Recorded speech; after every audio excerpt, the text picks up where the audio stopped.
Welcome to the Horus Audiobook channel. Don't forget to subscribe for more fascinating content. Outer Gateways by Kenneth Grant. I can tell you how to find those who will show you the secret gateway that leads inward only and closes fast behind the neophyte forevermore. Helena Blavatsky. Introduction. The Typhonian tradition matured and declined before even the monumental phase of the earliest civilizations. This is witnessed by fragments of magical and mystical lore once current in Egypt and the Far East. The tradition lingered on and became corrupt with passing epochs and the gradual attrition of an agezoid lineage of initiates. Harassment by warring factions seeking temporal power, at the expense of interporal space-transcending knowledge, stifled the spark and fouled the springs of the ancient wisdom. It reappeared fitfully over the centuries in obscure alchemical writings, in the West and in Oriental occult tantras, and traces of it proved sufficient to permit of its powerful resurgence, one of the most remarkable phenomena of recent times.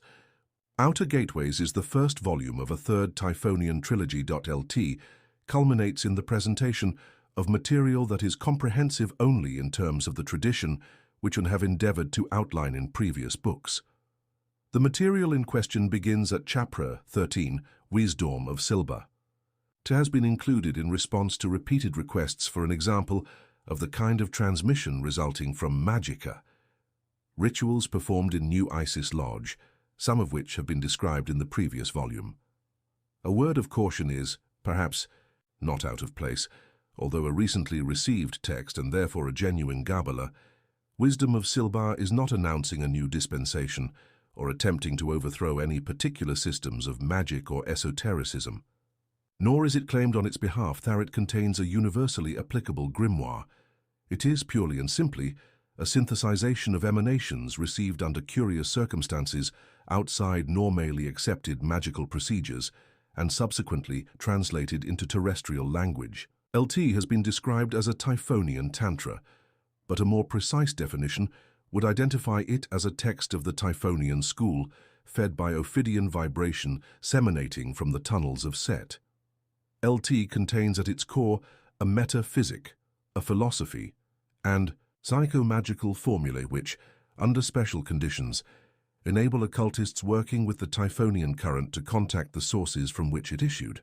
Any trace of the influence of Aleister Crowley, Austin Osman Spare, Howard Phillips Lovecraft and others which the reader may discern are explained by the fact that the Wisdom issues from sources identical with those from which these writers drew, and Spare was personally involved in the initial activities of New Isis Lodge, where Silba emanations originally earthed in 1955 through 1962. I should like therefore to acknowledge my indebtedness to these writers, as also to those individuals mentioned in the book, who've kindly allowed me to quote from their writings and from the numerous letters have received during the course of the publication of these trilogies. I also wish to thank those who have given me illustrative material, which has been duly accredited. Kenneth Grant. My observation of the universe convinces me that there are beings of intelligence and power of a far higher quality than anything we can conceive of as human, that they are not necessarily based on the cerebral and nervous structures that we know, and that the one and only chance for mankind to advance as a whole is for individuals to make contact with such beings. Aleister Crowley. 1. The Primal Grimoire. A number of arcane texts claiming non-terrestrial provenance are supreme significance in the sphere of creative occultism. Perhaps the most mysterious and certainly the most sinister is the Necronomicon, the first mention of which appears in the fiction of the New England writer H.P. Lovecraft, said to have been written by a mad Arab named El-Hazard. The Necronomicon actually exists on a plane accessible to those who, either consciously like Crowley or unconsciously like Lovecraft, have succeeded in penetrating it. There are vague hints of the book's existence in the arcane literature of East and West. That is to say, there have been oblique and guarded references to a grimoire containing instruction for establishing rapport with the denizens of ochre worlds, other dimensions, other spaces, with their conjuries of bubbling globes and demonic luminaries beyond the seers. Dr. John Dee, the 16th century magician, trafficked with alien entities and left a record of his transactions in the historic Liber Logoth. Other occultists have left accounts of similar transactions.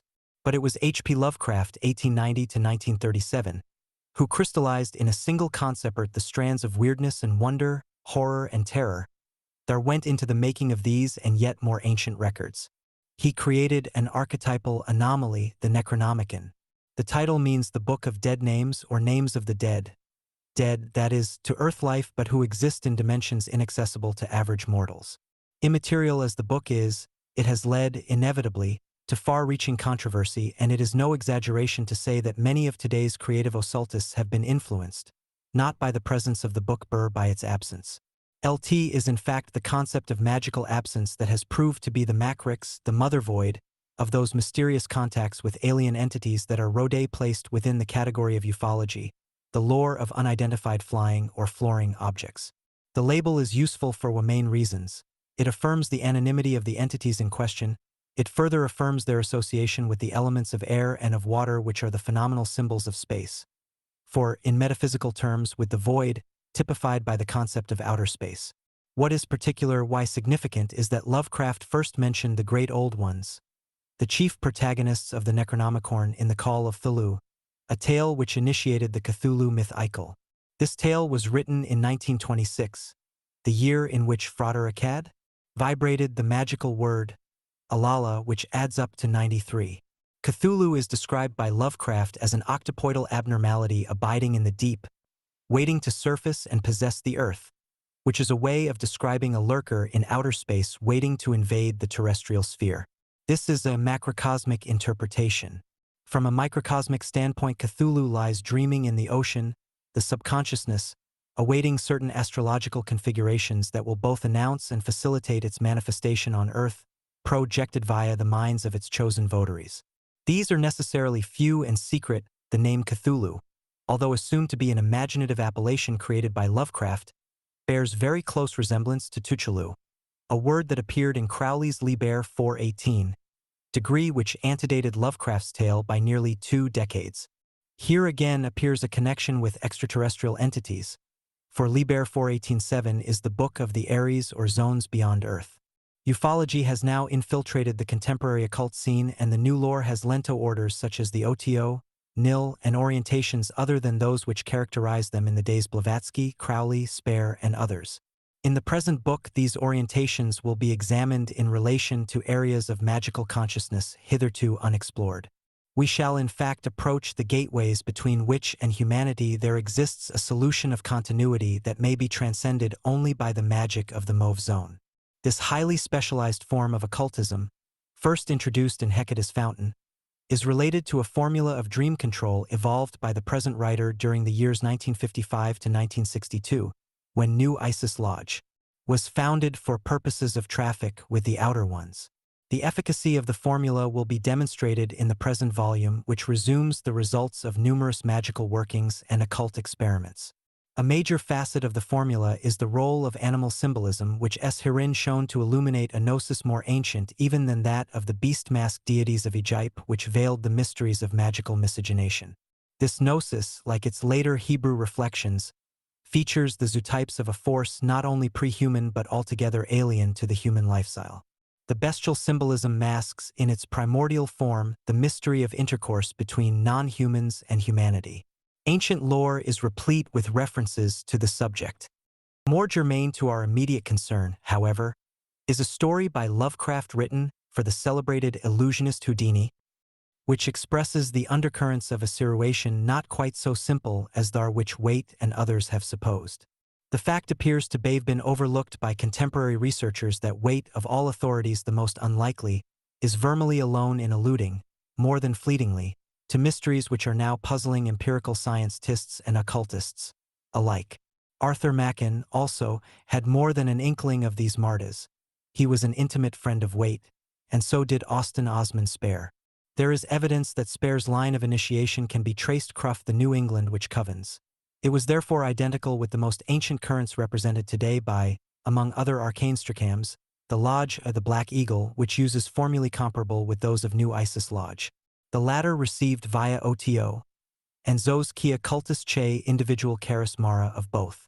The keys to the outer gateways, the modes of unsealing the cells of Set or the tunnels of Tuchulu repose in the sovereign sanctuary of the OTO, their use varying according to the levels of consciousness involved.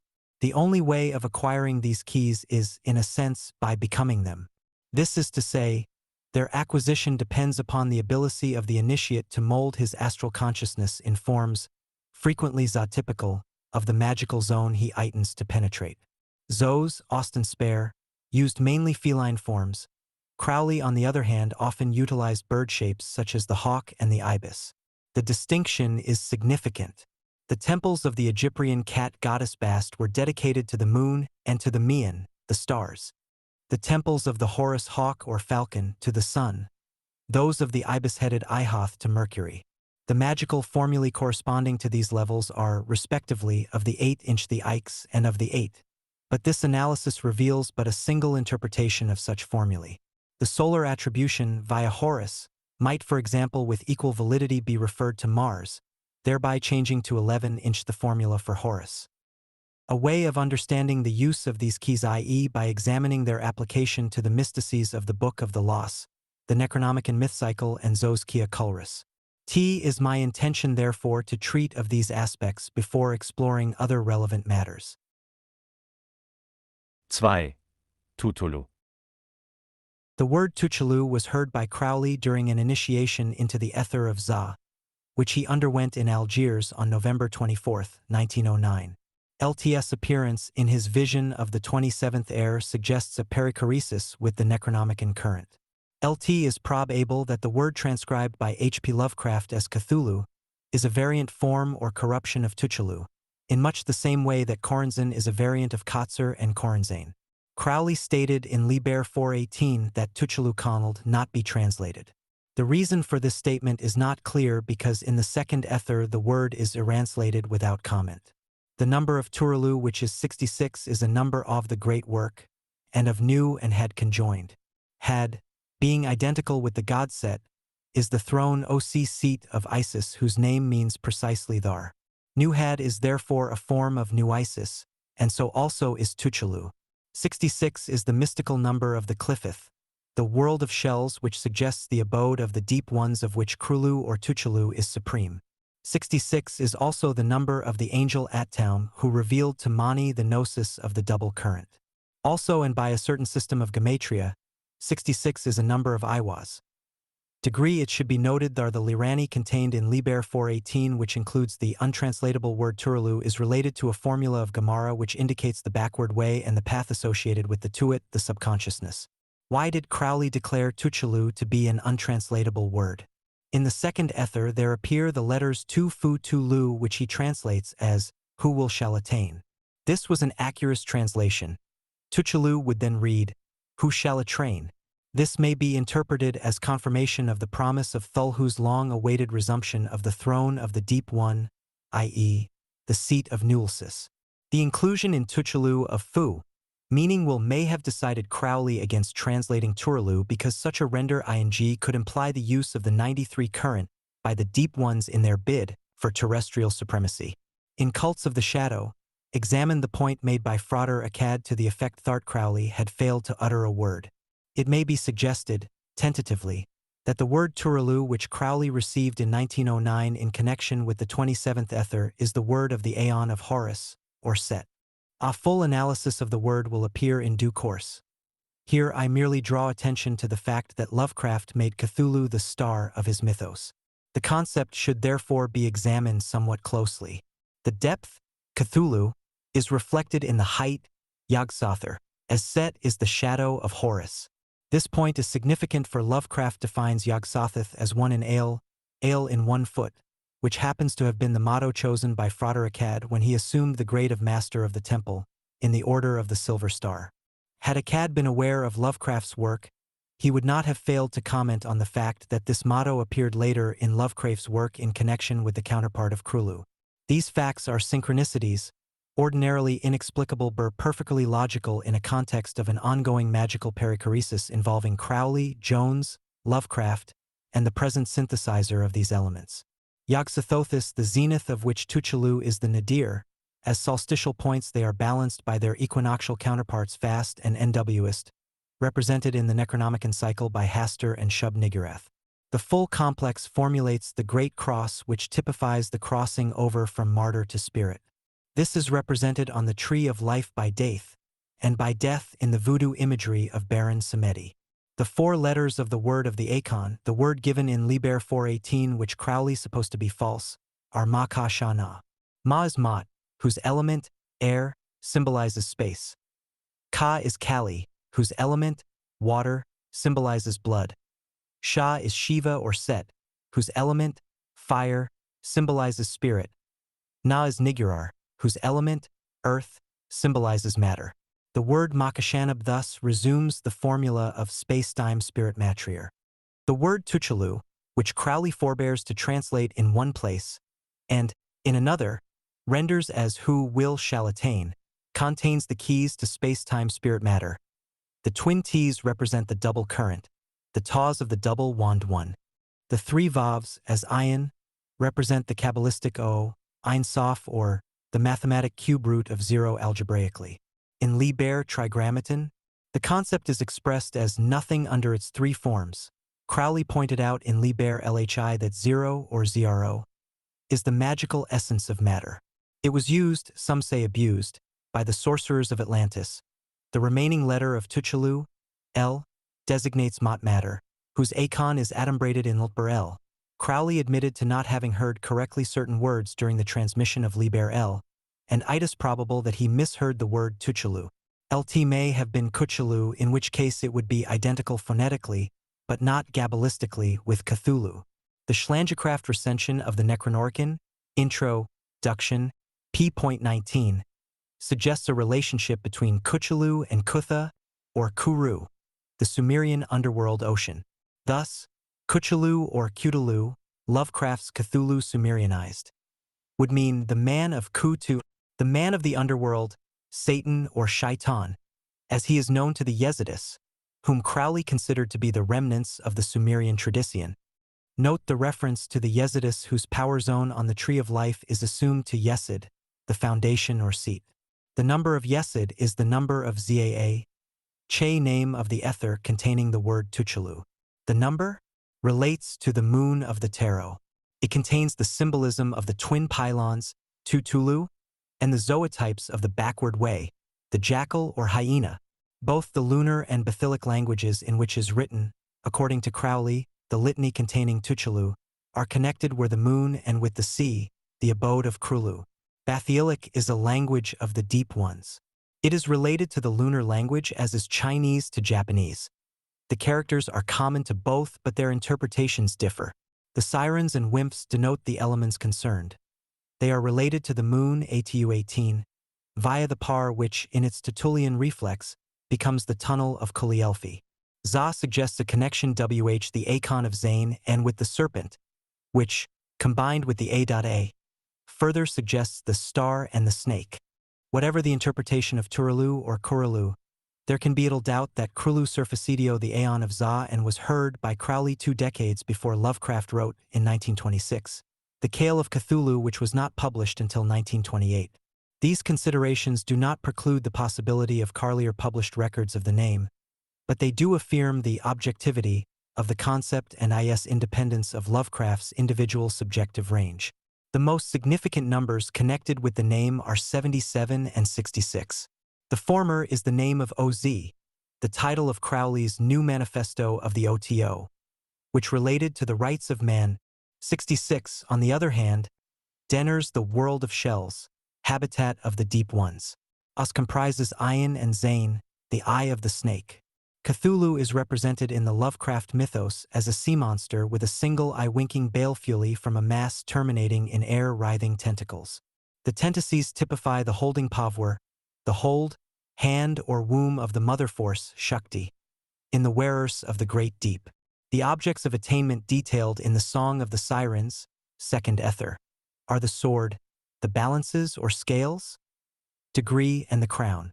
The latter symbolizes Cthulhu enthroned on Earth OS, more precisely, beneath the earth, for according to the Kabbalahs of Baskul, there are thrones underground. Oz is a reflex of Za and therefore a glyph of Yesid, not only because its number is 9 but also because of its relationship to the star of the A.A, thus identifying that star with the star of Che Yezidi. which has its focus in the ninth power zone. The interrelationship of the concepts Turalu, Cthulhu, Oz, Za, Yezid, Al, El, Nulsis, etc., demonstrates unequivocally the essential identity of the Necronomicon 555 and the Thurionic 666 currents. Oz as the manifesto and manifestation of man are equated in the Necronomicon gnosis. The power of man is the power of the Ancient Ones, and this is the covenant. One of the numbers of man is 91, which is also that of Api, the goddess who giveth protection in the form of a hippopotamus, a type of the sea monster. 91 being 2, less than 93 suggests that only by the conjunction of both male and female is the Ophidian current transmitted. A Nora number of man, 741, is that of Amn, the hidden god. The concept man exists only in function of its opposite, or reflex unman, the non-human principle which is hidden or latent in the heart of man, and which is the source of manifestation. Such equivalence demonstrates the identity of the two curtains. Further proof of identity may be found in the nature of the great work, which comports the exaltation of the daughter to the throne of the mother, which is precisely the exaltation typified by Cthulhu's rising from the deep. The succession of the eons is implicit in the symbolism of Mar, whose glyph is Che liquid El, Hulu, emerging from or projected by Ser or Set Hulu, a phonetic variation of Cthulhu. In this way alone may the mystic number of the Cliffith, 66, be reconciled with the great N-work, for the world of shells typifies the dead, the forces of darkness, Nox, our side the light of consciousness, Lux, which have ultimately to be integrated with the consciousness of human ITY, in order to initiate the Akon of Mot as adumbrated in Liber Al. The process is implicit in the word Makhashana, which is Mot, as Crowley supposed, another form of the word of the Akon, but the magical formula of Tuchelu, Kuchelu or Krulu, the deep one. 3. The unfamiliar spirit, Zos vel Thanatos. Baudelaire suggested that extreme exacerbation of the senses may cause an ultimate refinement of feeling and vision, leading to an adumbration of pure aesthesis. Rimbaud went further, and with a similar aim announced a formula of total derangement of the senses. Crowley later adopted this formula with diligence, and Austin Osman Spare, or Zos vel Thanatos as he is known to initiates, was another aesthetic alchemist of this order. There is a certain state of consciousness characterized by a strange perichoresis in which the mundane senses, exalted and infused with the magically charged will, attract mysterious influences from outside. The interaction of the elements of this world with those of that other universe known as the Mian creates an ultradimensional reality to which the most sensitive artists, or magicians alone, are able creatively to respond. Austin Spare demonstrated visually the value of reverberant nostalgias as a means of magical mimesis and dream control. Proust also demonstrated this value, using instruments such as the Madeleine and Vintewil's little phrase as vibratory keys. I propose here to treat of Spare's sorcery, which had its origin in the Amerindian witch-hilt refracted through Yelg Patterson, who claimed descent from Salem witches. The part played by this woman in Spare's early life has been recorded in my Images and Oracles of Austin Osman Spare. However, since that book's publication, more information has come to light concerning Yelg's spirit guide, Black Eagle. This entity was the control behind several coins, 2 of which were directed by Yelg Patterson. She claimed that Black Eagle was of Narragansett provenance. Readers of Lovecraft will recall allusions to this tribe in connection with the Outer Ones. It is not generally known that after Yelg Patterson died, Black Eagle focused through Spare, the latter's involvement with various spiritualist organizations, and the fact that a prominent advocate of spiritualism, Hannon Swaffer, was an ardent champion of Spare explains, perhaps, why. Spare believed that Black Eagle inspired many of his drawings and oracles, although it is unlikely that he regarded Black Eagle as anything but a spirit guide, which is to say that it is unlikely that he connected that entity with the cult of the Old Ones celebrated by Lovecraft, although in his latter years Spare read several of Lovecraft's tales. Yelg Patterson was the link between this cult, whose votaries she knew as the Ancient Winds, and several writers and artists in Europe, Russia, and America, such as Blackwood, Romer, Lovecraft, Rurik. Rurik is known to have trafficked with extraterrestrials, and there is reason to believe that Lovecraft experienced alien contacts. The coven headed by Patterson seems to have been a fluid and nomadic group. It was based in South Wales, and she is known to have invoked Black Eagle in a region familiar to the present writer, although he was not aware until long after Spare's death of the locality's connection with either Spare or with Yelg Patterson. The incident occurred in the ruins of a 12th century edifice in the vicinity of which were found, in 1944, a pair of candlesticks which, according to informed opinion, are of Florentine workmanship. They were fashioned in the form of a satyr's head surmounted on a slender plinth. The base is circular and ornamented with twining vine tendrils in bas-relief. I suppose them to have formed part of the paraphernalia of a sabbatic rite celebrated at the ruin in comparatively recent times, as Theat condition did not suggest prolonged interment.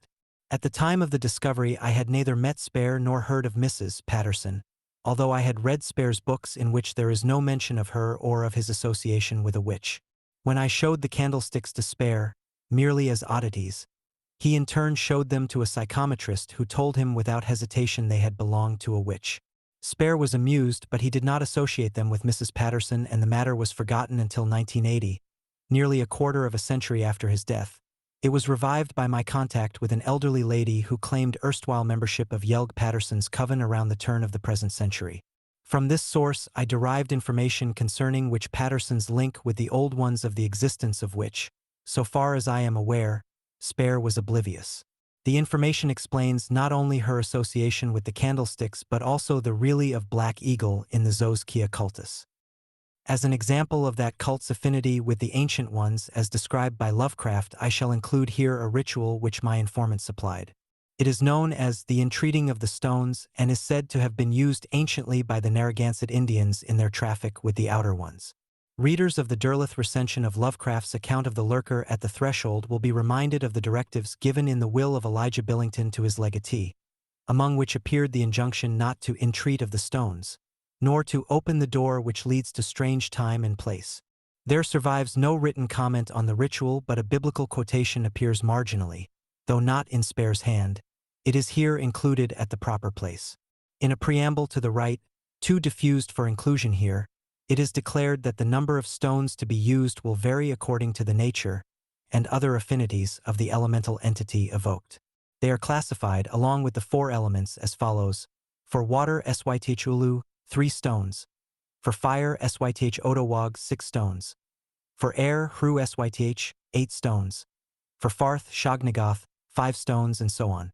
The names, for which I can trace no known Amerindian sources, are probably variants, roots even, of certain key names connected with the Necronomicon mythos.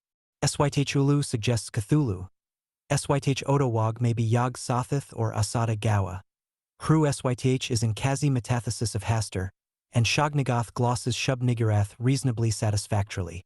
Not only do these names seem phonetically kin, the elements assigned to each of them approximate to those allotted to them in the Derleth Lovecraft recension of the mythos. Further confirmation is suggested by the numbers of the stones, which tally with the functions of RHE entities involved: 3.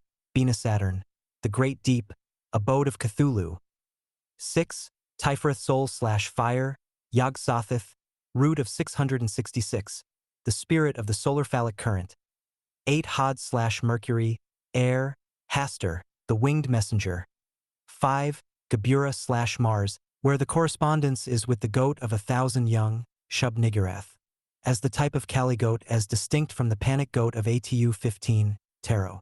The number 5 is the woman's number and denotes earth as flesh congealed from blood, but it is also the number par excellence of the great old ones, the number upon which their entire cultus and architecture is founded. The text proper of the ritual now commences. Point 1. Be seated to the left of the center of a circle delineated by seashells. The circle's diameter depends upon the magical nature of the entity, or entities, invoked. Point 2.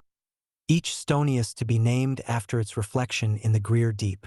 This point may be considered as fulfilled when a definite form appears to emerge from each stone and to overshadow it, which it will not do if the image is not a true emanation of the stone but a mere mental or astral construct. Point 3. Visualize lines of power emanating from the stones. This will create a specific number of avenues which will converge upon the operator. Point 4. Through the spectral reflex of the spirits obtained, project a luminous simulacrum of the spirit of each stone, thus spinning a light web energized by the will, desire, to penetrate the inner spaces responsive to the clementals, entities, of the outer spaces as embodied in the sorcerer. Point 5.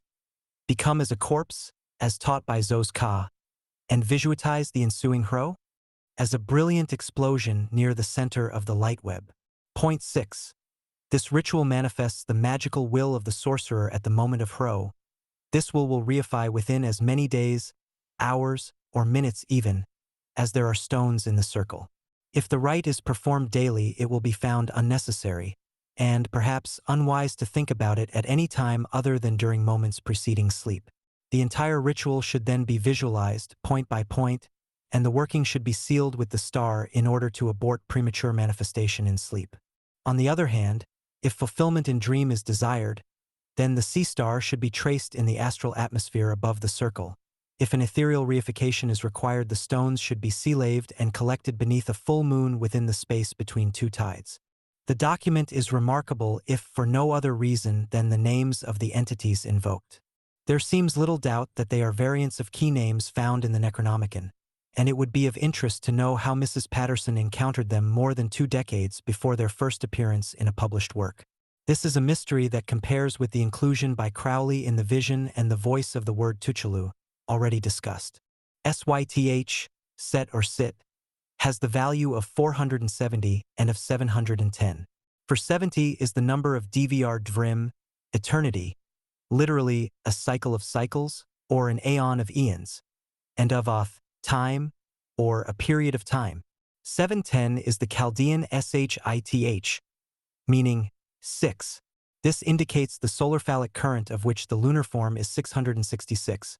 The spirit of the sun. 710 is also the number of IRK, the thigh, thus indicating the Typhonian nature of the current. This is brought out more forcibly in the Christian complex Pneuma Hagen, 710, the Holy Ghost, which is of a feminine nature. 710 is also Druk, the Thunder Dragon, totem of the cult of the Drukpas. Note in the names the recurrence of the letter Tau, which is known as the seal of Set. Crowley observes, Magic, page 416 SHT Set, is the formula of this particular aeon, the present aeon of Horus being implied.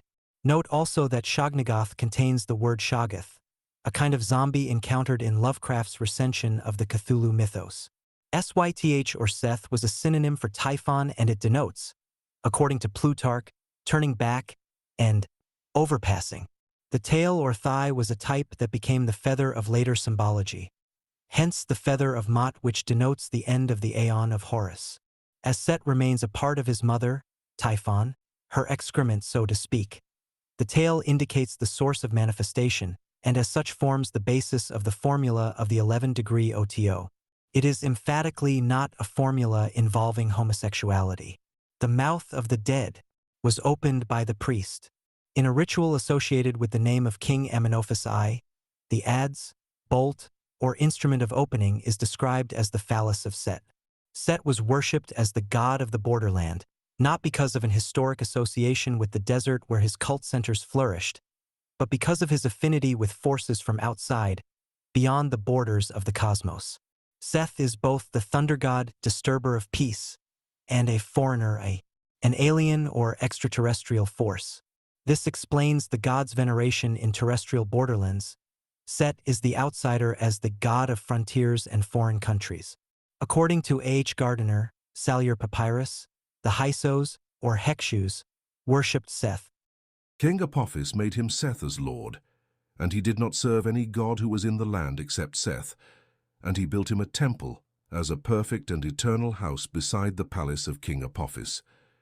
He appeared at the break of day to make the daily sacrifices to Seth, and the great ones came into his presence with nosegays, as is done in the temple of Reharakti. In his essay on Seth, which suggested some of my foregoing remarks, Velde, wrongly in my view, attempts to equate the Hekshus with the Semites instead of recognizing them as the original Draconians. Speculation concerning Seth as the divine foreigner, in the sense of a god imported into Egypt by the Jews, is erroneous. Seth was the alien or outsider in the sense only of an influence back of the Tree of Life.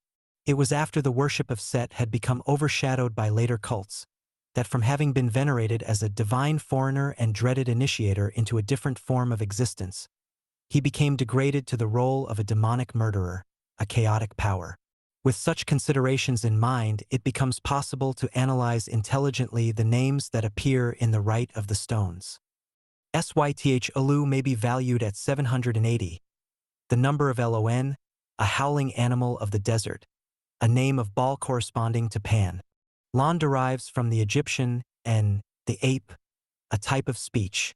Lon means to utter, speak, sing, howl, supermeru. The cult center of Set in the 19th nome of Upper Egypt signifies near to the desert. The borderland or desert is the place of the howling jackal, a totem of Set. Veldi reproduces a plate showing an ass-headed entity with a bow in its left hand and an arrow in its right. These are symbolic of Sothis. Beneath the figure, the initials of Coptic words, translated as terrible yelling or howling god, form an acrostic of Seth's name.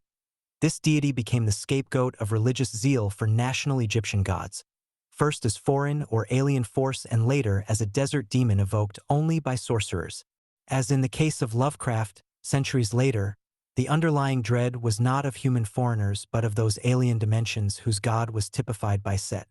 Set's connection with the outside is indicated in a statue of him, now in Copenhagen, which has been transmogrified into an image of Knum, the divine potter or maker of men. Knum is frog-headed and the frog is a totem of the deep ones and of the vaulters of the paths. Behind the tree of life, finally, the name Syth Ulu Sithalu yields 752, the number of Satan, which is the name given by those fearful of the outer ones to Shaitan or Set. The name Syth Odawag has the value of 936, one of the most important numbers in the Sethian Gnosis, Orthris, the offspring of Typhon and Echidna and the brother of the hellhound Cerberus, also has this number, the full import of which should be studied in connection with the Aeon of Mot. Orthris is the dog star, Sirius, also connected with the hellhound and with Osiris, a metathesis of Sirius, the god of the dead.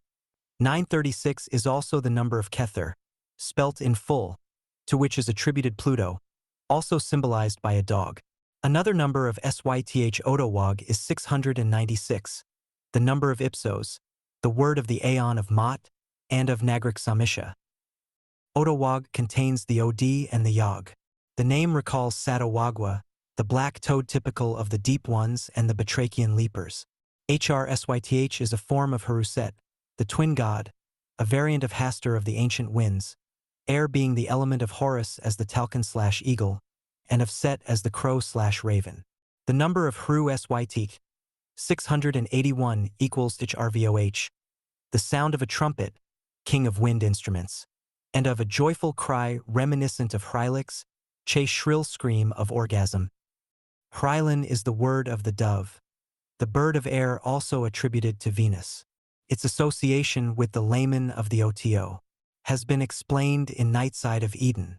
Shognagoth 906 enumerates Thvloth, the worm, the type of the tunneler and haunter of tombs symbolic of Earth's innerness, the inner spaces constituting the fourth dimension of the terrestrial element. The mortuary connection is emphasized by the numbers equation with Chon, a nocturnal bird resembling a vulture, a shape assumed by witches belonging to a secret branch of the South American witch cult.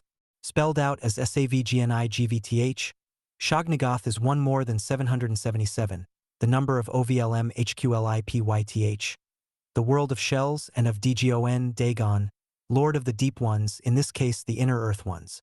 778 is the number of Stanaku, Satanaku, or Pluto, whose secret caverns are filled with abominations. The number indicates emphatically the inner subterranean nature of the Shognagoth. Since the publication of Images and Oracles, 1975, fresh light has been thrown upon Spare's occult affinities with the old ones. It is now considered probable that the name Yelga, hitherto supposed to have been the first name of Zosa's witch mother, Mrs. Patterson, is in fact Yelder, which is not a name but a designation. Space suffered a mild form of dyslexia which occasionally affected his speech and his writing.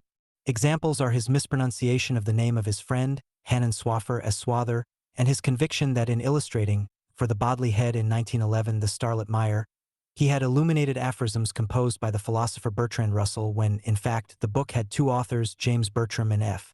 Russell. Spare, like Crowley, sometimes dipped into the erudite works on witchcraft produced by the Reverend Montague Summers. In Nardivine's work, The Werewolf, 1933, page 29, appears a reference to Yelder-eyed witches. The word Yelder may well be an elision of Yelder, which Spare doubtless thought applicable to the aged Mrs. Patterson. However, the word suffered further erosion and came from his lips as Yelga.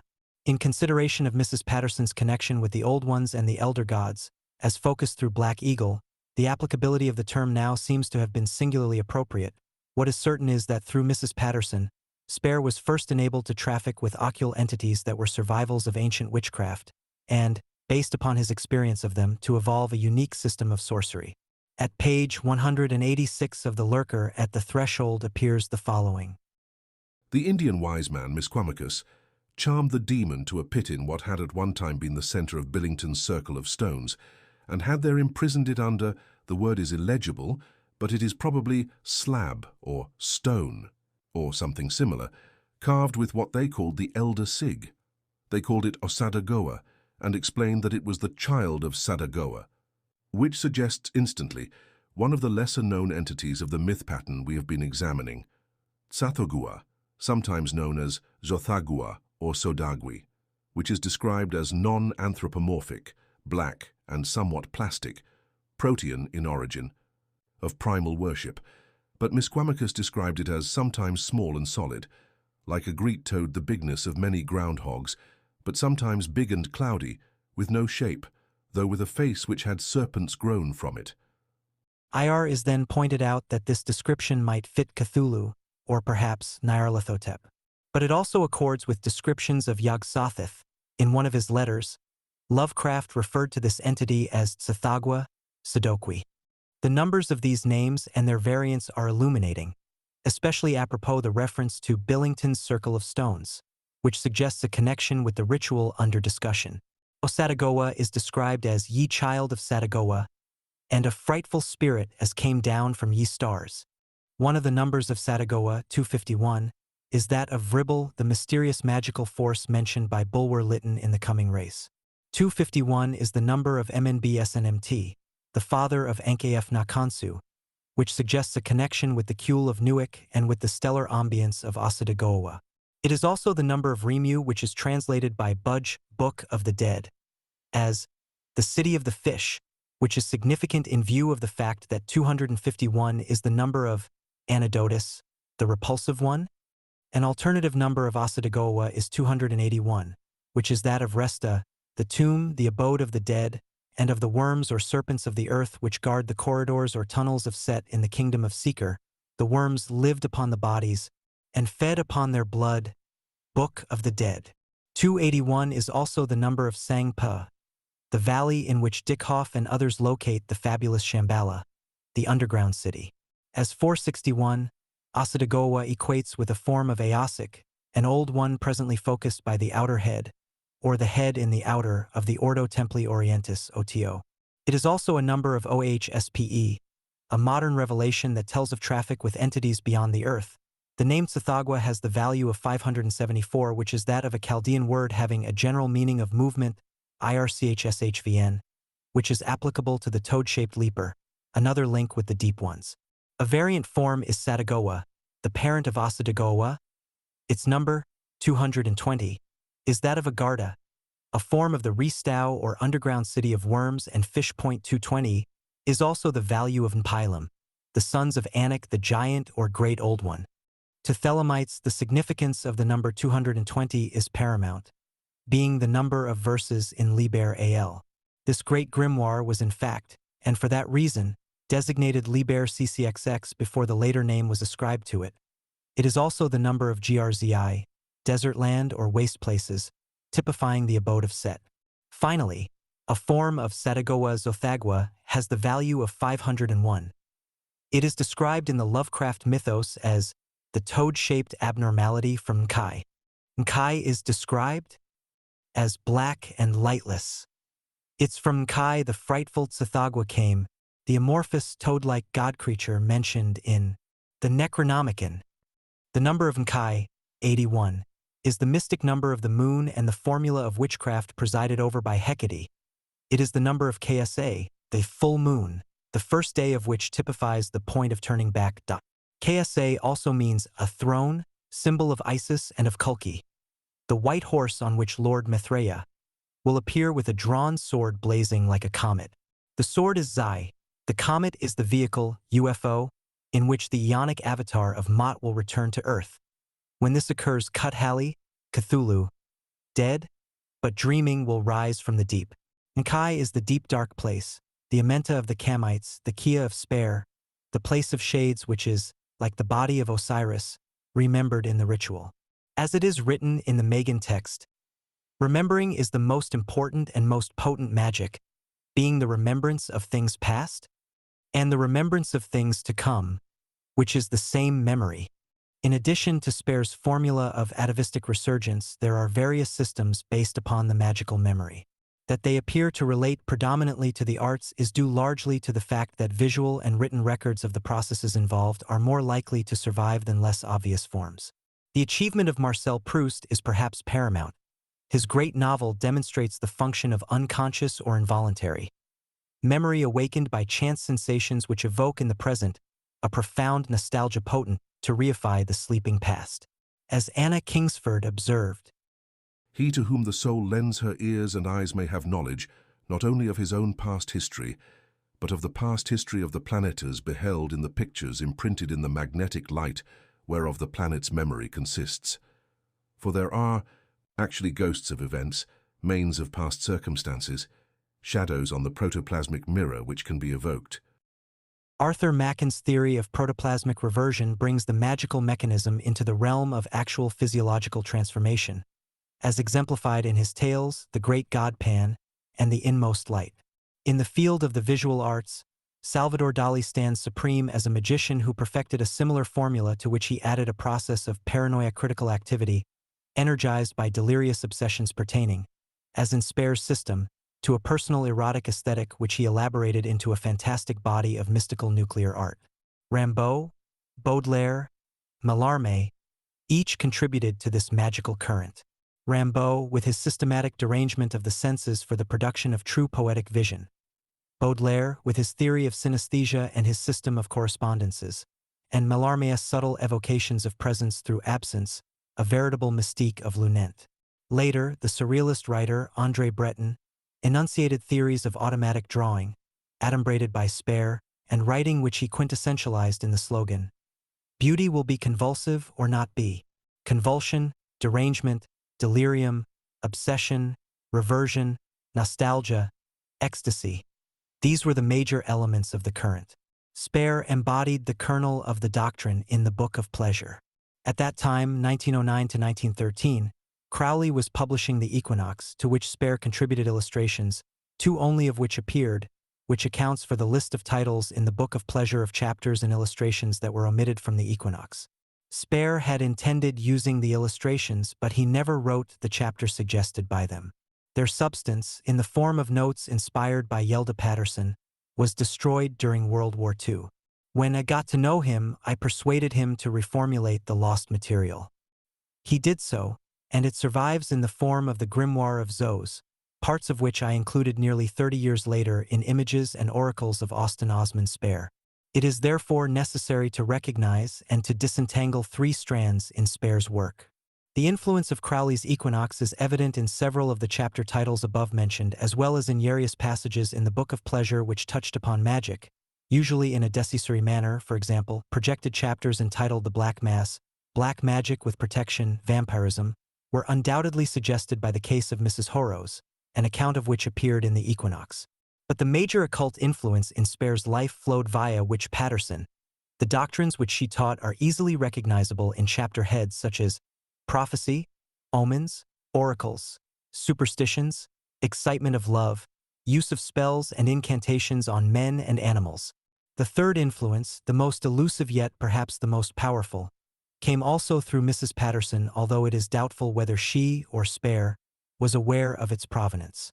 This was the current embodied in Black Eagle, who transmitted the influence of the Old Ones. This influence formed the metaphysical basis of Spare's sorcery, the atmospheric tea or Kia, the transcendental cycle of Zoskia, the alphabet of desire, and the system of sentient symbols which lie at the root of the formula of atavistic resurgence. The vulture, bird of night and totem of the Kia, is the shadow of the eagle, the golden falcon or bird of light. They typify the dark and bright fortnights, or Cullis represented in the Kamite Gnosis as Set and Horus.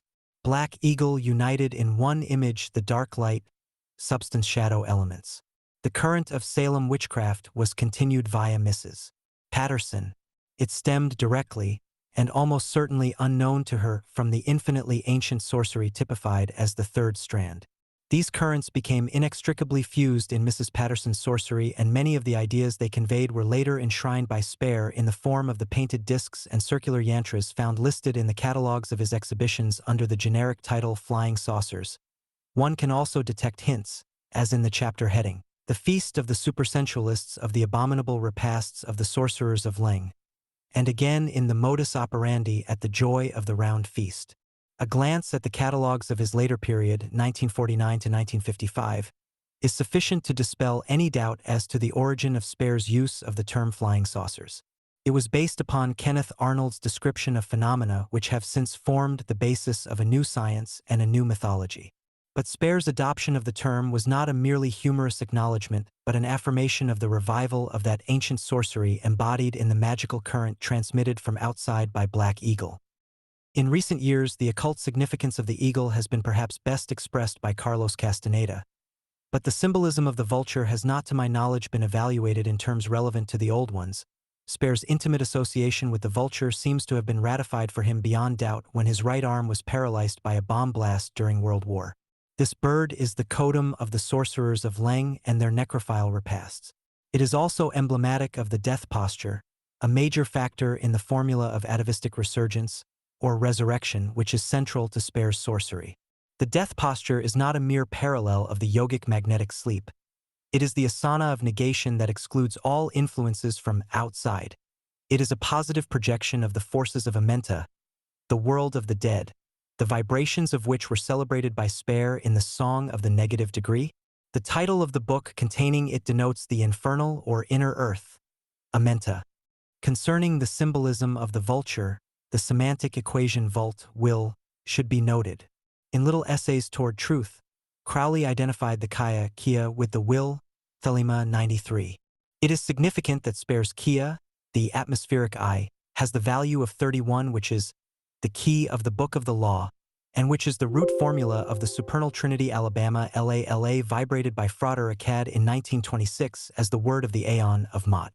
Spare's Kia may be considered, in this light, as an adumbration of the new Aeon announced by Akkad 10 years later, and it may thus be demonstrated as proceeding from the great old ones of whom Black Eagle was a focus. That Mrs. Patterson was chosen to transmit this influence is not surprising, and it is by no means without precedent on the UFO scene where phenomena frequently manifest through unlikely channels. Fia. The double voice behind Liber Al. The Book of the Law transmits several voices or doctrines, sometimes distinct but more often equivocal, and they contend with one another behind the mask of the hawk-headed Horus. Horus is a name that has so many meanings that before attempting to define it we should grasp firmly its root significance, which is that Hor or Har denotes the child. That the concept has nothing whatever to do with any physical or historical child will already have emerged in previous books in this series. In the most ancient traditions, and running through the entire fabric of the myth patterns of antiquity, appear the twins, the Uo children typical of the light and the dark, the pubescent and impubescent, and, in the later eschatological and theological phases of thought, the good and the evil. Gerald Massey and others have made it abundantly clear that the twins represent two phases of a single entity. In Liber Al may be traced three identical myths striving for utterance, and the resultant voice will remain confused and blurred unless its language is fathomed in relation to the specific myth strata whence it originated. Have shown in previous books that the deities mentioned in Al had it, Arehorquit, Hermachis, Horparkrat, Haruareha, etc., are forms of the child Set, who was the first recognized male divinity and who was typified as the dog star. Although first as male, He was the eighth in the body of stellar deities represented by the goddess of the seven stars. Set formed the culmination, the height or eighth in relation to the starry mother. Typhon, later Nut, represented by the seven stars of the Great Bear. This symbolism is primordial and fundamental to all myth cycles known to man, and there is no getting away from the fact that in ancient Egypt, where the original myth has been preserved, monumentally, in its purest form, Set was the first true god, as distinct from goddess, to have been worshipped. The cults of Set supplied the mythical types on which Al is founded. Crowley, with his emphasis on the solar aspect of this god, an aspect which emerged a late period in the myth cycles of antiquity, has to a marked degree obscured the real issues raised by the book. Montague Summers, a thorough and perceptive scholar, made a cogent comment on Crowley's conception of Horus, a comment which deserves more attention than it has hitherto received. Writing of Crowley's grimoire, Magic, Summers observed, Horus here is but a name, a shamming, flamming name. It has nothing at all to do with Horus, the son of Isis, the lord of the celestial ladder, the day god worshipped in ancient Egypt. This lord of the Aeon, the crowned and conquering child, the elder brother, as he was fearfully and blasphemously called by the degraded Manichees, is the power of evil, Satan. These are hard words, and they incensed me when first read them as a young man with little experience of the petty jealousies that could provoke savants to publish ill-considered judgments. However, the flamboyant criticism stuck in my mind, and it may have been an originating factor behind my ceaseless quest for a deeper understanding of Al. For I will say at the outset that I accept Aiwass as the source of Al even as Crowley claimed it to be. Nevertheless, in the form in which Al was transmitted, it retained strong traces of the human mind through which it was refracted onto paper. And that mind, despite its brilliance, despite the rigorous course of magical and mystical training which it had undergone, proved to be curiously unprepared fully to receive the impress of Aiwass. Let me therefore assert that, in a certain and very particular sense, Summers' comment was not wholly inaccurate. He had sensed, but dimly, the dichotomy that splinters Al, and which makes of it, not a coherent transmission from a single source, but a cauldron of conflicting elements bubbling with cross-currents of mutually contradictory doctrines, which may be fathomed only by one who has grasped profoundly the scheme of Egyptian symbolism and who possesses an insight into the lore of ufologics. A grasp of the former may be acquired by study of the works of Gerald Massey. Although exhaustive as they are, they do not go far enough, for Massey was necessarily unaware, in his time, of the gnosis in its ufological guise. Even so, the rifts in Al must be sought in the receiving apparatus, the mind of the scribe which, as Crowley's attitude to Al eloquently demonstrates, was unprepared to assimilate, let alone to transmit, the current that informed it. The reason may have been that Crowley's alma mater, the Hermetic Order of the Golden Dawn, has an inadequate conception of the time factor involved in the evolution of mythical and religious symbolism in the ancient world. The predominant voice in Al is the voice of Har, the son of the mother, the Typhonian goddess of the seven stars who achieved in Har her apotheosis or height. For as the manifester of the seven he was the eight or height and one in eight, the star in the south, that announced the seven great ones in the north. In theological symbolism, he came to typify the primal male deity in the heavens because, as the god of the south, he represented the forepart of space, as Typhonut, his mother, represented the goddess of the north. Crowley, whose psychology disposed him only to accept the later solar aspect of the cult, was from the start unsuitable ground for the sowing of a doctrine that concerned primarily the pre-monumental god of the Shuzen-Har. In a strictly magical sense, the Shuzen-Har, or devotees of Har, were the servants of the star and the snake, of the Ophidian current in its stellar and pre-solar phase. It is, however, evident from letters received by the author that, despite even the exhaustive work of Gerald Massey, there remain basic misconceptions concerning the double Horus and the really of the magical child in the thelemic system. The subject is further complicated by the fact that Crowley's death in 1947 occurred on the brink of the ufological era, since when it has become possible to evaluate certain phenomena as more than the fabulous fancies of primitive mythologists. It is possible that the Shuzen-Har who worshipped the child of the ever-coming one, in the form of the Hudit or winged disk, were paying homage not to a representation of the sun and its trajectory, but were celebrating the hour that first brought to earth the seed of the stars. For the disk represented also the ever-recurring cycle of time which manifested as the new Aeon, or child of the ancient ones, i.e. of the old cycle. the child of the Si, is synonymous with the seed and the egg, and with the Atlantean ZRO, which, as our word zero, typifies the circle or cycle as applied to the aeon, ever coming, ever returning. The child as the returner is also typical of the phallus as the ever-coming one, a title of Horus.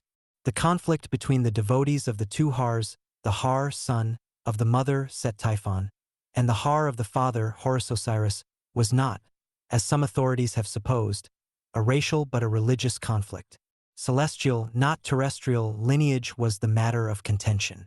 In the course of ages, the ancestors of the terrestrial Typhonians came to be typified by the Great Bear constellation connected with vastly ancient myths inspired by dim memories of the earliest colonizers of Earth, and descended from Typhonian star systems.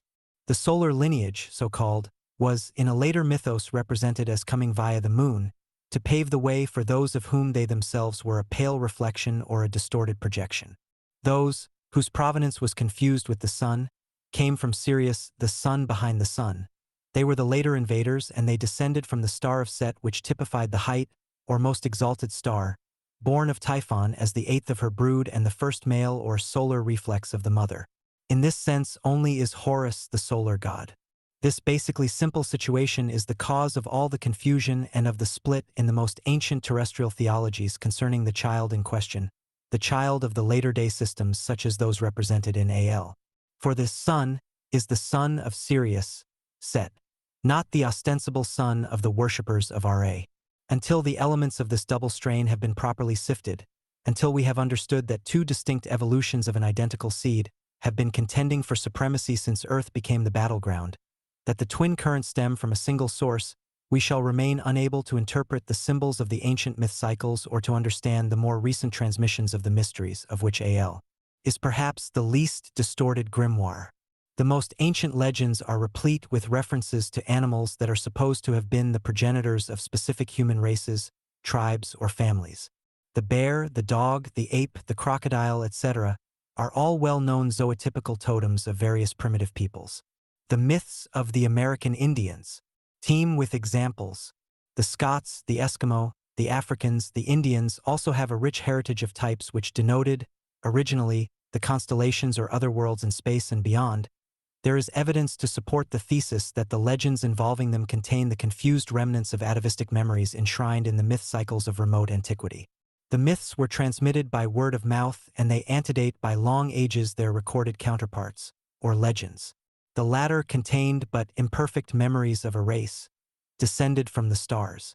Within historic times, the earliest races have preserved accounts of these visitations. Lingering shades of these vastly old traditions were celebrated in the Book of the Dead and in the monumental bestiary of the Nile Valley, wherein the great old ones appeared as gods in the guise of quasi-human forms, animal-headed, beast-clawed, bird-winged, fish-finned, symbolic of the non-human ancestors of humanity. But these symbols of origin did not point alone to bestial ancestry but also to a blending of the animal with the divine, as represented by the figurative eloquence of totemism. The supposition that the animal attributes indicated a physical line of evolution is but partially true.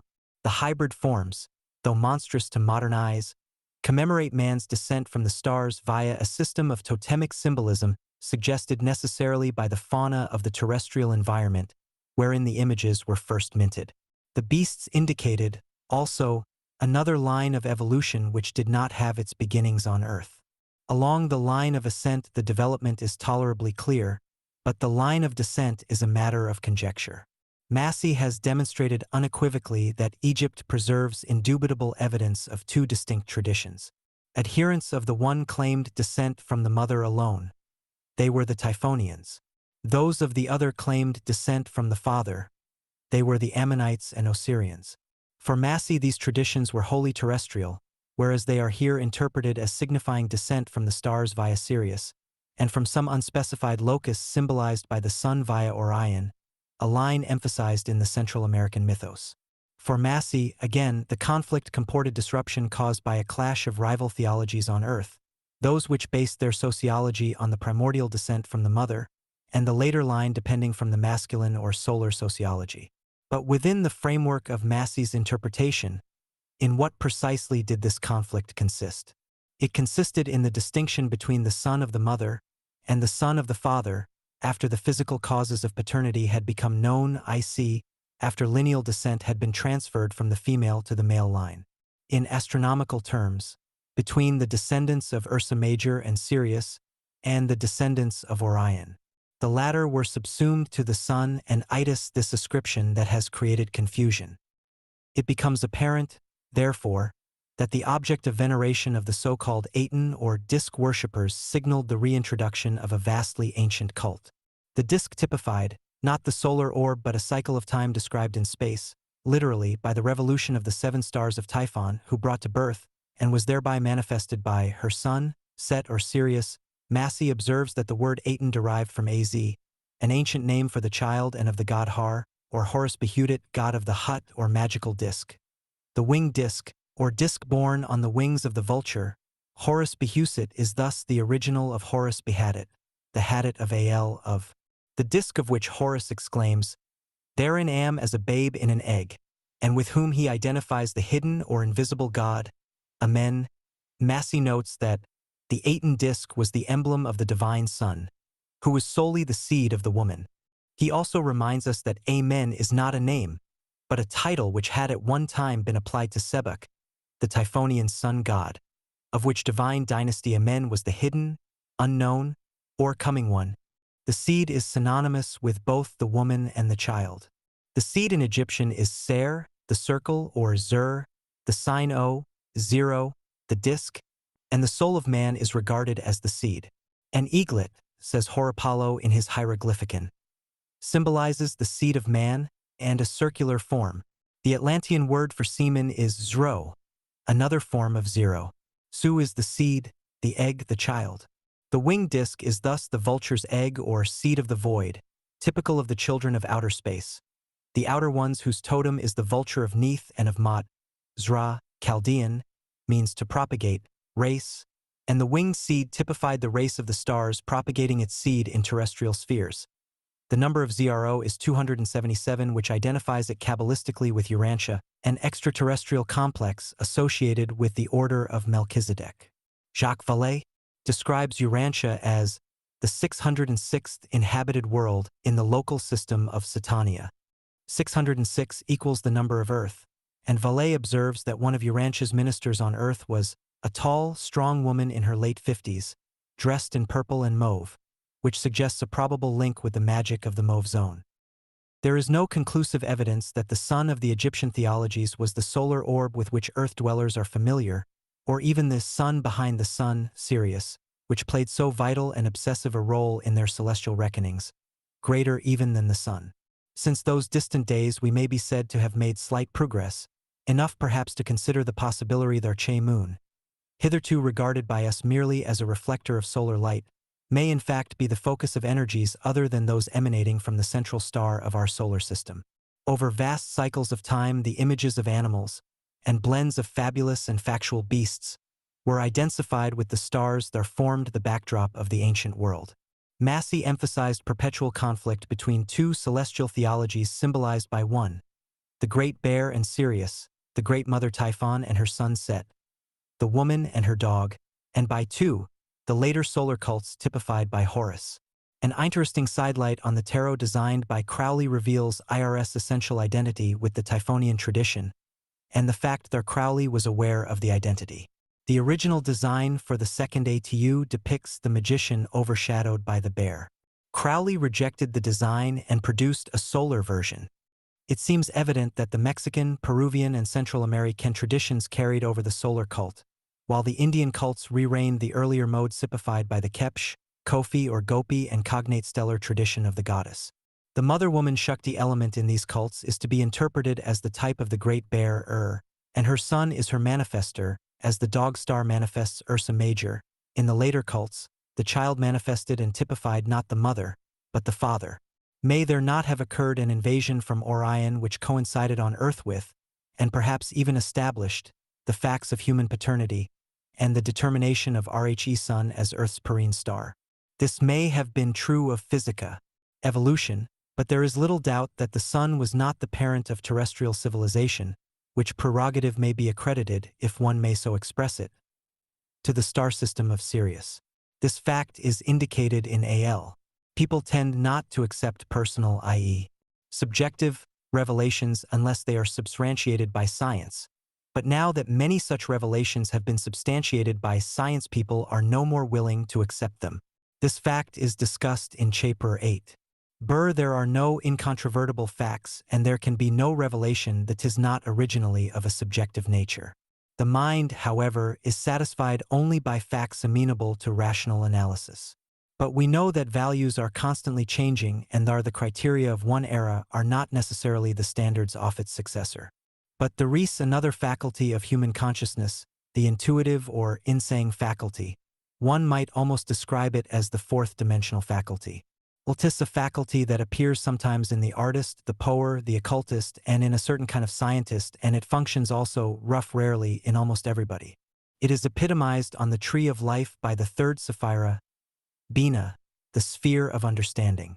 Not the understanding of empirical things, but that insight into the hidden side of writings made possible by a sudden total identity of the mind with its substratum, pure consciousness, wherein all ideas are stored and which understands or stands under the mechanism of mentation. The faculty of understanding is incommunicable because it has its origin beyond the abyss, where human laws of logic and ratiocination do not apply. Hence, initiation is necessary before the faculty can be activated and utilized. But such initiation is always and can only be self-initiation. All other forms of initiation are false because necessarily inadequate. It's incorrect even to describe understanding as a faculty and to suggest that it may be utilized, for the lower cannot command or make use of the higher, unius the higher temporarily or permanent, why exhales the candidate to its own sphere. The supernals cannot be contained below the abyss where the laws of subject/objects relationship optum. Initiation denotes a journey inwards and may only be undertaken by each traveler for and by himself. Initiation and intuition are virtually identical in the sense that the journey leads to absolute subjectivity which is beyond all subject/objects relationships. From the inferior hebdomad, the inward journey comports an equal and opposite journey into the outer. Those who achieve successfully this penetration of the veils of Isis are thereafter as it were branded with the most ancient and inscrutable hieroglyphics that remain forever undecipherable by those without the deepest within of being. At this point, it is desirable to bring the subject into alignment with the OTO, which has as a major objective the magical preparation of planet Earth for its assumption of a responsible and fully conscious really in the cosmos. The OTO is a magical organization and it relates specifically to the outer ones. The A.A is a mystical order and relates to the deep ones. The twain will meet in man and the event will establish on Earth the kingdom of Arahorquit. RHK symbolizes, in one God, the dual forces of Set and Horus, the double current. At that time consciousness will be released, by initiation, into dimensions beyond man's present comprehension. There will also be established a throne for the outer ones, while the deep ones lie waiting within. Arahorquit, the Khut of Al, is Horus Behudit, god of the Hut or winged disc, the earlier form of Aten, the god who crossed over the earth from west to east on the wings of the vulture Maut, the Zod type of the Mahdi. Maut conveyed him over the water of the void where the Apep lurked. This is figurative language for the journey from the mother star, and concerns the cult that used the Apoph or Ophidian current and which thus antedated the solar-phallic cults of the later Horus. The name Arahorquit, which is also a magical formula, synthesizes the vastly ancient elements of the Typhonian tradition. The winged disc was the vehicle that transported the magical child, or seed, who came to establish upon earth the throne of the outer ones. Such is the kingdom of Arahorquit or Quit, adumbrated in Al. According to Massey, Aten was a very early name of Horus as god of the dual horizons. The reference is to the journey from west, east of the mother star. The Ordo Templi Orientis, OTO, is the order of the Temple of the East, the place of resurrection, of magical revival. It is the place of the reawakening of the Ophidian current celebrated in Al as Arahorquit. As such, its function is to prepare the way of return of the outer ones. In the Necronomicon Gnosis, the process is typified as the awakening of Krulu. Thus we have the woman and her dog, the mother and her son, the goddess of the seven stars, Set Typhon, and the Sirius system represented by Yog-Sothoth. The two orders OTO and AV.AW are thus interrelated. Arehoarquit, being a form of Hormaku, is identical with Aten imaged by the winged disk of the divine son. Divine because of non-human parentage on the father's side, being the seed of the woman without human intervention, he is thereby the type of the bornless one, the ram or lamb of Christ in the Christian version of the virgin birth. The Pharaoh assimilated to this type therefore represented an inconceivably ancient line of Typhonian mutants of which Set was the announcer. The panic currents in Europe and the Krishna cults of India were of Typhonian provenance, as witnessed by the panpipes and the flute symbolic of the sevenfold airs or ethers represented by the goddess of the seven stars. It was on this account that the flute was known as the devil's reed, an instrument of abomination and uncleanness used in the ancient mysteries. The place of reeds in the Delta Valley was the swamp named Serbones, where Typhon lurked. In the Necronomicon, the headless or faceless one, Nyarlathotep, the god of Amenta, was represented by an idiot flute player at the center of creation. The headless Ankh/ formed the Tau, which is the cross of Set, dark god of the depths. Krishna was also the dark god. He was sometimes depicted as bent in three places, which renders the image comparable with the crippled or dwarf form of Horus as the cart, or Horparkrat. The crooked Krishna, luring with his flute the gopis, cowgirls, in the groves of Vrindavan, is cognate with Pan's ravishing with his reed the nymphs in the forest glades. The myths were debased to mere fables, but the original imagery shines forth once the types are interpreted. The antique fulminations against the Adi and the Manati, interpreted by classical authors as abhorrence of bestial, or of some other form of unnatural congress, may have been applicable in the latter days of the historic, post-monumental phase of Egyptian culture, but the original strictures were of a very different order. They concerned a particular form of miscegenation. It is a form which again confronts humanity, the commingling of human with non-human, though not animal, seed. We have but to consult the annals of ufology for recent accounts of these mysteries, or abominations, which are now understood to be not at all new but of incalculable antiquity. Rabbinical lore, in particular, is replete with examples of a traffic which has relevance to AL and to its essential axiom. Every man and every woman is a star. The Aten disk was the circle or arc, the hashtag KBA of the monuments, which conveyed the solar bark. But this was an eschatological interpretation of the disk, for the circle, arc, or bark that typified both the circumpolar stars of Typhon and the first embarker or barker, Sudanubis, was imaged by the dog that announced the advent from the deeps of space of the extraterrestrial disk, spacecraft, bearing its star seed. Its terrestrial analog, Anubis, announced on Earth the rising of the Nilotic waters which literally deposited, and then fecundated, the land of Chem, Egypt, the black or dark land. The disk or circle was the stellar mothercraft, not the bark of the later mythos, represented by Stonehenge, itself a symbol in stone of the ark. Stonehenge was known as the ship of the world, not because it resembled a seagoing vessel, but because it was associated with the voyage through the waters of space of celestial luminaries. It was the ark that typified the sunship founded on the earlier model of the mothership. Hut is the Hadit principle which appears in many Egyptian god names, Arehoarkut, Harkuti, Kare, etc. It typifies not only the infinitely small and atomic point in physics, but, more significantly, the preconceptual energy of metaphysics. The deity Kut, Harkuti or Arehoarquit is premonumental, and in the records of the divine dynasties a period of 13,420 years is assigned to the Typhonians, or worshippers of the child, whether stellar as Sut or Nut, solar as Horus, or both as Suthar or Yog-Sothoth. He manifests on the double horizon, east and west, as Hormaku or Hermachis, whose symbol is the triangle. The word God is identical, etymologically, with the Egyptian Kut, the K and the T having been elided in the course of ages. Kutis, the god of the triangle, of which the equinox and, earlier, the solstice was the apex, but the equinox in the zenith, the god who cut the ecliptic at the double equinox. The child, Har, and the god, Kput, were identical as the ever-returning or ever-coming one. Harkuti thus manifested the Trinity at the corner, or angle, at which the young god was reborn. The angle was the Keb or Kep, the womb, the first hold or hand which gave its name to the unt that gave birth to the child. The hand, being a figure of 5, is the glyph of the woman with her 5-day deluge, and of the fivefold triangle of 15 steps, 3 by 5, symbolized by the goddess 15. The circle, mother, and the triangle, sun, meet in the Yentra of Kali, the goddess of time and periodicity. And in the Masonic seal of Sirius, see illustration, Babylon may also be described as the terrestrial representative of Kali.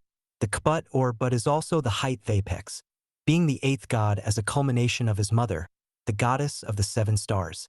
It has many other symbolic forms: a seat or throne, a boat, a table, plateau, a shrine. Hut was a modification of Kut, god, which in turn is a variant of Keft, the devil, as the aft or hind quarter of the circle of time, the Kep or Keft, hence the backward litanies associated with the Black Mass and with witchcraft. Keft is also the goddess of the West. She is the cleft symbolizing the Tuat of Amenta, the region of the dead below the horizon, the subliminal depths of consciousness. The empty throne, which forms the headdress of Isis, denotes the absence of Osiris, i.e., the sun, and signifies his descent into Amenta when he sinks beneath the level of the western horizon. The image denotes also the absence of the principle of fructification. In some legends, the phallus of Osiris was swallowed by a fish, and Isis failed to recover it. But the absence of a natural agent of fructification comported the presence of an unnatural agent which, before the facts of paternity were generally understood, referred to the non-human traffic and fecundation previously noted. The Typhonian way is the negative way, and the hornless ram as the lamb signified in the Sebek dynasties the descent from the mother, i.e., the pre-solar or Sabaean source. Its way of attainment is by reflection, shadow, the negation, not the union of opposites. The neter, or neuter, was the sign of the deity, neither male nor female. The neter in the hieroglyphics is the axe sign, denoting a god. The god of the axe was a title of Horus Behudit, the god of the hut, hadit, the winged disc that traversed space on the wings of the vulture. The axe is the instrument of cleaving and of breaking open, the cleft maker. It typifies the child who breaks open the mother. The axe became the sign of the god as the coming one, the one that came forth from the deep. Its shape is the figure of seven and therefore of the Typhonian goddess. The axe also symbolized the most ancient lawgivers, the stars shining eternally in space as an image of time, the seven stars of the Great Bearer, she who reached her climax or height in the eighth, represented by the dog star Sirius. The pyramid or triangle was the terrestrial sign of the height, as noted by Maspero. Pyramid is the Greek form, pyramis, of the compound term pyrium disi, which in Egyptian mathematical phraseology designates the salient angle, the ridge or height of the pyramid. The name of the Great Pyramid was Quit, meaning the horizon, which every evening engulfed the sun as it sank into the deep. In the same way, the fish swallowed the phallus of Osiris and returned it to the deep, thereby announcing the time of the deluge, at which time the creative force broke open the uterus of the Nile and regenerated the land. TC is possible to determine the nature of the various phases of the gnosis by referring to the magical numbers' relevance to their expression. In the earliest phase, for instance, space was visualized as having 7 gates, the number 7 indicating the primordial stellar cult. The lunar hien or space had 28 gates, while in the final solar phase the gates were 12, 36, or 72 according to the figurative divisions of the zodiac. There is a 13-fold division, which accords with the latest phase through which human consciousness is now passing. This 13-fold division is represented as the aeon of the daughter, for 13 is the number of the woman. The 13th sign, Arachne, the sign of the spider, overshadows and interpenetrates the gate of Gemini, which marks the passage of ingress for the influence of Zane. Sirius marked the transition from the Sabaean reckoning of time by Che Great Bear to the later reckoning by the apparent revolution of the sun. But there is more to this symbolism than a record of timekeeping. From Ursa Major came the great bearer of seed in Lemurian times. The Syriac invasion, on the other hand, was post-Diluvian. The bright star of Sirius was the sun, which in later symbolism became confused with the solar orb of the terrestrial system. The dog star not only regulated time in heaven, it also announced the periodic deluge on Earth, which was interpreted as a warning, during its flow, against intercourse with cities. The symbolism is relevant to the physiological aspect of the gnosis. The strange grimoire, Obsp, describes the consequences of ignoring this heavenly warning. Of the miseries of the land of Igupe, sick the half hath never been told nor ever shall be, for they were of the flesh and of such kind that one may not mention them fully, for the history would also involve the beasts of the fields, and dogs male and female, and goats also. Suffice it, the people were victims of evil spirits, and had descended to such unnatural practices as poisoned the flesh, which became inhabited with vermin, and they had running sores, and only evil practices alleviated the pains. The people were subject to entrancement by evil spirits, and the latter appeared among the people, taking to themselves corporeal forms for evil's sake, also eating and drinking with mortals daily. Perhaps the warning of the dog, itself a secret rubric, has a deeper and even more cogent advice of prudence against that other traffic, that other miscegenation that had antedated the historic deluge and the submergence of continents most afflicted by the Typhonian disease. This surely is the proper significance of the dog that appears in Masonic lore, where it is in fact a symbol of prudence. But the moral leprosy, the dark rites, mentioned by Massey and described in OSP, were not the scars only of physical diseases. The accursed Typhonians were tainted with extraterrestrial and essentially non-human contaminations. Although the present state of our knowledge renders speculative any such interpretation, there is strong evidence to support the suppositions involved. We may be sure that no state of merely physical degeneracy, manifesting as bestiality or sodomy which would not have characterized only one religious or ethnic group, would have occasioned so fierce and widespread an abhorrence. As Massey has made abundantly clear, the records of entire dynasties were destroyed, their monuments defaced, in an effort to erase all traces of the Typhonians. A sledgehammer to annihilate an ant, if merely physical factors were involved.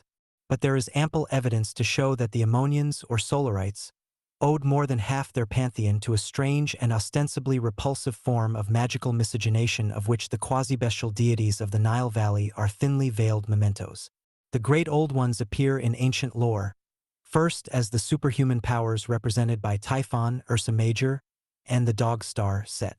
They are described by the Welsh bard Taliesin as the sluggish animals of Sut, or Satan. They were vilified as the backsliders by the later theologians because these constellations were seen to lose time as compared with the solar timekeepers. In the Gnosis, this backsliding was associated with bestial cult practices. But that is merely an interpretation of types which reflected, perhaps, the ignorance of the interpreters. It referred, rather, to an essential nostalgia for the Typhonian Gnosis, which was antediluvian, pre-monumental, and which predated the earliest known mythologies. A glimpse of the true situation is revealed in OSP. I teach both angels and mortals they shall not worship any one born of woman. This is an allusion to the Typhonian bloodline. Although it would appear to favor the paternal bloodline, this is not so. A previous verse describes the all-highest God as one not in shape of man. The implication is that the all-highest God is sprung of the solar race, and that the original Sabaean Gnosis is abhorrent because the Typhonian mother bred creatures indistinguishable from, although quite other than, man, as two identical seeming plants, may spring from different seeds, so humanoid forms may spring from seed not essentially human. Recent investigations into the nosology of human types suggest that diseases may germinate in spaces beyond Earth. TT has already been noted in this connection that the design for ATUI, rejected by Crowley, depicts the bear, Ursa Major, overshadowing the magician, thus indicating the Typhonian origin of his magic. A great deal of confusion has arisen because of the double function of Thoth, Mercury, in magical symbolism. The first form of this god was Sabaean, and it was represented by Setenubis, the Seten or Satan of later theologies. Its celestial representative was the dog star as guide of the ways in heaven. On earth, it announced the waters of inundation. The second form of Thoth was Tot, whose full name, Tahuti, signifies the double one and the gibbousness of the moon, waning and waxing. Anubis was the synthetic type of dog and ape typified by the cynocephalus or dog-faced baboon. According to Herodotus, this creature was used in the sacred rites as a timekeeper, because the female in its courses emitted at the moment of lunation periodic howls. This accounts for the query in AL. Is a god to live in a dog? The fact is, the earliest male deity was identified with the dog star. The query concerns the ancient ritual, and the response is in the negative because the tradition implied by it is that of the later, post-stellar Ammonian cult. But the verse continues, but the highest are of us, implying that although the dog has been cast out, it did at one time represent the height or summit of heaven. The later Tot was therefore known as the Lord of Amsmen, the eighth region, the eighth being, as before noted, the climax or full manifestation of the light of the seven stars of Ursa Major. On the tree of life, the height of the seven inferior Sephiroth is in Dath, the place of the double one. The phrase, the highest are of us, therefore indicates assimilation to the god of the eight, i.e., Set, the height, which is, by reflex, also the god of the depth. The Ammonians worshipped the sun, but the initiates of the true tradition worshipped the sun behind the sun, first typified by the dog star. To this primal tradition, the Typhonians remained true to the end, whereas the solar cults departed from the hidden god and worshipped its material manifestation, the central star of the solar system. Worship here signifies an awareness of the source or origin. The first terrestrial races were not of solar but of stellar origin, and Liber Al at its outset declares for this doctrine that every man and every woman is a star. Degree? This was the doctrine that was submerged with Lemuria and Atlantis, although faint traces of it were perpetuated by the Mongol races, and its ghostly echoes informed the Typhonian tradition in Africa. The current attained a fresh impulse in the pre-monumental Egyptian dynasties and emerged again in the tundras of the Far East. It survived in some of the Gnostic sects as the remnant of a once virile current, and its final perversion into the false solar tradition dates from the death of Sut Apophis, last king of the Hekshus or Shuzenhar. The cult of the earliest god was that of Set.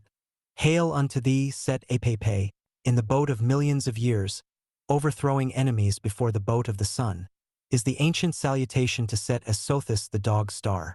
It contains a direct allusion to a pre-solar invasion from the Great Bear System by the seed-bearers of the Ophidian current Apophis, who overthrew, for a time, the opposing influences projected from the solar spacebarks.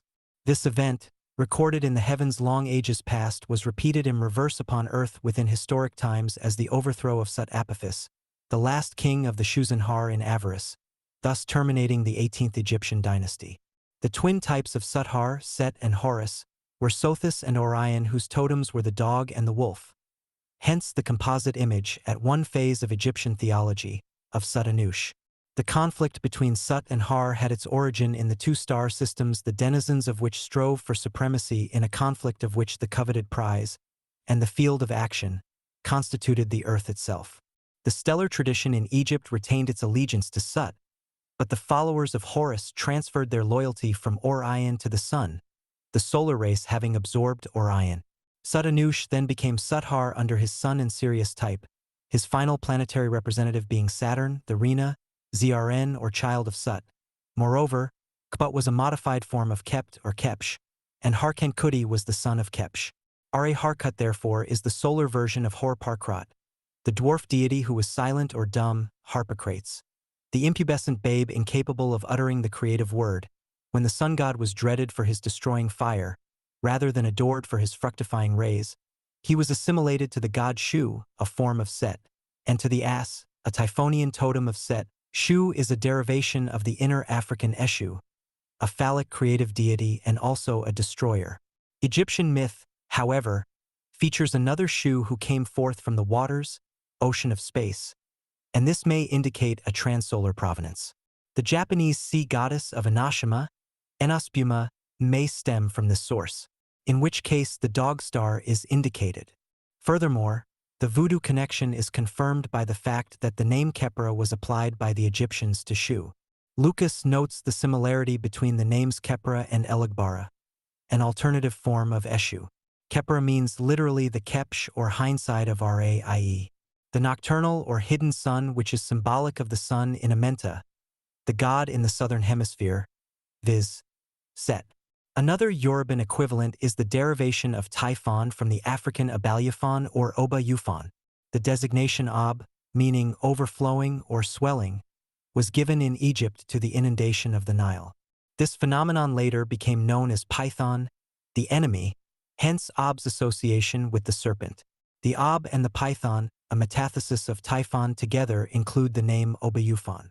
According to Bailey, the word Python is derived from Pytho grk, to putrefy, by which is understood the corruption of the waters. Typhon is a species of fever. occasioned by the effluvia arising from either animal or vegetable substances in a decayed or putrid state, and hence it is that in low and marshy countries it is apt to be prevalent when intense and sultry heat succeeds any great inundation. This is a perfect description of the miasmata arising from the Nilotic Delta during the dog days. In magical terms, therefore, Typhon resumes the formula of putrefaction represented by Scorpio and allied to the alchemical figure known as the Black Dragon. IC is significant that the canopic jars containing the entrails of the embalmed mummy were named after Cano, the father of the dragon, or the measure of the overflow. Canob derives from cane, a perch, a fathom, rod, or cane, to measure, and from ob, dragon or serpent. The canopic vessels are therefore related symbolically to the rise and overflow of the Nile, heralded by the dog star, Set. This shows that Typhon and Set were as intimately related on earth as in the heavens, as the dragon of the 7 stars, the primordial woman and her dog, Sothis. When the mysteries were no longer understood, the formula worked its way, in a twisted fashion, into the bestial practices for which the Typhonians were condemned by the Ammonians and the later Solarites. However, all genuine magical formulae are multivalent, and the dog and the woman comported a use of the Ophidian current which was known to have great efficacy. Putrefaction breeds the phosphorescent phantasms reflected into the astral light as miasmata arising from the stagnant waters of the land of reeds, the swamps of Serbones, the lake in which the fabled Python is said to have died. Serbones supplied the Egyptians with the bitumen and sulfur used to arrest putrefaction of the dead. The canopic jars were sealed hermetically by stoppers shaped in 4 different forms. 1. That of the dog, the barker who warned of the approaching inundation. 2. That of the hawk signifying the flight of the Aresian wind that swelled the waters. 3. That of the heron which denoted the south wind, propeller of the waters, and 4. That of the virgin. For when the sun had passed her house degree, the inundation had all but subsided. The reference to the winds recalls the legend familiar to Masons. It is he that, under the name of Osiris, persecuted by Typhon and by the tyrants of the air, was put to death, shut up in a dark womb, which indicates the conflict between the Typhonians and the Ammonites. Of all the winds, it was the burning and obscuring Khamsin or typhoon that was the most dreaded as the reign of Typhon. In that vortex vanished the terrestrial elements that nourished the caverns of the earth described by Al-Hazard in The Nameless City, which is a manner of saying that the original votaries of Typhon are gathered up and preserved in the interior of the earth. Likewise, the minions of Cthulhu lurk in the depths of unfathomable waters before rising once more to repossess the planet Earth. These aerial currents are represented in the symbolism of the magician's wand by the wings surmounting the mercurial caduceus. The wand, staff, or scepter became, in eschatology, the emblem par excellence of the sacred person or holy one, the kadosh or kados, hence caduceus. The wind regulated the increase of the floodwaters which, in the formula under discussion, refers to the peak period of the flowing or flowering priestess. It was also the magical controller of the lunar waters typified by the rod, cane, or measure of the Nile, held in the paws of the dog-headed Anubis who typified, in the Masonic mysteries, prudence, the regulator of moral conduct relating to the tides of human passion. The Abbé Plush claims the reed or cane to have been the prototype of the caduceus of Mercury, Anubis. John Fellows notes that this emblem is indicated in the Freemasonic degree of Grand Elected Knight of Kadosh. To the question, "Are you Kadosh?" the candidate replies, "Yes, Lamb," and places his hand upon his forehead on which is a plaque bearing the legend Nikum Adonai. The serpents entwined about the rod denote the Ophidian current, the work of the wand and the work of the sword which Crowley, as the scribe of Ael, was to learn and teach. The work of the sword has been treated elsewhere. The work of the wand involves the double use of the kadosh as the solar phallic wand of the magician and as the regulator or controller of the waters. The insignia of Che Royal Archdegree embody the glyph of stellar gnosis typified by the 7 stars of Typhon and the blazing star Sirius, Set. In the modern or Masonic recension of this rite, the insignia are merely ornamental, and rare is the Mason who can give a satisfactory account of the pre-solar provenance of the mysteries of his craft. One of its advocates declared, "We discover in the Ammonian and Egyptian rites the most perfect remains of those original to whom our society refers." Copyright, the same authority stated, "We derive from the Druids many of the Ammonian rites. This is as far back as the Masons can go, for the original gnosis had been blotted from the land long ages even before the Druids floated their mother ship, although it is probable that the son of the Druids was the child of the mother alone. There was an ancient Egyptian belief that the creation of the earth occurred at the precise moment of the sun's rising in the house of the lion Leo. This was preceded by an earlier gnosis in which the serpent or dragon determined the moment of creation. These traditions were blended in the image of the lion serpent, which was attributed by the Chaldeans to Tur, the ninth letter of the magical alphabet. Taith combines the lion and the serpent in a single concept. There is herein a subtle mystery, for the letter Tau, adopted by the Masons as the letter of life, is also the letter of Set. The triple Tau of the Archmasons is evidence of the Fakir. Fellows notes that, with the Hebrew, the Tau was the symbol of life, whereas with the Greeks the letter Theta, Taith, was that of death. The confusion of meanings is apacent only, for a deeper mystery is here concealed. Elii. Verse 6 is relevant. 1 am life and the giver of life. Yet therefore is the knowledge 0 f me the knowledge of death. The Tau of the Masons is in shape the headless cross. Tr denotes the god below the horizon, the phallus bearer of the ties. *LT also denotes the 9 dry months, the period in Egypt when trade and communal intercourse proceeded undisrupted by the inundation. The 3 arms of the T represent each 1/4 of the full cycle or 12 months. The Greeks who, like the later Solarites, had lost the keys to the primordial gnosis, identified the sun in Amenta with the Typhonian child or babe of the abyss, while Che Egyptians exalted the lion as a type of inundation because the plenitude of the Nile occurred when the sun entered the constellation of Leo. This made the lion a type of death for the Greeks, whereas for the Egyptians it was a type of life. The 3rd degree of Masonry, which acquires with the grade in the system of the Golden Dawn, resumes the gnosis of the death of the sun, and it reflects the entire doctrine, split by the conflict between the Typhonians and the Ammonians. The sun's resurrection from the bed or coffin was his regeneration into a new world. It was virtually the same as his return from Hades, his liberation from the womb of the ship goddess. Fellows thus expresses the kernel of the matter. In Masonry, the true God, who according to pagan theology resides in the immensity of space, is kept out of view, and Osiris the sun is substituted in this place. Why? Because the original God was the sun behind the sun, viz. Sirius, or theologically speaking, Set. Tyrants of the air, see page 53, is a curious phrase which assumes today a sinister flavor reminiscent of the passage in AL 2.34, fresh fever from the skies. Fever is a characteristic of the Typhonian current as expressed in the image of the swamp Serbones. Furthermore, it is not a far step from the ship goddess to the mothership familiar to ufologists. The ship or ark containing Horus, the Har or sun, is depicted in the heraldic arms of Dunwich.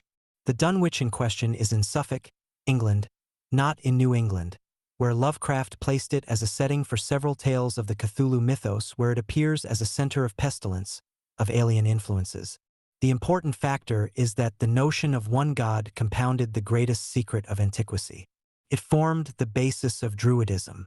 But ages earlier, the Typhonians had been first in the field with Sut Typhon, the mother and child in a single image.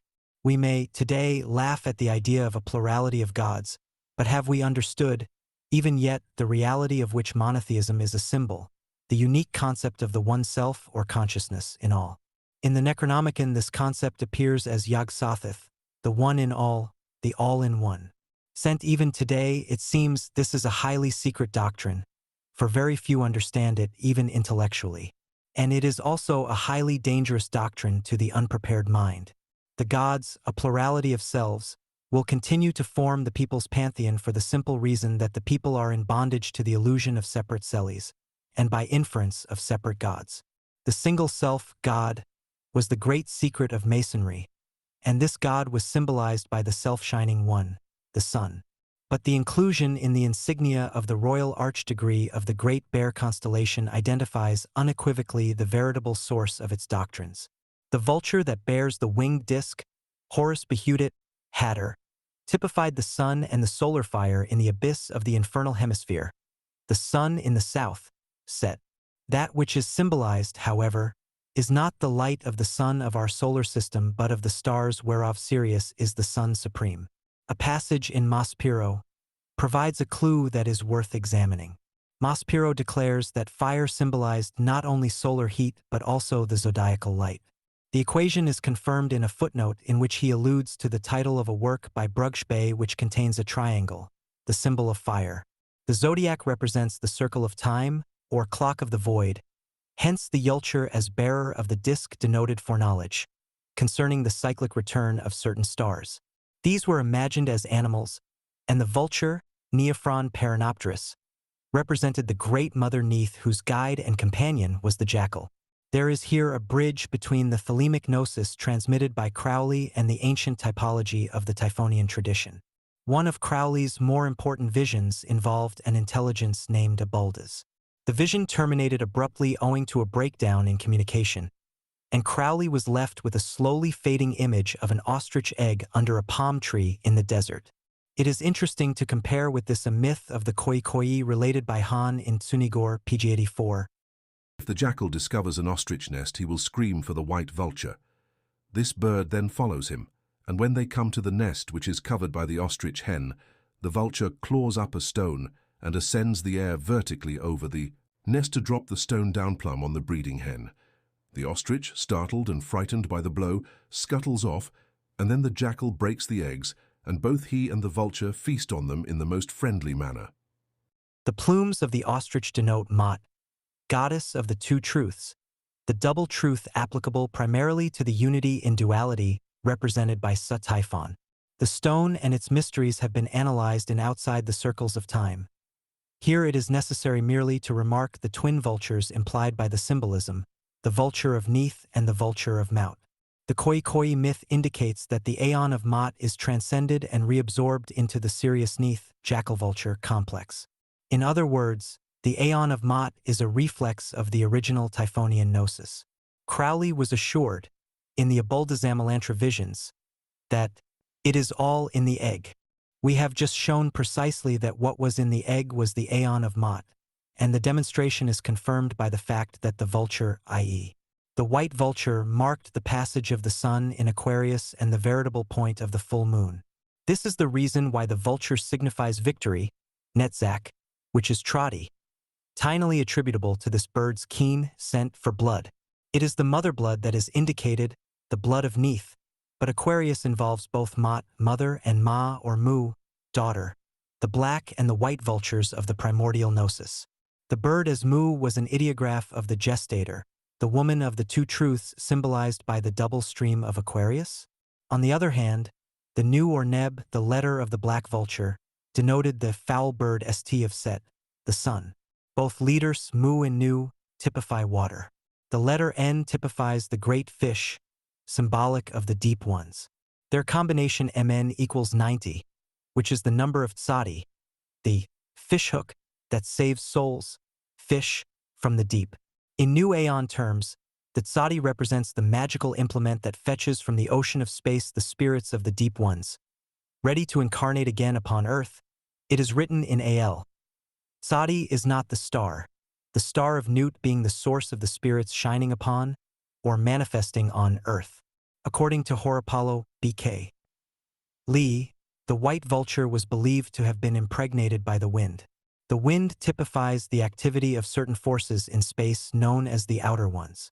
According to occult lore, the outer ones coupled with terrestrial entities, Massey notes, significantly for the present thesis.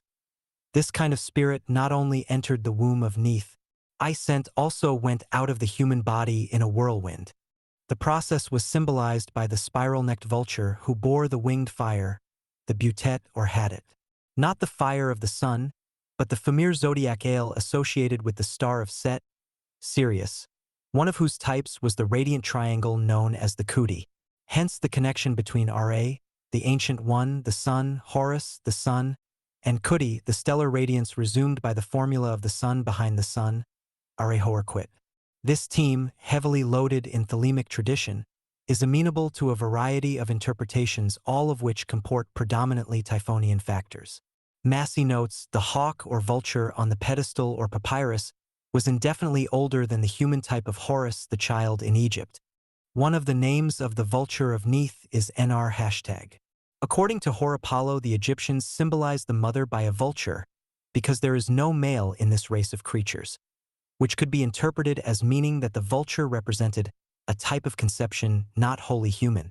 Nru is numerically 256, which equates it with the voodoo spider goddess possessed of 256 culus. But according to Massey the Older, the Typhonian vulture was a black, foul bird named the Ney, and her children were the Nasi. He notes further that the adorers of the disk and the Typhonians avoided the orthodox vulture sign and used the cubit sign rather than the bird for the phonetic M. This curious version of the Typhonians and disk worshippers reflects two conflicting traditions represented respectively by the letters M and N. M represents the blood of the female, the lunar kala. Its number is 40, the number of days comprising the period of the Nilotic inundation. It is also the number of weeks required for the gestation of the human fetus. The letter N, 50, represents the number of the gates of Bina, whose name is death. Bina is specifically the power zone of Set, whose planetary representative is Saturn. The gates of death, or Dath, swing both ways, for they can also admit influences from outside. 50 is the number of the Arabic Khamsin, Hebrew, Kamshin, which is derived from the Egyptian Khamsin. The Khamsin, or winds of the 50 hot days, dog days, are associated with Set and the dog star Sirius. They are equivalent to the 50 gates symbolic of the return of man to the heights by the operation of Shekinah. The first gate is in matter, and the last is in God. The last gate, which resumes them all, is in Bina, so that God is attained by mine and because of Shekinah, for which reason her number is said to be 50. According to rabbinical lore, Moses failed to open the 50th gate because he had ceased to live with his wife. The union of the Yod and the Ha produced 5 lights which gave birth to the 50 gates or supreme lights. The light of the mother above reaches man by the 50 gates. He who devotes himself to the law opens the 50 gates of Bina, Saturn Set, which correspond to the Yod multiplied by the Ha. They are in the region of the Great Mother who gives power to the Shakti below. The letters M and N comport predominantly negative concepts. M is represented by the wave of water, as exemplified in the astroglyph for Aquarius. The undulation of the reptilian or Ophidian current employed by terrestrial adepts. N represents the absolute negation that obtains beyond the abyss. The difference between the two sets of symbolism is paralleled by the difference between the hanged man of the tarot, the one who makes the crossing, and the crossing itself. In terms of Liber Al, N represents the ordeal X, which is the ordeal of the crossing. The orthodox letter stood for the white vulture of Neith. Its Typhonian equivalent was the black bird of Set, whose symbol was the Tau, which typified the 9 dry months. Plus, on the other hand, M typified the waters of the 3 months inundation. The dry land is the desert, the empty or deserted land, the terrain of Set. The only shapes there are the mauve shadows cast by sloughed thought forms that linger as shells bereft of true vitality and reason. There is here no flesh, merely the wraiths of egoidal or personal consciousness. The vulture reigns in this realm, as the bloodless shells testify. Hence the bird is symbolic of victory, the title of the 7th Sephira, Netzach, typified by the raven or blackbird of Set.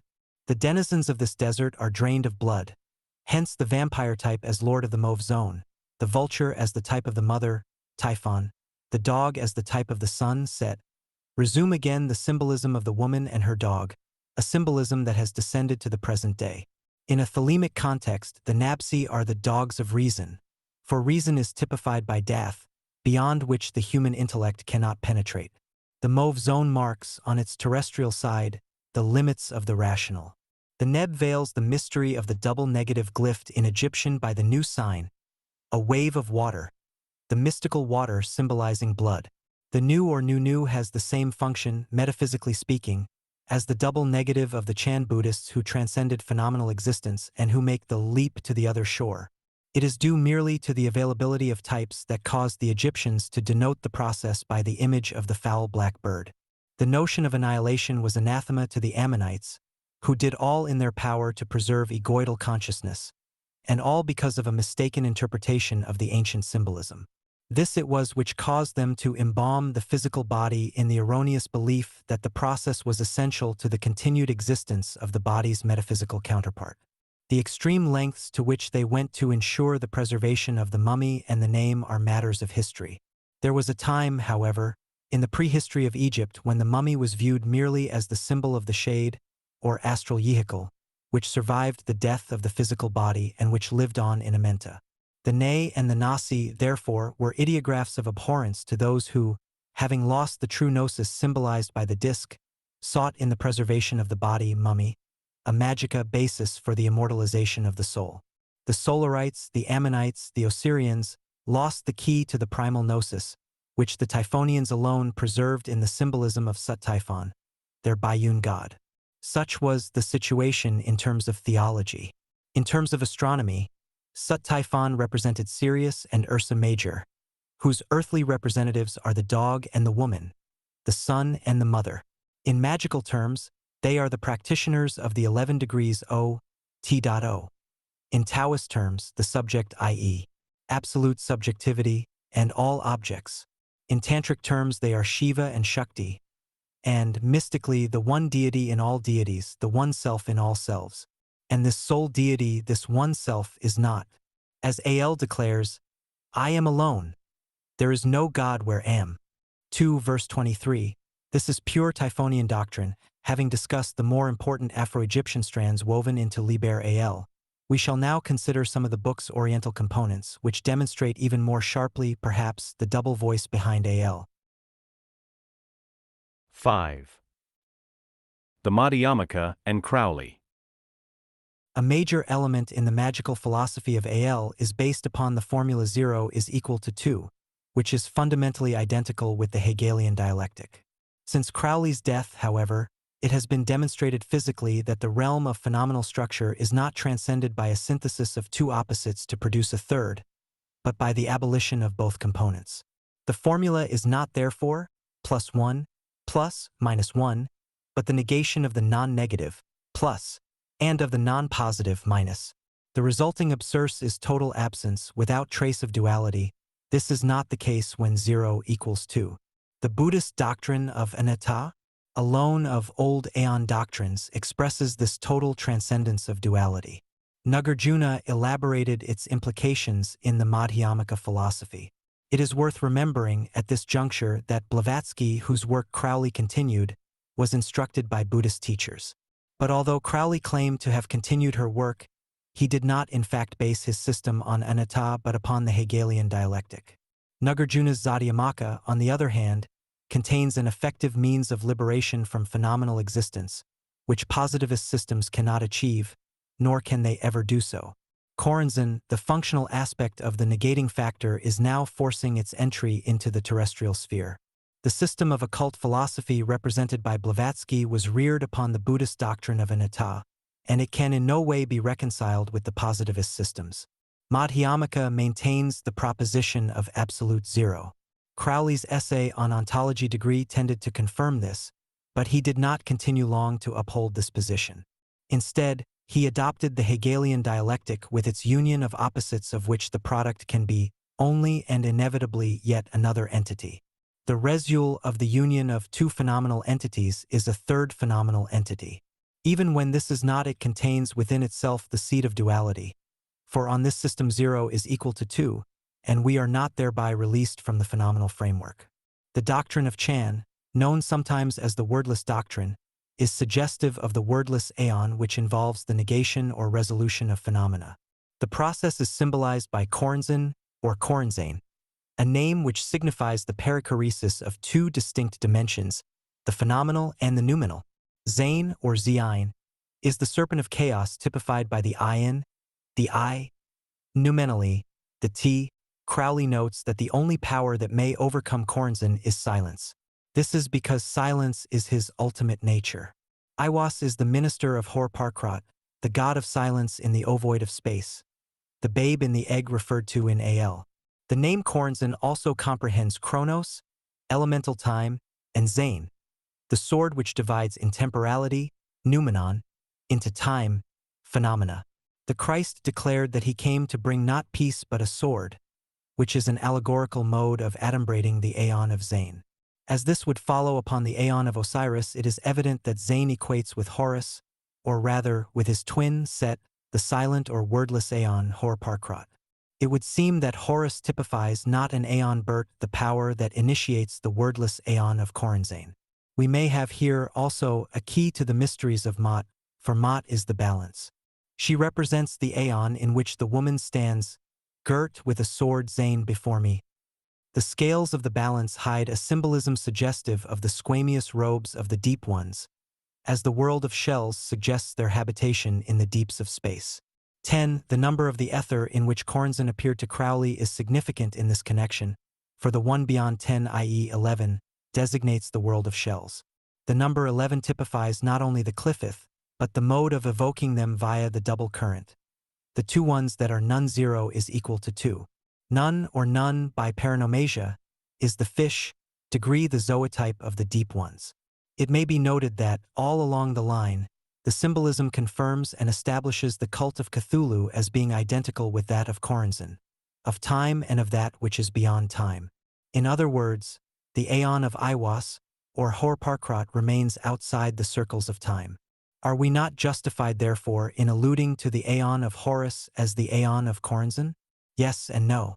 The duration of an aeon is not necessarily 2,000 years, or any other protracted period of time. The word aeon also denotes an infinitesimally fleeting moment, an immeasurable period, the no time required, perhaps, to trigger the Acon of Mot.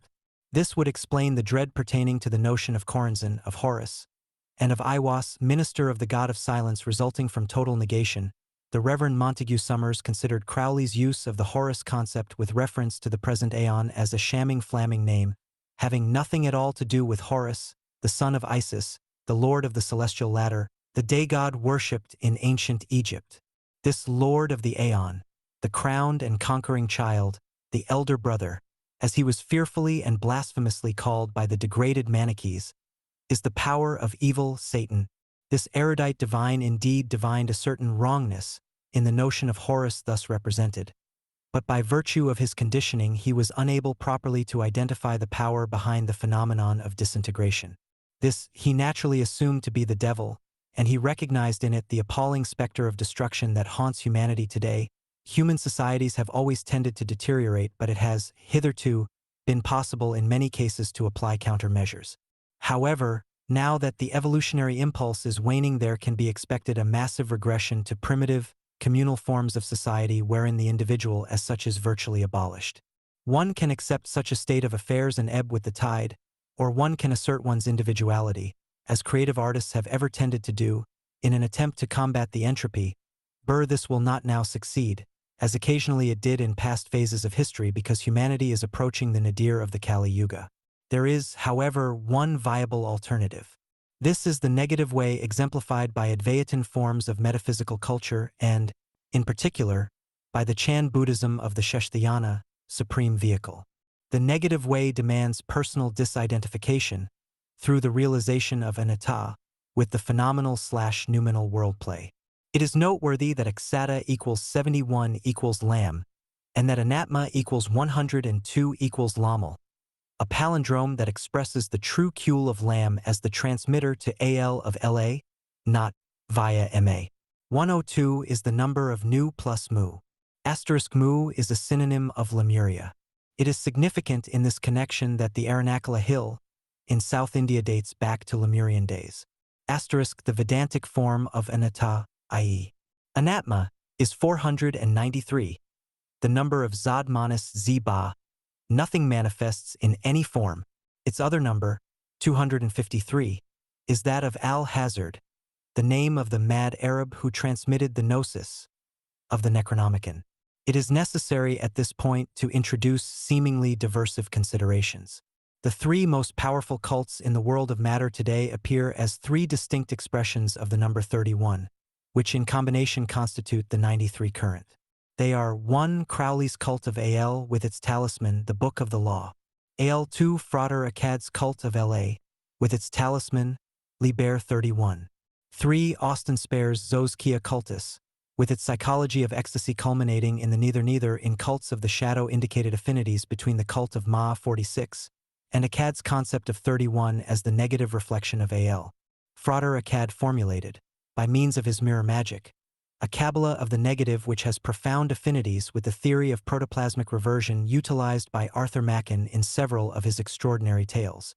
At about the time Crowley embarked upon his equinox period, Austin Osman Spare was elaborating his doctrine of the Kia, which he described as the philosophy of neither-neither. That Crowley was involved in similar researches is proved by his preoccupation with the ancient Chinese formula, 0 is equal to 2. Spare, likewise, was introducing into his system the Asiatic metaphysic of the Madhyamaka, or middle position, which eschewed the two extremes existence is and non-existence not is. Avoiding both extremes, Crowley and Spare adopted a stance which reflected neither. Spare stepped back even further and assumed a standpoint of neithes neither, which represents precisely the Madhyamaka position, although it is, rather, the abolition of all positions, for Kia implies not only neither is nor is not, but also neither either of these. The Kia is based upon a double negative reminiscent of the Chinese formula of double absence, or absolute absence. This is the periphery of the circle which touches Spare's Kia, and which formulates the process of attainment through absent-mindedness elaborated in Spare's The Book of Pleasure. There are in this complex far more than stray threads of Oriental metaphysics, vital though they are to an understanding of the 93 mystique and its prominence in contemporary occultism. It is not possible to explain the formula in conceptual language because there is no language that is not dualistic. Approximately, noumenon, non-duality, may be realized by the abolition not of the positive factor alone, but also by the negation of the negative factor which remains after that abolition. This double process results not in an absence which implies a presence, but a double absence which abolishes the presence implied by the initial absence. What remains is total or absolute absence, known in Buddhist terms as Syariata, void. Spare did not fall into the error of 0 is equal to 2. His not is absolute 0, for it is from total nothingness that phenomena arise. The creative occultist has necessarily to revert to this primordial void in order to encounter the source of materialization. No other formula permits change to occur in conformity with will, which is Crowley's definition of magic, the science of illusion of appearances only. It is doubtful if Crowley intuited this fact, although Frater Akkad seemed to be vaguely aware of it. 7 degrees Spare most certainly was, and it enabled him to establish conscious contact with intelligence outside space and time, themselves the framework of dualistic thought. 2. In other words, space and time rise and fall together with the appearance manifested within them. Crowley did not achieve contact from his side, for when Aiwass communicated with him it was at the will of Aiwass. The rent in the fabric of space, the warp in the sequence of time, occurred not at the pleasure of Crowley, but of Aiwass. Spare, on the other hand, seemed able to anticipate these rents and warps because he understood profoundly the in-betweenness concepts, the middle position, Madhyamaka, which is no position at all, for it is the negation of the two positive concepts, is and not is. Frater Akkad also realized that in order to discover God it is necessary to revert to the primordial word, but it is doubtful if he realized the void nature of that word. He noted merely that the word Alala adds up to 93, and that it formulates the negative current which invokes the primal God who is Tuli no God. In order that things may unite, they must appear simultaneously. This they can never do because two thoughts, objects, cannot occur simultaneously in consciousness. Identity, i.e., unity, may be found only in the negation of both thoughts. Furthermore, words are expressions of thoughts and feelings, whereas noumenon is beyond both thoughts and feelings. Therefore, silence alone can express that which is beyond or outside. A close study of Frater Akkad's correspondence concerning the Aeon of Mott reveals how closely he came to comprehending the reality underlying 93. However, he seems to have understood it as a combination of positive and negative elements, rather than as neither positive nor negative. Although I did not know Frater Akkad personally, knew both Crowley and Spare, and my feelings are that Spare was aware that reality was neither AL nor LA. Rather, that it was the absence of both, or neither. In this realization Akkad resembled Alan Bennett, who at an early age experienced fleeting absorption in reality, and spent the remainder of his life endeavoring to realize it as the natural state. Nox, night, is the symbol of neither. One of its numbers, 210 or 70 by 3, signifies 0, the cube root of 0, which, as 000, formulates the Kabbalistic Ein Sof, or one of the communications received by Crowley Liber Trigrammaton, begins with the words, "Here is nothing under its three forms." The verse is numbered 000, and the communication in question is based upon the Chinese system of the Yin-Yang Tao.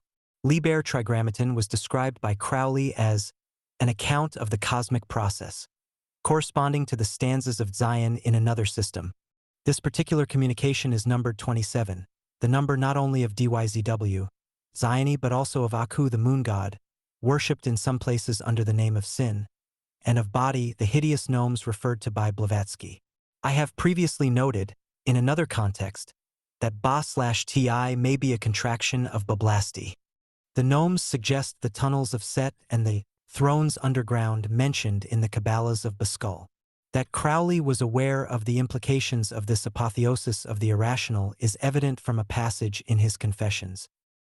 The meditation of this afternoon resulted in an initiation so stupendous that I dare not hint at its word. In a single instant, I had the key to the whole of the Chinese wisdom. In the light, momentary glimpse as it was, of this tooth, all. Systems of religion and philosophy became absolutely puerile. Even the law, i.e. the law of Thelema, appears no more than a curious incident. It baffles me to understand how my brother Maggie, knowing this, ever went on. A little farther on, Crowley acknowledged that this experience had shaken him utterly. The secret comes along the path of Aleph to Chakma, which is a manner of saying that it comes from outside, the tree of life. Crowley observed of this secret that it has the might to hurl every master of the temple into the abyss, and to fling every adept of the rose cross down to the cliffeth. This, because the cliffeth is the source of the shells or space capsules that traverse the abyss between man and extraterrestrial consciousness. There is a solution of continuity between the upper triad of the tree, resumed by the Kether-Chakma-Bina complex, and the terrestrial human power zones. The mystery may better be understood in relation to the dynamics of the equation. +1 plus -1 equals 0, which consists in a positive and a negative element combined to produce naught. But this naught is qualified. It is not absolute zero because duality is not transcended by the operation. It remains latent in the product naught, which equals 2. It thus remains within a phenomenal framework. To obtain pure nothingness, Knox, the formula cannot be one of union or synthesis, for duality may be abolished only by the negation of two opposing or complementary elements. Thus, the non-negative +1 plus the non-positive -1 equals non-2, which is Advaita or non-duality. The difference in physical terms is unnoticeable because both formulae yield nothing, but metaphysically the difference is total because the residual nothing is absolute nothing or nothingness, the two having been utterly abolished. In magico-mystical terminology, this is the difference between Newt and Knox. Various gematria of these terms enable us to conduct an analysis on levels within the phenomenal framework, which nonetheless include extra-phenomenal, though not noumenal, implications. The number of Newt for 66 is also the number of Hast, degree, the goddess at the gate of heaven by night, and of GLGLTH, the skull, symbol of death and of the mystery of crossing over from existence to non-existence.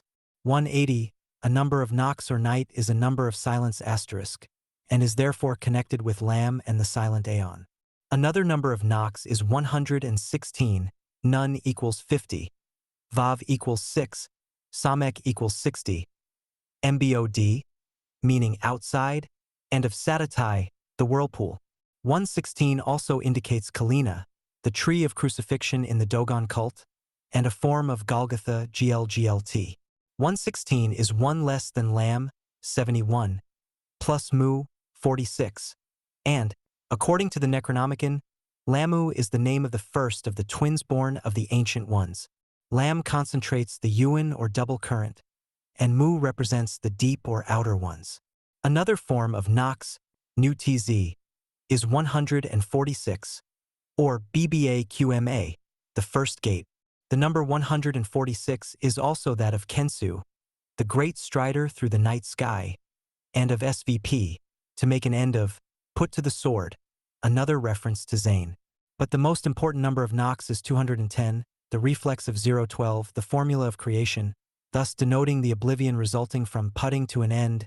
210 is the number of the great old ones, the giants, Nephilim, the fallen ones asterisk, or abortions, and of CHRB, a sword. The Zob type of Nox is the Hlohlo, 210.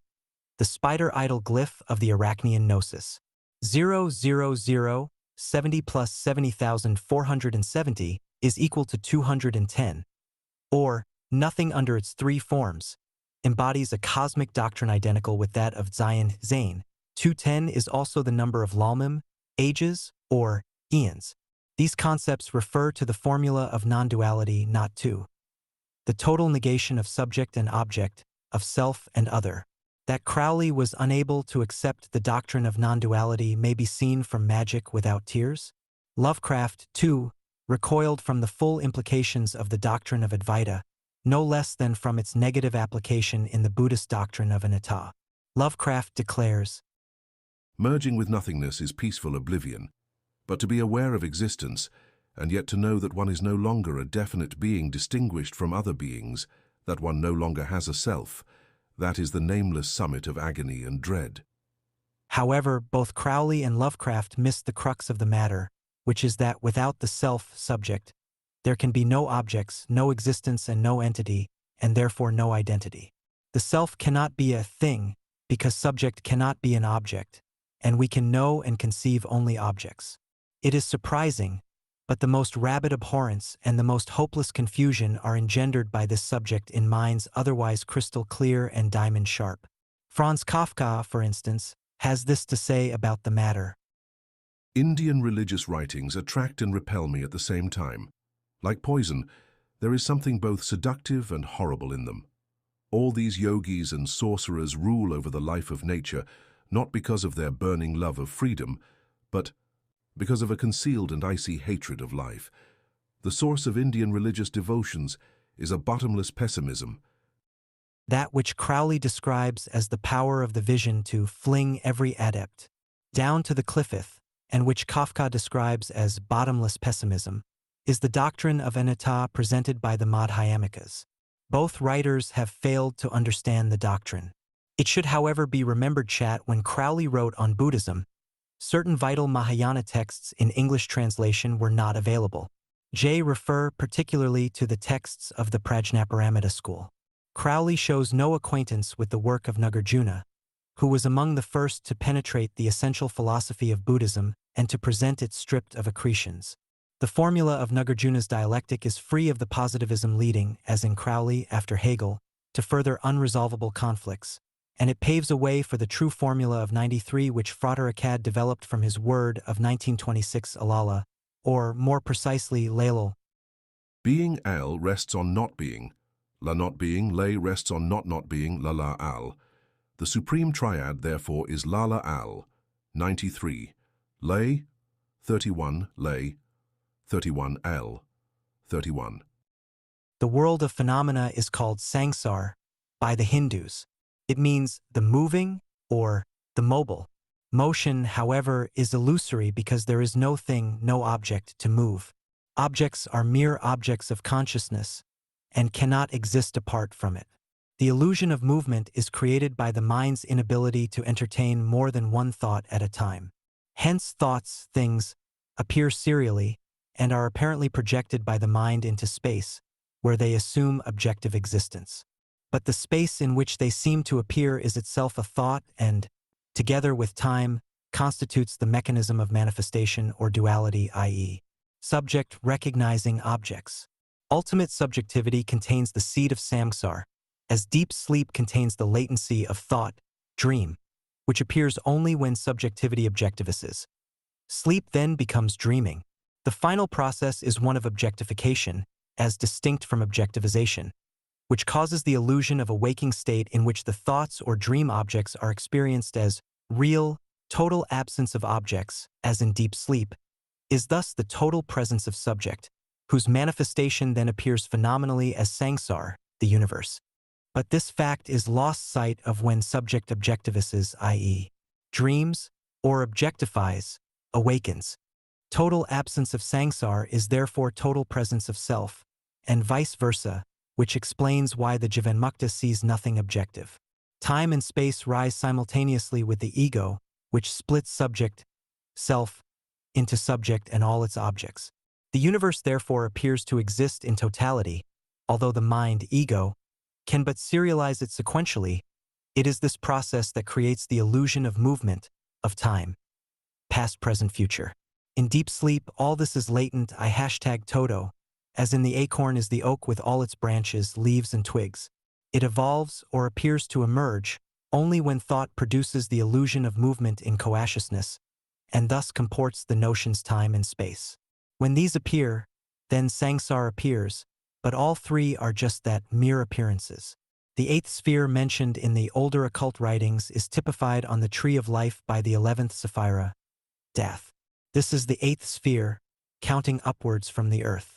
It is also the height or summit so far as concerns the human life wave, for there is a solution of continuity between the 7 spheres below the abyss and the upper triad. This point of vagueness or discontinuity has been called the mauve zone. It is the place at which the tree itself fades into voidness. The obloquy heaped upon death by the proponents of the old Aeon dispensation is the outcome of a concentrated revulsion from the truth that noumenon is inaccessible to human consciousness, as to any other qualified form of consciousness. The truth is that no thing, no entity or concept, and this includes the tree of life, exists above the abyss. The tree appears to be the tree only within the framework of conceptual thought, which is wholly phenomenal and has therefore only an apparent existence. The mauve or mallow zone is typified by the swamp because it is neither firm land, earth, nor water, heaven. It is the gateway to voidness, the outer gateway par excellence. It is evident that there can be no such thing as an object, because an object implies a subject to cognize it, thus creating duality. This is apparent only, for reality is non-dual Advaita. Duality is the ultimate blasphemy typified in theologies by Lou Diable, the double one. Double one is 11, the number of the cliffith or world of shells, a hollow and wholly phantasmal agglomeration of energy specters. There is no subject, only subjectivity. Objectivity is merely its apparent objectification. The process of objectification is known as the ego-making faculty. By it is reified what is visualized or thought. 6. The fourth power of the Sphinx. The sonic vibrations of the Ophidian current are beyond the range of sound audible to the human ear. In the Book of the Law, Aiwas is described as the minister of Hor-Parkrat, the god of silence, a fact not fully understood by many contemporary exponents of the current. Sound in its gross or audible manifestation is inimical to the manifestation of Hor-Parkrat, or Set, the god of the wordless aeon. The great masters of wisdom taught through silence. Dakshinamurti and the Buddha, whose silence concerning certain matters has been largely misinterpreted, are the better-known historical examples. Dakshinamurti was an avatar of Shiva, incarnated in recent years as Bhagwan Sri Ramana Maharshi, who taught also by silence. His gift of grace was Mauna Diksha, initiation through silence. His discourses were almost entirely in answer to questions, as were his books. He did not preach or lecture in the sense in which these words are usually understood. Spiritual culture is entirely a matter of individual development. It is not amenable to mass distribution. The way in which a question is framed is a key to the receptive aptitude of the questioner and an indication that he may understand its answer. But the voice of the silence is rarely heard today, and if it is even more rarely heeded. The fear of silence is in fact so acute that it has exploded in the noise which finds expression in the cacophony characteristic of much contemporary music. Distorted vibrations are triggering all manner of nervous and psychic ills. Never before have diseases of the soul spawned by dissonance been so prevalent or so widespread. They are the audible reflexes of explosions which rent, in the 1940s, Earth's auric shell, and which drew into the visible spectrum UFOs and other magical manifestations. But although the latter may reactivate in humanity long-dormant faculties of psychic awareness, the cacophonies can only rupture the astroetheric envelopes which are the vehicles of such manifestations, both in a cosmic and a microcosmic sense. TT may be noted in this context that in the sphere of musical expression the rhythms of jazz, which carried a positive creative charge, did not survive the 40s. It is also noteworthy that the classical current did not similarly degenerate but has developed along lines consonant with the unfoldment of human consciousness towards the silent aeon. Harmony is a form of silence, disharmony its disruption. The wordless doctrine inheres in some European classical music, and is expressive of a space-time awareness of the void revealed by intervals which are subtle indications of the in-betweenness state, the neither-neither. The African Petro and Rada cults of voodoo contained the cosmic harmonies which were later incorporated in jazz, swing, and the jump rhythms exemplified by Count Basie and others, of the power and value of silence, of the in-betweenness and spatial sonic alignments. Francis Bacon was aware when he wrote in 1624, We have also sound houses, where we practice and demonstrate all sounds and their generation. We have harmonies which you have not, of quarter sounds and lesser slides of sounds. We have also means to convey sounds in trunks and pipes, in strange lines and distances. The degeneration mentioned above has not been confined solely to music. Human speech also is violated to the point not only of unintelligibility, but to a warping of sense which betrays a profound disorientation of consciousness leading to distorted communication.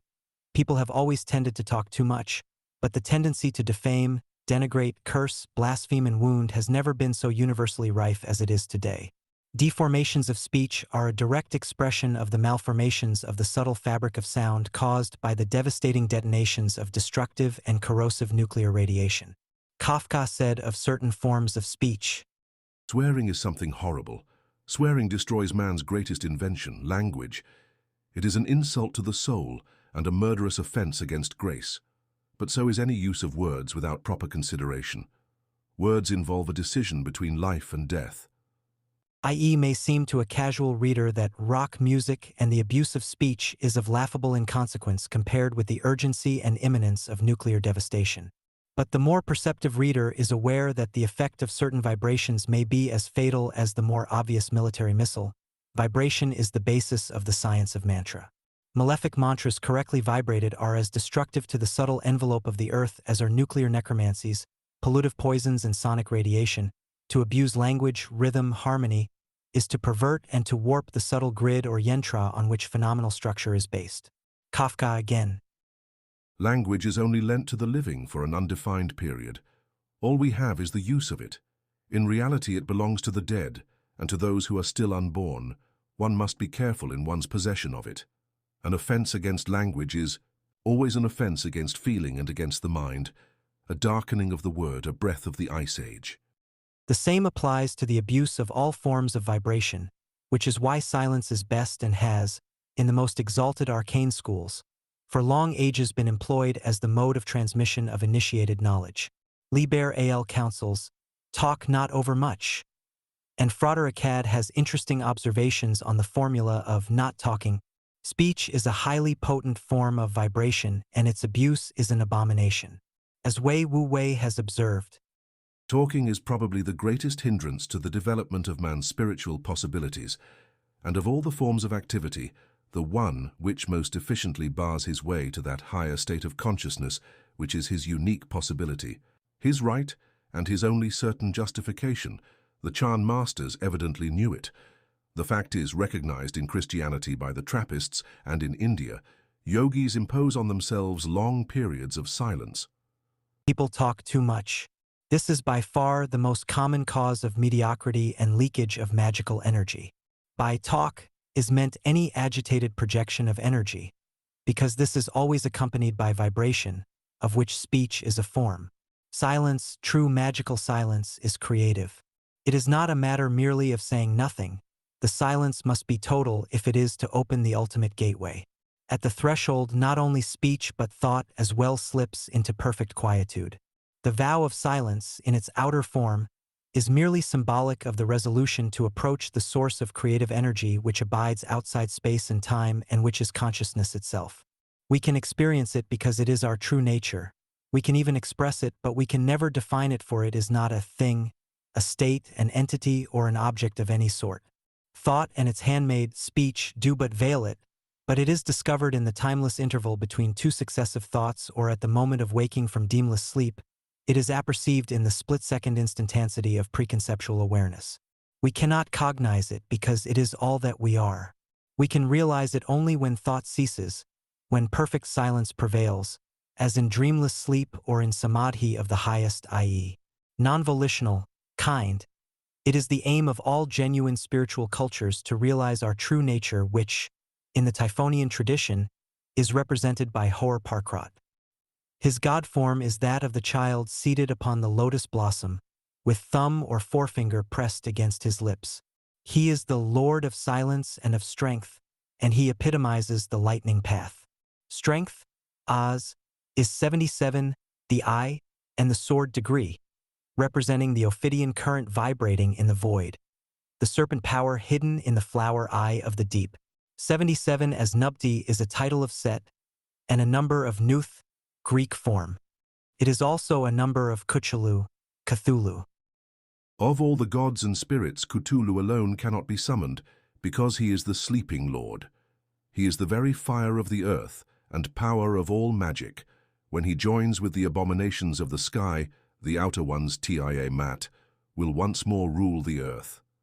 This is an adumbration of the aeon of Mat, Tiamat. 77 equals MDLG, leaping, which comports the formula of the Voltigas. It is also a number of MDGL, the tower sacred to Baal. The latter is the god form of the Baals or outer ones, who inhabit a planet in the star system of Proxima Centauri. But the most significant meaning of 77 in the present context is MZL, Mesla, the influence from Kether, which typifies the outermost gateway of the known universe. These mysteries obtain beyond the veil of the abyss, beyond the mauve zone and the veil of sleep, which is why yogis aim at inducing a state of waking sleep or sahaja samshar, for any inferior samadhi is as intermittent as sleep itself. The melodious flute of Sri Krishna, which causes the river Jamna to recoil upon itself and to take a contrary course, is an invitation to swim against the current of the senses, Rebhours. Such a contracurrent, Mivriti Marga, carries the devotee to the player of the flute at the still center where, at last, is obtained a firm footing in the turbulent stream. Sri Hernath compares Kali as woman, to both the natural and to the countercurrents. Those who are not favored by UIE, by woman, can never run against the current. He exclaims how few heed the call of the flute and struggle deter mindly Rebhours.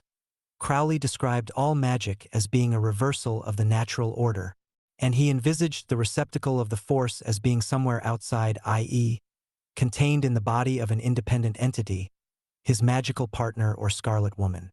He was thus obliged to resort to a form of Lambika yoga in order to retrieve the force for transformation. Advanced yogis conserve the life force and transmute internally into the nectar of the lunar kalas, the chandra kalas, the solar phallic fire.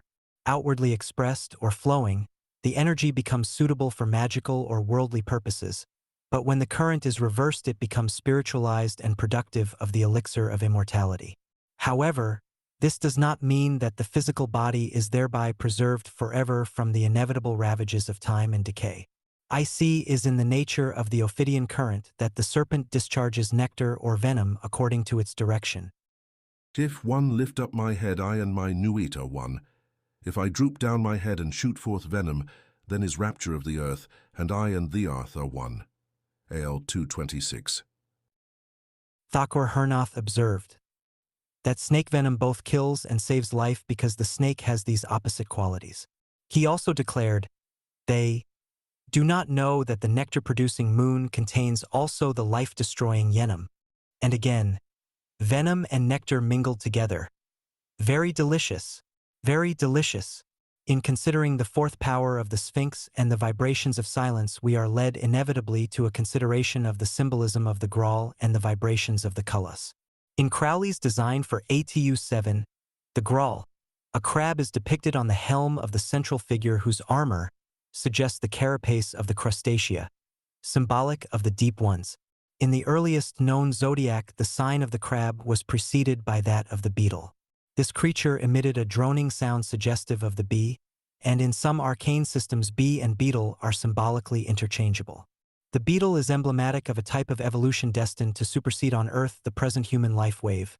The bearer of the Graal depicted on ATU 7, see illustration, may therefore be identified with the bringer to Earth of the Sangreal or blood royal, the blood which flows in the veins of the kingly man extolled by Crowley, although not understood by him in the sense of transhuman intelligence. Crowley's design for the Graal resembles as closely as may be, for a pre-1947 representation, a shape frequently described in connection with particular types of UFO. The final manifestations of consciousness have been typified by the arachnids, and it was precisely the spider which represented the ancient cult of the ob or python. The bee, beetle, or crab is therefore the link between the earliest manifestation of the Typhonian current and its final phases. Note that all three are insectival, for the crab is a kind of water beetle, or is considered as such in occult lore. These phases constitute the links of a chain which precedes, includes, and then transcends the human component. But it should be understood that the human element does not grow out of or into the two Typhonian phases which precede and succeed it. Rather, the human element appears as an interruption and interference even with the ongoing current. The bringer of the Graal may therefore be envisaged as offering to this terrestrial and alien race of humans the chance of communion with the Typhonian bloodline. For the bearer descends from the bear, Typhon, which embodies the type, typh, of the blood royal, i.e., the sangreal. Henry Lincoln's researches reveal a connection between the clan Plantard and the occult order of Shaun. The armigerous crest of the clan includes two bears. The name Shaun, tzivn, equals 156, which is the number of Babylon, the scarlet woman who collects in her Graal the blood of the saints. If the final lecture of the name is given its due value, tzivn equals 806, the number of thvth, Thoth, who, as Set, is the son of Typhon, the second bear.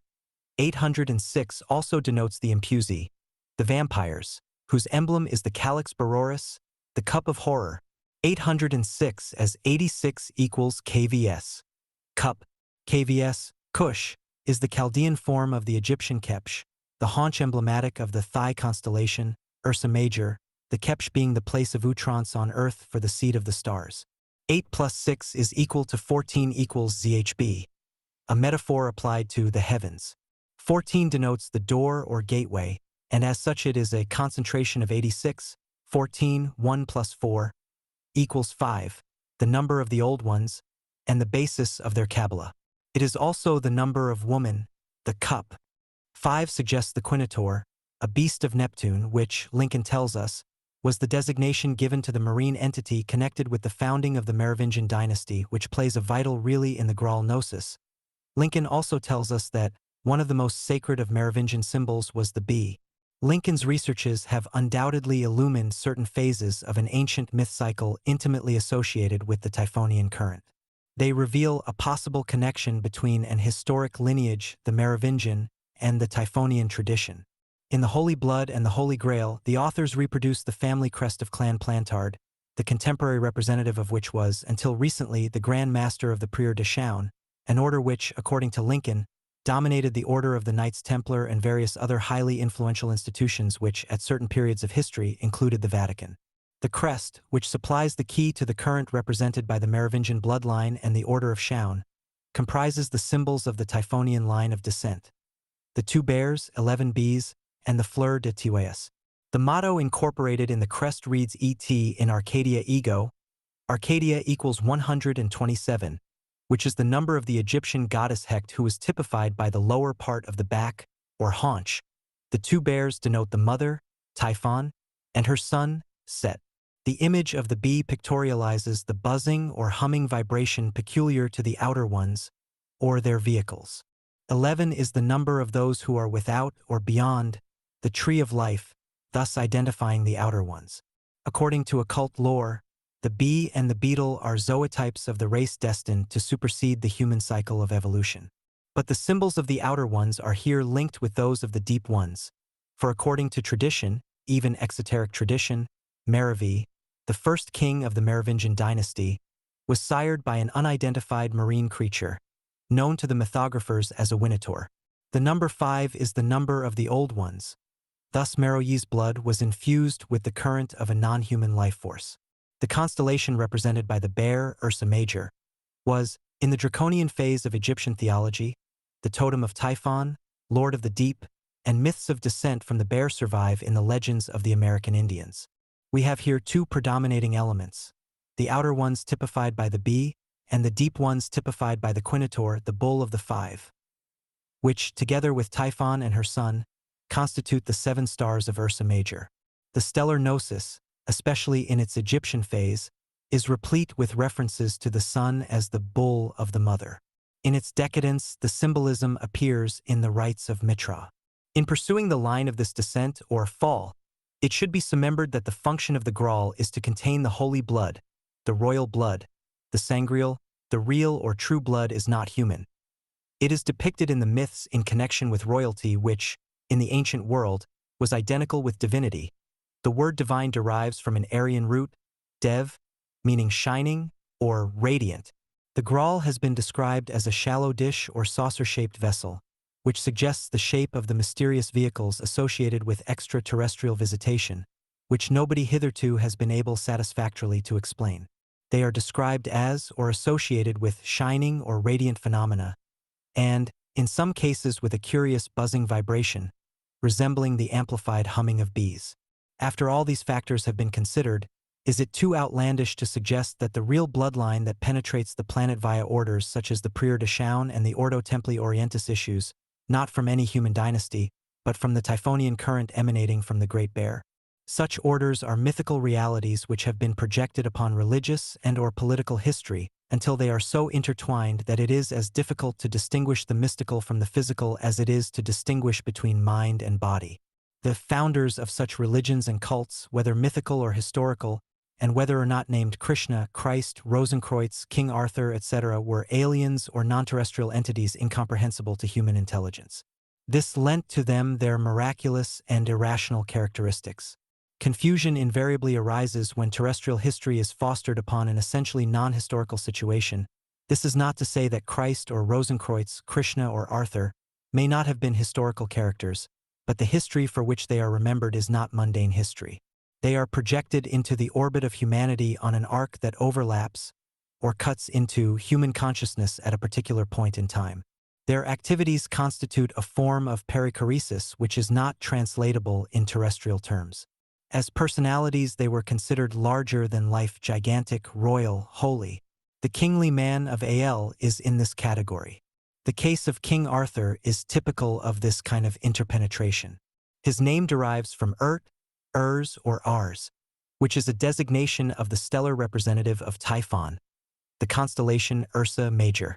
This was the thigh or haunch worshipped by the Typhonians, who were thus said to have paid homage to an ass. Arthur is linked with the myth cycles of the sangreal, the real, royal, or holy blood, royalty here denoting spiritual as distinct from terrestrial reality. The Graal is reputed to have fallen from heaven. According to Pearl's vows, a host of angels left it on earth, a clear reference to the Graals, and therefore the blood's extraterrestrial provenance. Its source of origin is in the Typhonian complex of stars after which King Arthur was named. According to Maspero, Typhon was designated Lord of the Sea. It is a strong point in favor of the extraterrestrial thesis that the monarch who initiated the Merovingian bloodline was said to have been sired by a creature of the deep. Typhon is fabled to have drowned in the Lake Serbones, located in the swampland between Egypt and Syria. Serbones features predominantly in the history of the Shuzenhar, the worshippers of Typhon. In the Graal cycle, one of the legends avers that the Graal fell to earth as an emerald from the crown of the bearer of light, Lucifer. Lucifer is frequently associated with the planet Venus, which is identified in occult lore as the lair of the Velusian or serpent entities inimical to Earth. These legends are the repositories of aeon-spanning cycles of arcane lore. The Graal epic harks back to a comparatively late stage of the Typhonian gnosis when the planet Venus was being used by the Outer Ones as a base for their interpenetration of the Earth's astral atmosphere. The shallow dish or saucer-shaped vessel is suggestive of certain types of spacecraft currently classed as UFOs. It may be significant that the Templars included the image in their symbolism, and in the Great Seal of the Ordo Templi Orientis, the Graal is depicted as enclosed in the Gothic oval or vesica piscis, the fish bladder symbolic of the deep ones. IC is all in the egg. This brings us to a consideration of the Cthulhu mythos, which reflects vastly ancient prehuman lore, like other accounts of unclassifiable phases of Earth's history, the Cthulhu cult epitomizes the subconsciousness and the forces outside terrestrial awareness. It may be said in passing that true creativity can occur only when these forces are invoked to flood with their light the magical network of the mind. For purposes of explanation, the mind may be envisaged as divided into 3 rooms, the edifice which contains them being the only real or permanent principle. These rooms are 1. Subconsciousness, the dream state. 2. Mundane consciousness, the waking state. 3. Transcendental consciousness, veiled in the non-initiate by the state of sleep. the compartments are further conceived as being connected with the house that contains them by a series of conduits or tunnels. The house represents transterrestrial consciousness. The invoked forces Cthulhu, Yog-Sothoth, Azathoth, Et are then understood, not as malignant or destructive entities but as the dynamic energies of consciousness, the functions of which are to blast away the delusion of separate existence, the rooms of our illustration. Such is the rationale of the demonic forces known in the Chulu mythos as the Outer Ones, the Deep Ones, the Great Old Ones. In traditional Kabbalistic lore, the Qliphoth, elementals, larvae, etc., none of which should be confused with disembodied human or animal spirits. The Great Old Ones appear under various guises in myths of all ages. Danger lies, not in the entities themselves but in the attitude adopted towards them. This has not, in recent times, been better understood than by the Surrealists André Breton, Salvador Dali, Yves Tanguy, etc., and by Austin Osman Spare, whose method of obsessional sorcery adumbrated the Dalinian system of delirious paranoia critical activity. But it was Howard Phillips Lovecraft who traced in his Tales of the Cthulhu myth cycle the most significant map of the pre-human gnosis. Lovecraft makes it clear that the Old Ones communicate via dreams with members of the human case peculiarly fitted to respond to their vibrations. That the response is not always conscious is demonstrated by the fact that many dreamers, occultists included, who deliberately invite communication fail to do so, whereas others who do not occasionally succeed beyond measure. A very special kind of sensitivity is required, and although this can sometimes be induced, there is no guarantee that it will ensure one's being chosen as a channel of transmission. That appears to depend upon factors outside the range of human calculation. In recent times, Blavatsky was numbered among the chosen, Book of Zion. So also were Crowley, Liber al., and Lovecraft, Necronomicon. The two former sought direct contact with the Old Ones, masters, Mahatmas, or secret chiefs. The latter denied that they had any but a conceptual existence. Nonetheless, Lovecraft's writings suggest that he was appointed to a very special purpose. Did he not set upon the trail of the elusive Necronomicon and host of prospective contactees? Today, nearly 50 years after his death, the answer to that question is demonstrably positive. The deep ones of inner space, dream state, the outer ones of outer space, sleep, are represented by depth and height. They must be invoked in the waking state. When this occurs, and when the stars are right, the great old ones will manifest again upon earth. That is, in the waking state. This must be a conscious invocation, i.e., a deliberate act of will.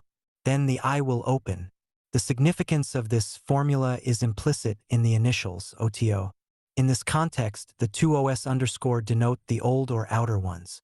O is the eyes or eye, and the T typifies the headless or faceless god, Nyarlathotep, who is the messenger or underscore Mercury of the old ones. He is described as a black god. The initials OTO spelt in full, i.e., Ayin Tau Ayin, equals 666, the number of the beast. Underscore the headless cross, or Tau, T, is the symbol of Set, the dark god of antique chem. The addition of a third O, placed on the T as its head, would formulate the loop-handled cross which is used in the secret rites of banishment to outer space. The phallus of Set, the headless Tau, is emblematic of the blind or black Horus, for the phallus has an eye that sees in the night of the womb inner space, which it floods with light. The phallus is the great seer of the unseen. The womb is the grawl that encloses the emblem symbolic of the OTO, i.e., phallus, Tau, and testes. The phallus is symbolic of the snake-like tentacle characteristic of Cthulhu, of Rantagoth, and of the Ophidian current generally. Confusion arises from failure to understand the essential difference between theoretical, i.e., intellectual belief, and vital, i.e., subconscious belief in the sense intended by Austin Spare. Most beliefs are merely the result of indoctrination, conditioning. They have no magical power and they desert the individual as soon as his vital centers are threatened, although some inherited beliefs, such as those having a pseudo-religious or superstitious basis, occasionally strike deeper roots and form part of the conditioning of the race of which the individual is a member. Only vital beliefs have power to transcend the exigencies of life and death. Such beliefs as are impressed indelibly in the psyche by the brand of experience suffered in this or in previous lives are vital beliefs. Vital belief, if sigillized, as Spare has shown, may be used to tap the deepest levels of subconscious energy and to release power that is truly creative. This is because vital belief, being transrational, manifests in the chance-engendered miracles that remain inexplicable to human reasoning. Being charged with preconceptual energy, a vital belief is not subject to the necessity of assuming a particular shape. It is formless, pure energy, and it confers full enlightenment on its upward gush. It is impressed with a specific form. In other words, if desire intervenes and commits the energy to a particular shape or dimension, the belief energy is trapped in the pattern imposed, and the current is short-circuited. Due to long ages of conditioning, few can withstand the temptation to seize upon this energy, thereby individualizing and incarnating it again in the ceaseless cycle of births and deaths. It would appear that Buddhism, Madhyamaka, Vedanta, and the Advaitic Tantras are the only major traditional systems that provide against this abortive process. The foregoing digression was occasioned by the need to define somewhat precisely the type of energy and belief system which informs the Cthulhu mythos and renders it today a vital magical reservoir of cosmic power. Let us now turn to the significance in the mythos of the Tower of Silence. The tower symbolism suggests the Mayacian gnosis as reflected in ATU 16. But the towers of the old ones contain no eyes, windows, except the hidden eye of Set, which is invisible from below, i.e., at a terrestrial level. The tower constitutes for the outer ones a vertical passage of egress from inner Earth to the stars, and of ingress from the heights to the depths. The Cyclopean causeways which form the launching pads and landing ramps for spacecraft are suggested by the queerly angled slabs of Baal surrounding the great door that opens on to Relaya. This door is glyphed in the Great Seal of the OTO, which incorporates the secret sigils of the outer ones. Hour and door are usually interpreted in a phallic sense and then dismissed. But such an explanation is as false as it is fatuous, for we are not here concerned with a merely biological gnosis of primal religious significance. On the contrary, what is implied is an avowedly non-terrestrial, not to say extraterrestrial gnosis, of which phallic and serpent worship were merely the veils thrown over the sanctum sanctorum of the Ophidian mysteries. The phallus is an instrument of communication with the heights and the depths, but it is also the tentacle of Cthulhu or Ran Tegeth, and of the Tower of Mot.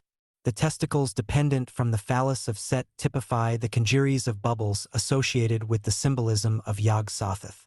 They are depicted in Crowley's personal seal as the beast. The beast is the sea-goat or amphibious monster identical with Cthulhu, the quinator or bull of the deep. I have touched upon the significance of the bubbles or globes in the magical revival. It is now possible to carry the symbolism a stage further and to understand Crowley's connection with the OTO, as preordained by a power which he himself was unable satisfactorily to explain.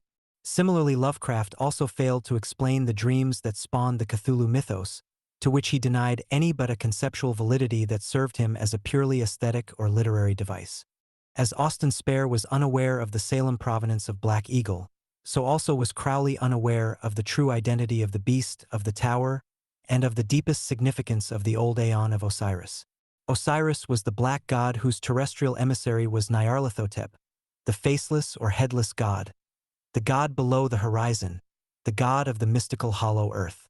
There is a hollow one, Coda, celebrated in Liber Samek, and although Crowley gives no clue to its inner meaning, Lovecraft, in Through the Gates of the Silver Key, identifies a tower named Koth situated on the borderland between dreaming and waking. Coda suggests the Kutha mentioned in the Necronomicon and signifies the dwelling place of the spirits of the dead. This, in Kern, resembles Cthulhu, also mentioned in the Necronomicon and having obvious affinities with Krulu. LF, the Hollow One, refers to the mystical Amenta. It could also refer, in a physical sense, to the hollow earth which has been, correctly or incorrectly, connected with UFOs and the curious phenomena of colored lights noted by Arctic explorers.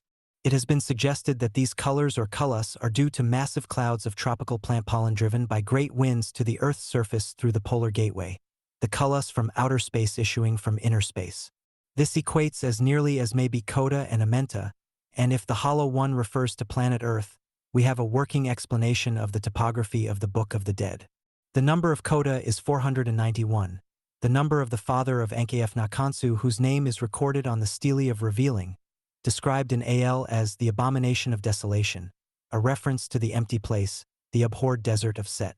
Its number is 718, or RNNCHTI, the name of my house, a reference to Kobs, the star of Set.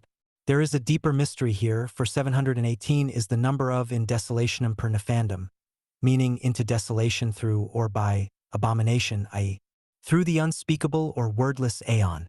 The wordless or silent aeon is attributable to Zain, which also equals 718.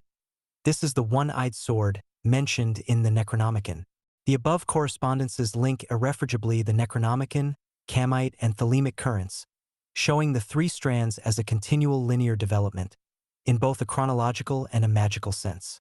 Tay is unlikely that Lovecraft, who was a voracious reader, should have missed the works of William Reed and Marshall Gardner, but if he did, Lovecraft's At the Mountains of Madness and scattered reference to Eskimo lore in various of his stories are evidence that he came near to pinpointing a hidden terrestrial outpost of the Great Old Ones. The Amenta of the Egyptians is identical with the Agartha of the Mongols. The latter, with their pre-Buddhistic Bon complex and shamanistic rites with tantric implicits, produced a weird combination of sage grotesquerie and the profound metaphysical adumbrations of the Snyadavada. The transarctic abnormality, Ran-Tegeth, is not depicted in Methuna in the Lovecraft tale, but its consort is surely present, though invisible. It is therefore in the Eskimo shamanistic and the Ben-impregnated Buddhism of Tibet, Mongolia, Java, and Sumatra that the fundamental tenets of the Madhyamaka, as permeating the Nyingmapa and Drifpa cults, are relevant to the Necronomicon gnosis. 7. The magical significance of Yazidic symbolism. We are now in a position to evaluate certain significant inner alignments of the cult of Yezid with Che Typhonian gnosis. To begin with, the stellar origin of the cult is confirmed by the nature of its chief deity. Melek Taz, the peacock angel described by its votaries as one of the seven gods. In Joseph Izya's Resume of the Cult and its traditions, the angel is said to be worshipped in the shape of a cock, which connects the Cule with the Ophidian gnosis.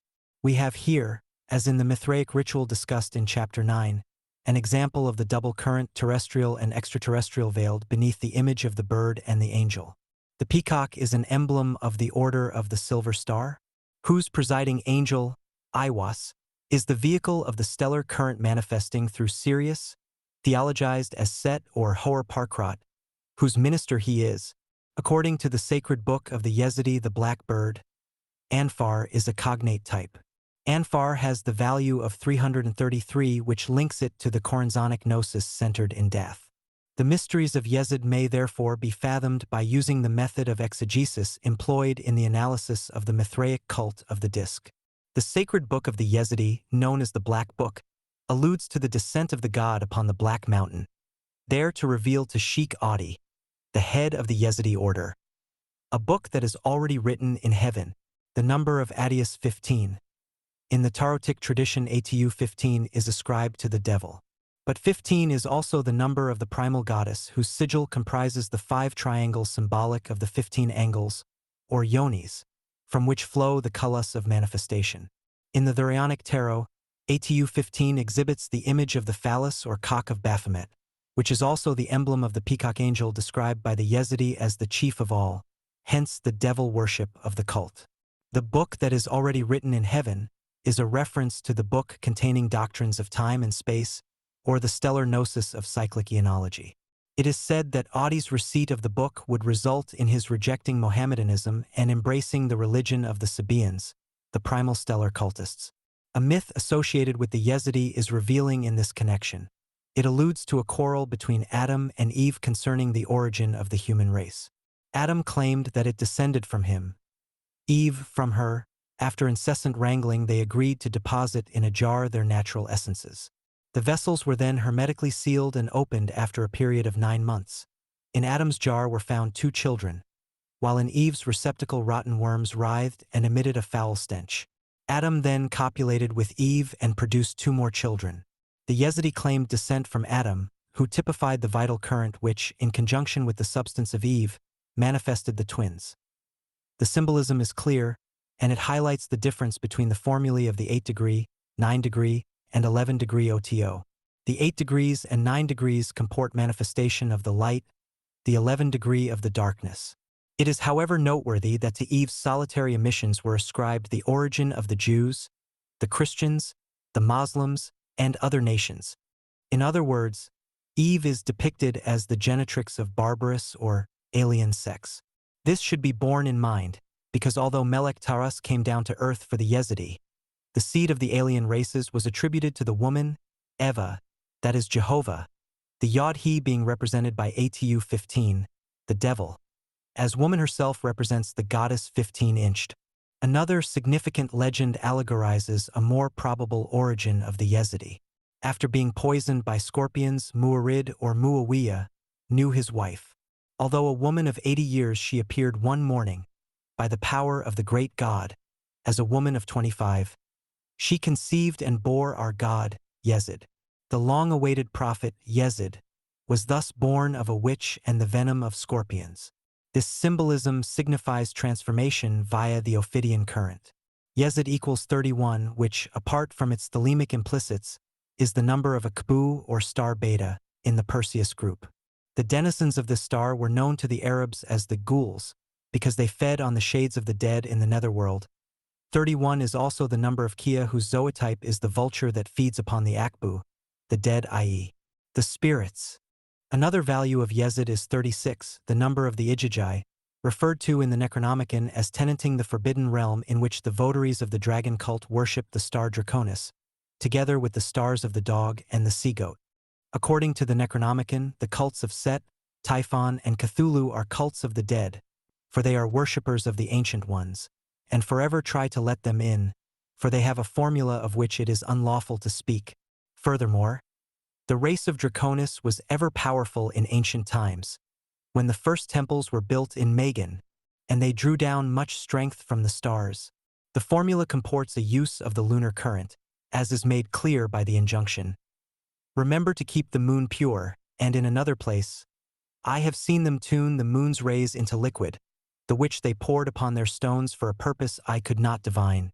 Yezid was considered to be one of the 7 gods.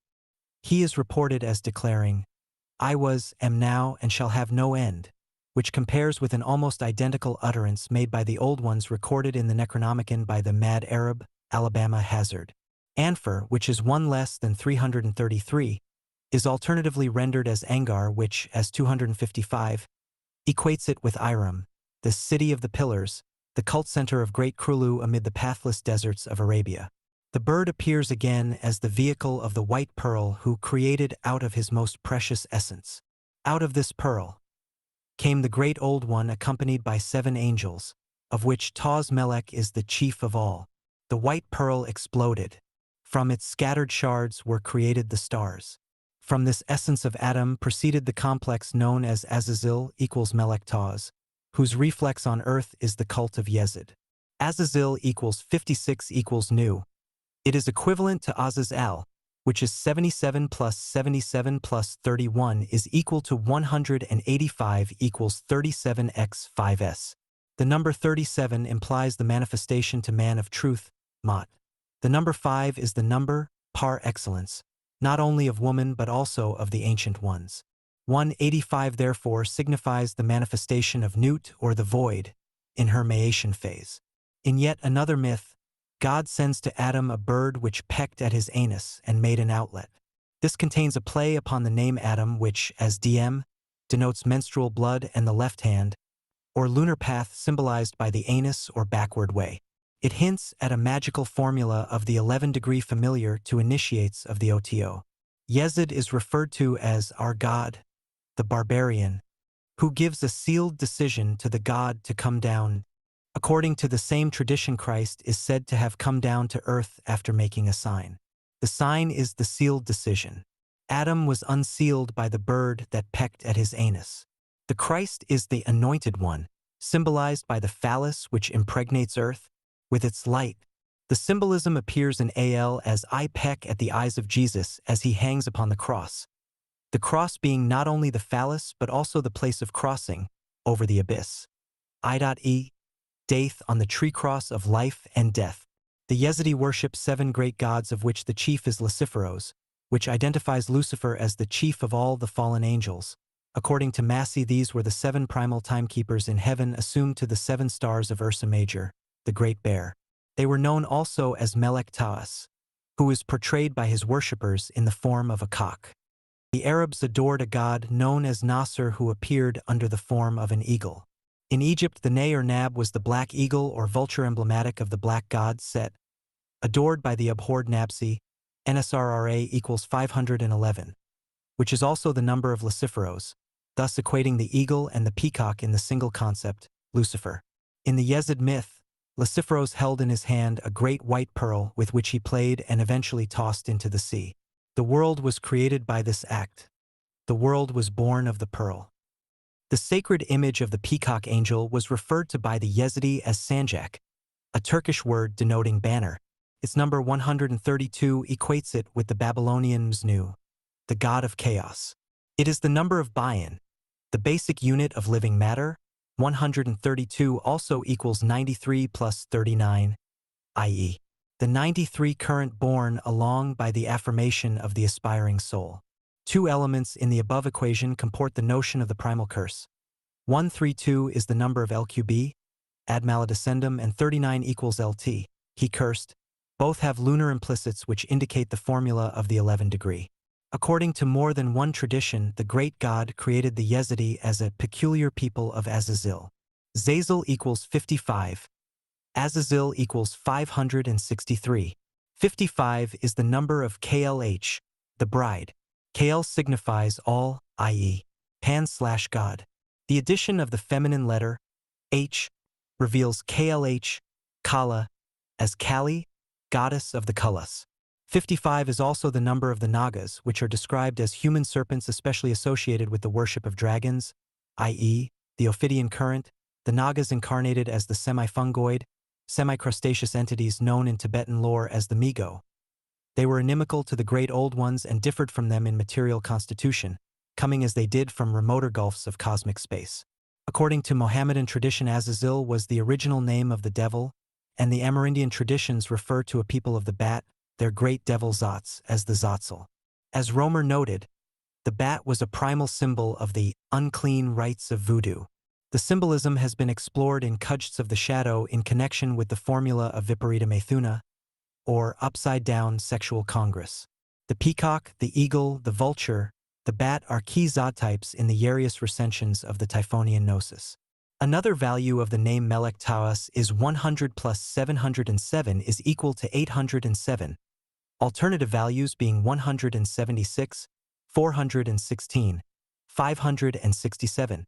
Considered in combination with 5556, these numbers constitute a comprehensive survey of the Ophidian mysteries.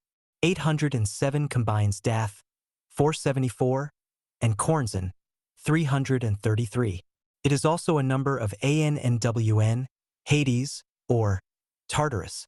Furthermore, Dath is the desert of the abyss, the Mauve zone, and Shugal is the desert fox or jackal that is its zootype, the hound of hell. 176 is a number of jasmine, the perfume associated with death, and 416 enumerates the Eskimo elder devil, Tornasuk, who is said to bear a striking resemblance to certain hideous bas-reliefs depicting the Great Old Ones. H.P. Lovecraft included 416 among his special numbers. The number 567 denotes the black crow, Morvran, identical with black wings, the evil spirit Adu of Celtic mythology. The origin of the Yezidi has also been attributed to a magical formula which recalls that of Austin Spare's earthenware virgin, as shown above in connection with the vessels used by Adam and Eve. In yet another tradition, the god Yezid is identified with Melek Taus, half angel, half man, an extraterrestrial combined with Enhuri, the Yezidi being born of the offspring of a transmogrified witch. Their spawn were known as Shaitan Perists, devil or Satan worshippers. The obloquy attached to the Yezidi as devil worshippers arose from the notion of congress between human and non-human entities. The angelic being is the issue of a hideous marriage. In a story pregnant with similar magical implicits, Mackin describes an ancient stone memorial erected to the great god Nodens, the god of the great deep, or abyss, on account of the marriage which he saw beneath the shade. Among the Parsis, the name Yezid Furfur designated the attendant of the evil spirit, and the grimoire of Goetic magic translated by MacGregor Mathers contains a spirit named Furfur who will rake upon himself the form of an angel. Being bidden, he speaketh with a hoarse voice. Also he will wittingly urge love between man and woman. He can raise lightnings and thunders. Yezidi myths suggest a variety of origins for the sect. From Yezid ben Muawiyah, from a northern colony. From the magical practices of Adam and Eve and so on. The name Mu'aywa evokes, obliquely, the Mu'aywas current familiar to adepts of the Maatian Gnosis. According to Arab sources, the Yezidi were Sabaeans, followers of Sabi, the son of Seth and the grandson of Adam. Sabi equals 313, which is the number of a formula connected with the inner city at the magnetic poles of the earth. It is also the number of Sadid, sea-pound. Hadad, who built the city of pillars, Iram, a cult center of Cthulhu now buried beneath the desert of Arabia Petrae. Sabi also equals 103, the number of the crowned babe, Mabin, which is connected in the later mysteries with the Masonic word of the Templars Mabn, 93. Sabi is a generic name indicating both the Tsaba, Tzba equals 93, or stellar current, and the Seb or Earth complex, hinting yet again at the commingling of alien and terrestrial seed.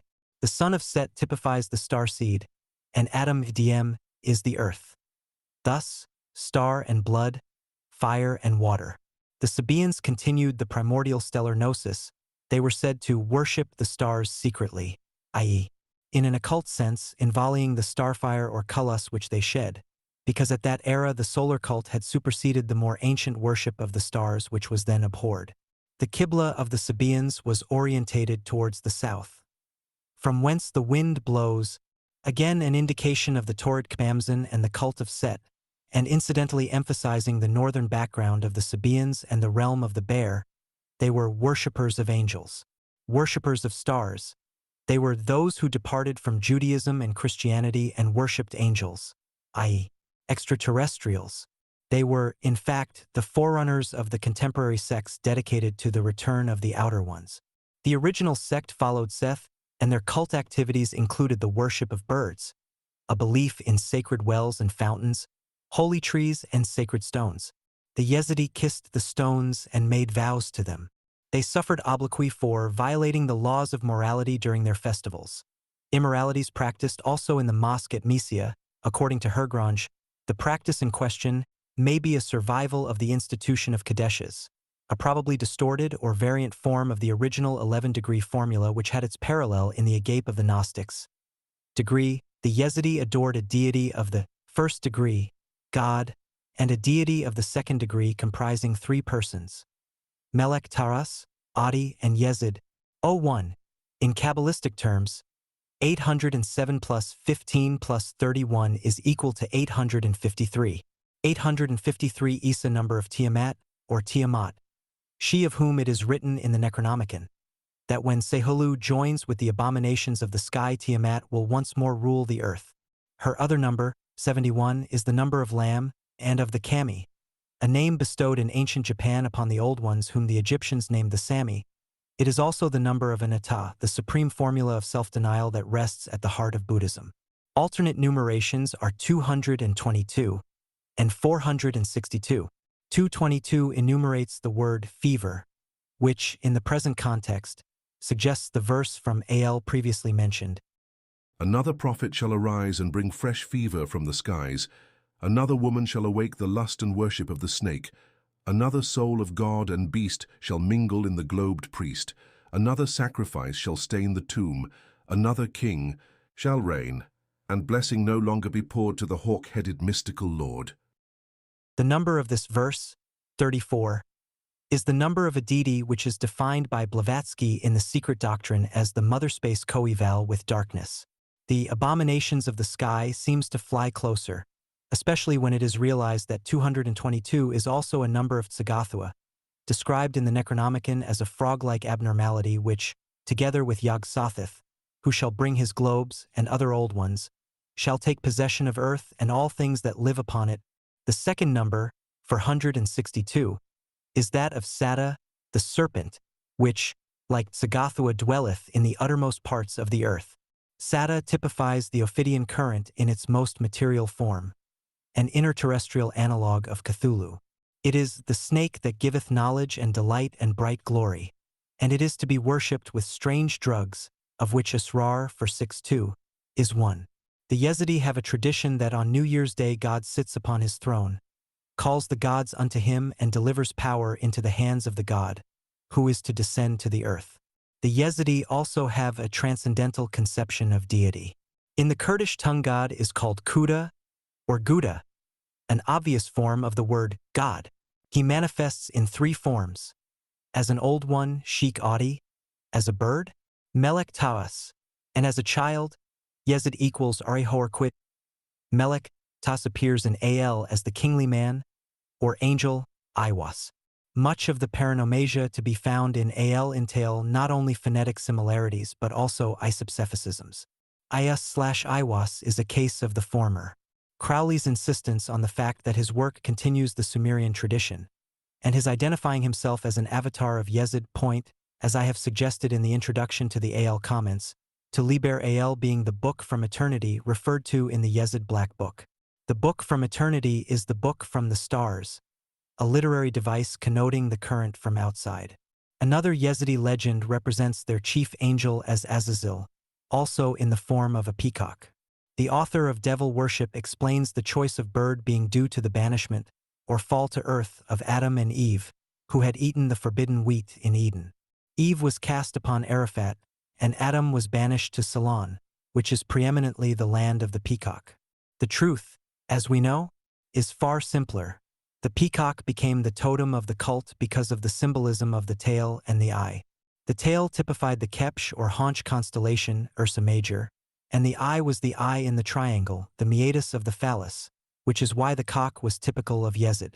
The is the phallus, the cross of Set, and Melek Tawas is the angel Iwas. Melek Tawas is declared to be one of the 7 gods who rules the world for a period of 10,000 years, which is more likely to be a measure of the length of the eons implicit in Al than the periods assigned to them by Crowley. The doorways of Yazidic temples were adorned with figures of a lion and a snake, an axe, a man, and a comb. According to all authorities to date, the magical significance attached by the Yezidi to these emblems remains unknown. It is quite possible, however, to read their meaning in the light of the Typhonian gnosis. The lion and snake form the lion serpent, Tet, emblematic of the Ophidian current.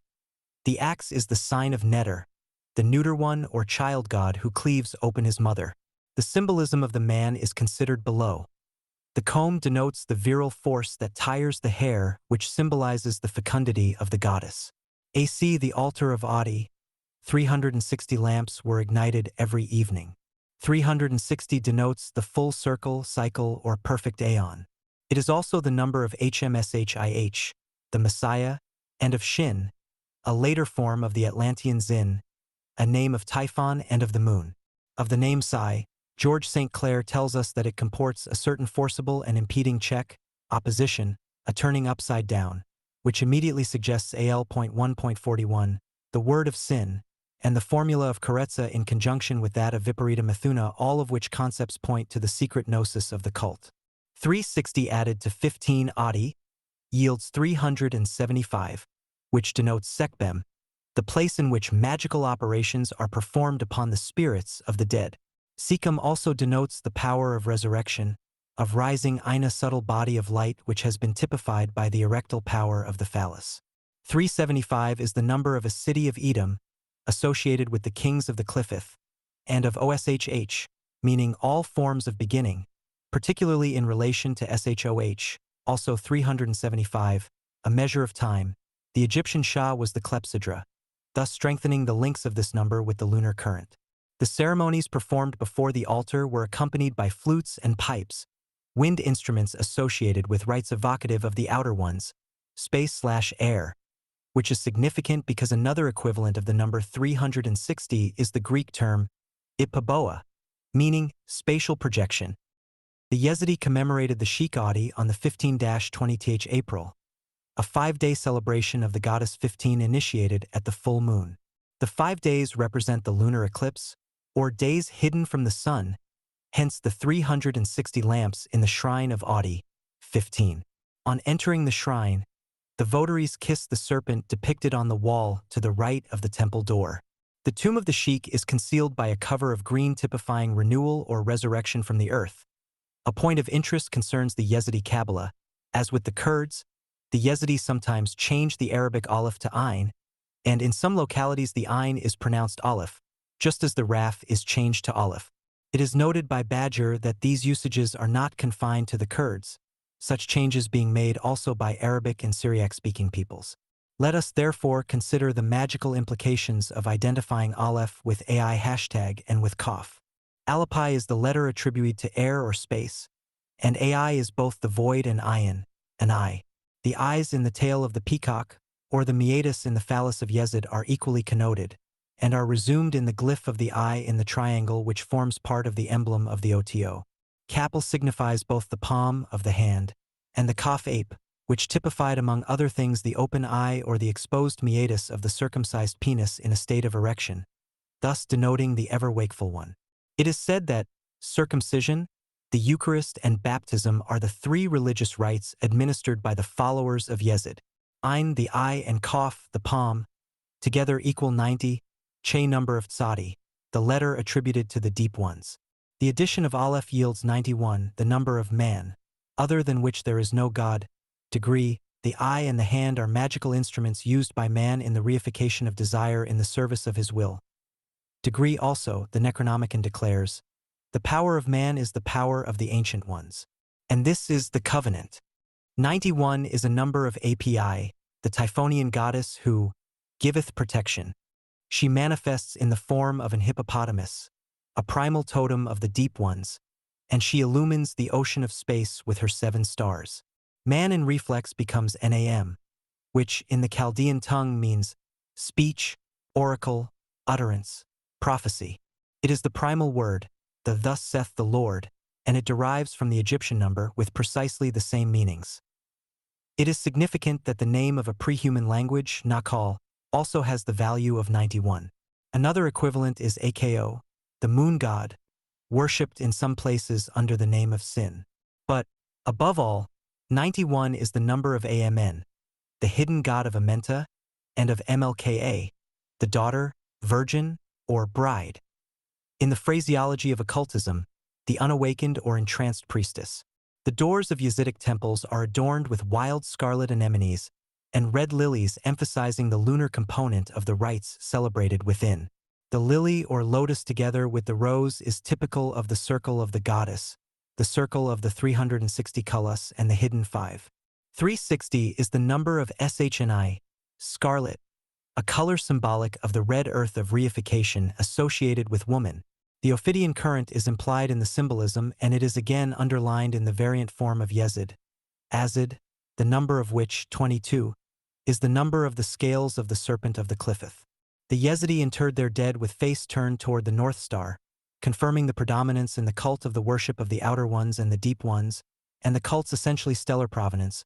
5 principal geographic zones are associated with the Yezidi, the most prominent of which is Sihon, Persian, the plural of Say or Sheik, or, as we should say, the Old Ones, hence the Say-Adi. Sihon, place of the Old Ones, lies northeast of Mosul. Sihon is the Palestine of the cult, and its Mecca, Lailish, contains the shrine of Adi. Lailish equals 371, a number of high significance. Preeminently, Shaitan equals 371, and Nut, 75, plus Isis, 140 plus Babylon, 196, equals 371. It also indicates the left-hand path, being the number of Shmal.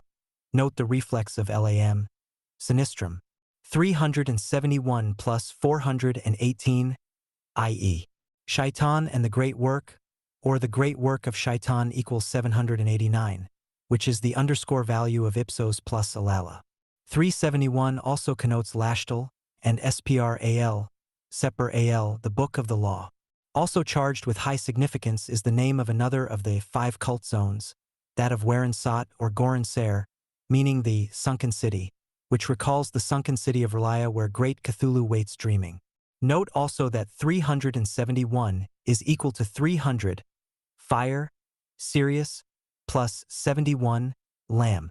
We are now in a position to appreciate Crowley's claim to have continued in and through Thelema, the major tenets of the Yzidic cult. It was mentioned in footnote 53 that the Tau cross of Shaitan appears as thou in the Thelemic precept in Al, the text of which Crowley may have accepted as the book that is already written in heaven and awaited by the Yezidi. The metaphysics of the Tau rest on the inner meaning of this precept, for there is in the consciousness of man but a single will, the true will, but it has an apparent and distorted reflection which is mistaken for it by the unenlightened. There are not two wills, a lower and a higher, forever in conflict and requiring reconciliation, but a shadowy reflection that has to be recognized for what it is. This recognition is also its dissolution. The terms will, desire, ego are interchangeable. The true will, on the other hand, being non-phenomenal, remains independent of the individual, who is composed entirely of illusory elements. In other words, the true will is outside the range of the ego's apparent sphere of activity. The distinction suggests the relationship that exists between the false self and the true self, although the analogy is not quite precise. It were better to compare it with the relationship between Shiva and Shakti as symbols of the true will and of the apparent will. Shakti denotes Che element of movement, which characterizes the seeming activity of the pseudo or phenomenal will. There is thus no real division in the will. The one is true, the other non-existent except in a phenomenal sense.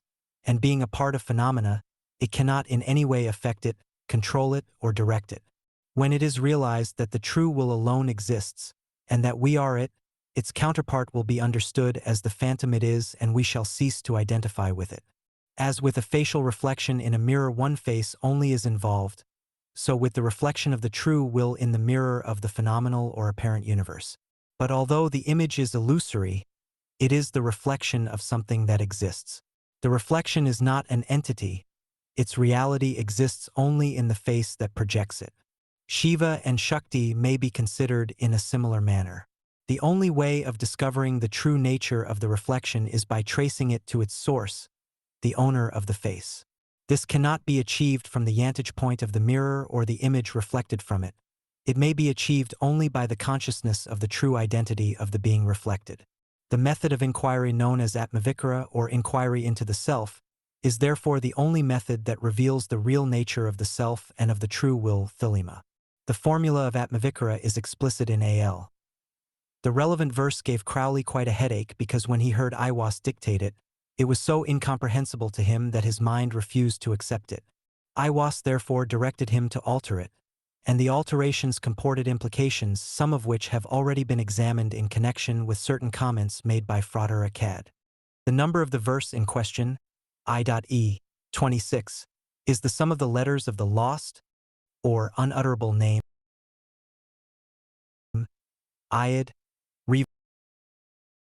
Vavri, and the summation of the numbers of the Sephiroth which form the trunk of the tree of life.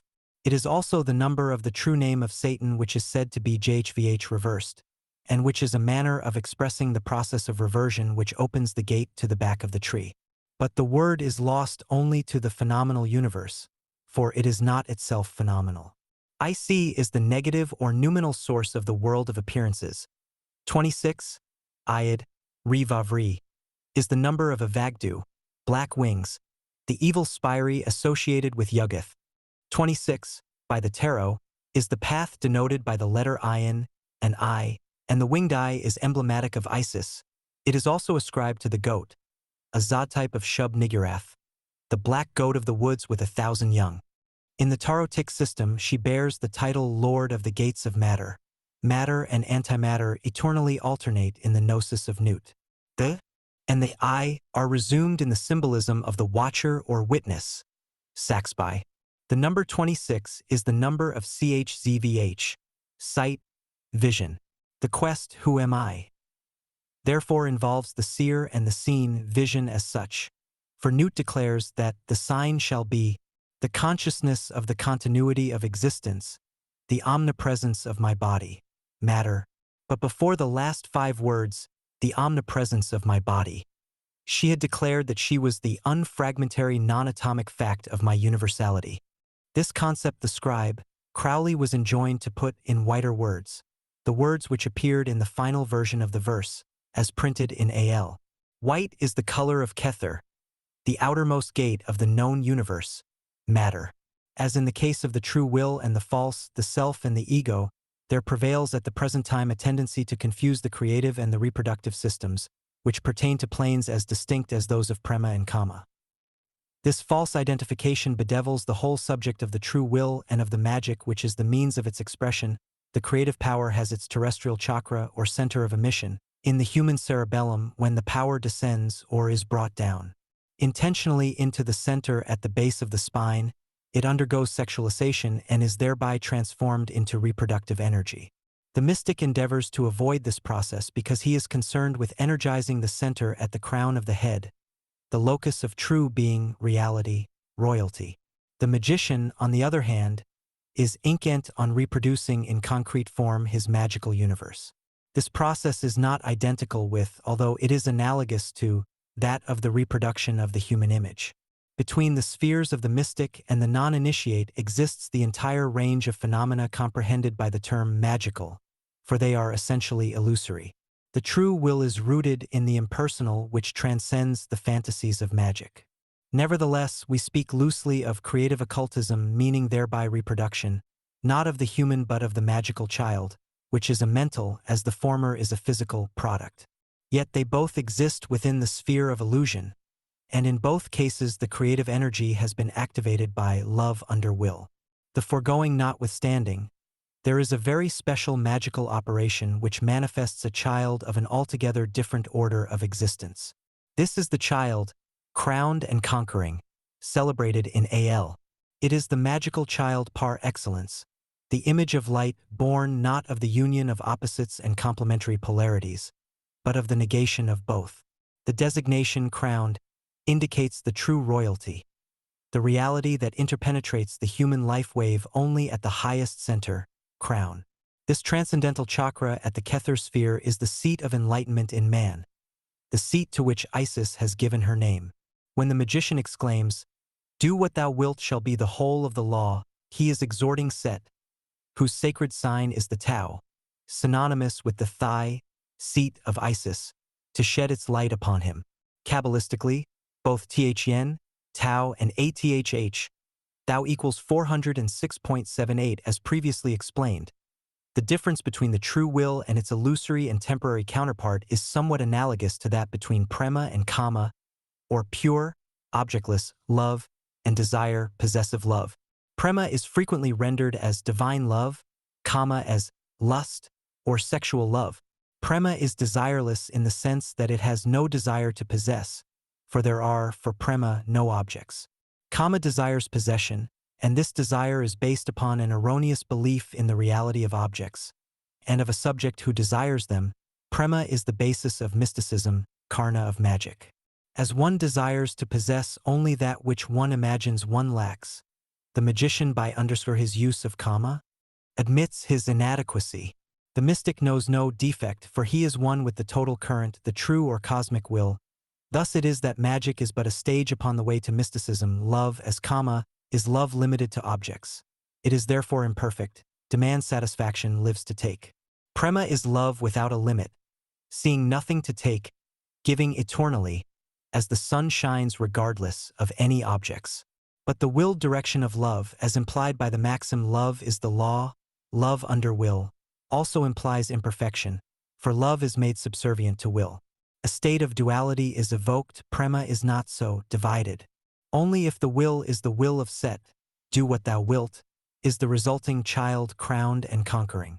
Yet, again, the notion of conquering being a positive and therefore a magical concept is such only from the magician's viewpoint, or from the viewpoint from the one abiding in duality.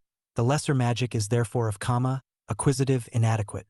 The greater magic is that of love under will, when that will has no object, for the Ipsissimus is said to have no will in any direction, and that is a description of the fully enlightened mystic. This will alone is the true will, for it is not exercised by a person. The magical or Ru will is strictly impersonal, a universal manifestation of thou or Tao. Set. 8. The miracle.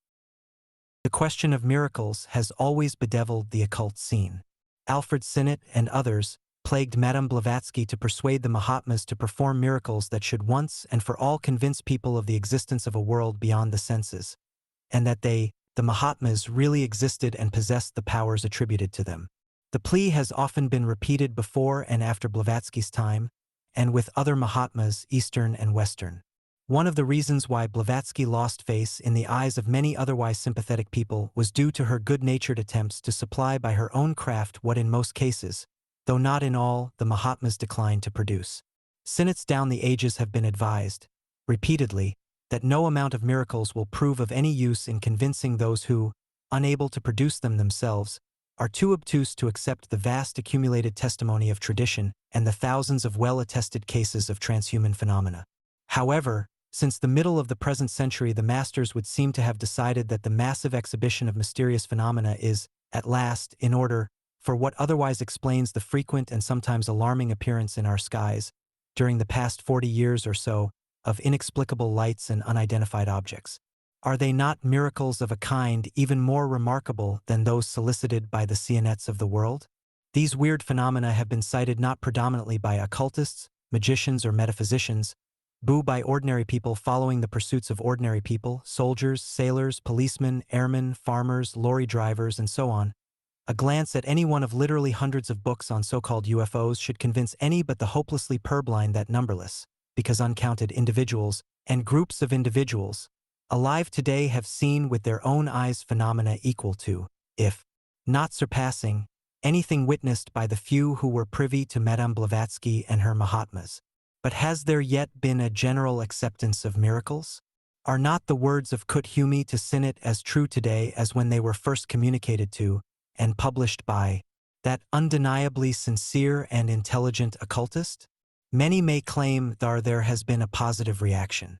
But surely, if observers and contactees genuinely believed that they had witnessed miracles, or phenomena defying the laws of nature, or stretching them to an incredible extent, then the weight of such testimony would by now have overwhelmed the skeptics.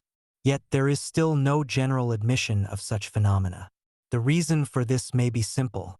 The inexplicable objects that occasionally appear in our skies and in our oceans, for they are not confined to aerial phenomena, are neither new nor are they miraculous.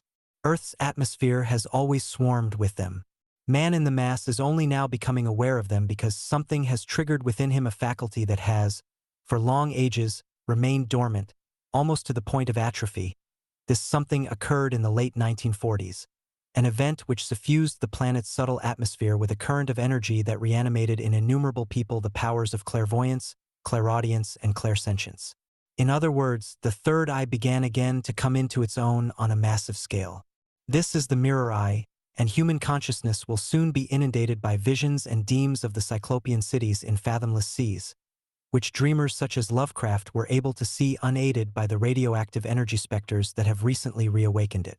As soon as it is understood that the UFO phenomenon is concomitant upon the impact on man's subtle body of these energy specters, then also will be understood the frustrating element of absurdity characteristic of so many direct encounters with the occupants of spacecrafts.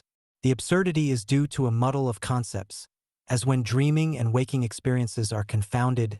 Decades ago, attention was drawn by Mackin, and others to the element of banality and seeming inconsequentiality associated with spiritualistic phenomena. But it is the interpretation of such phenomena by the inept, rather than by the adept, that leads to confusion. Furthermore, the fact is not sufficiently appreciated that it is not possible, without confusion, to express in language of the third dimension events occurring in the fourth. It is here that the training of the occultist comes to the rescue. Aleister Crowley was probably the first to stress the supreme importance of questioning rigorously the spirits, elementals, and other entities encountered in the course of astral journeys and visions. The fact that UFO encounters are not always astral in the strict sense of the term makes little difference to the principle involved. The vision, experience, contact, encounter, however it is classified, will continue to remain unintelligible until the entity concerned has revealed by unmistakable tokens its identity and provenance.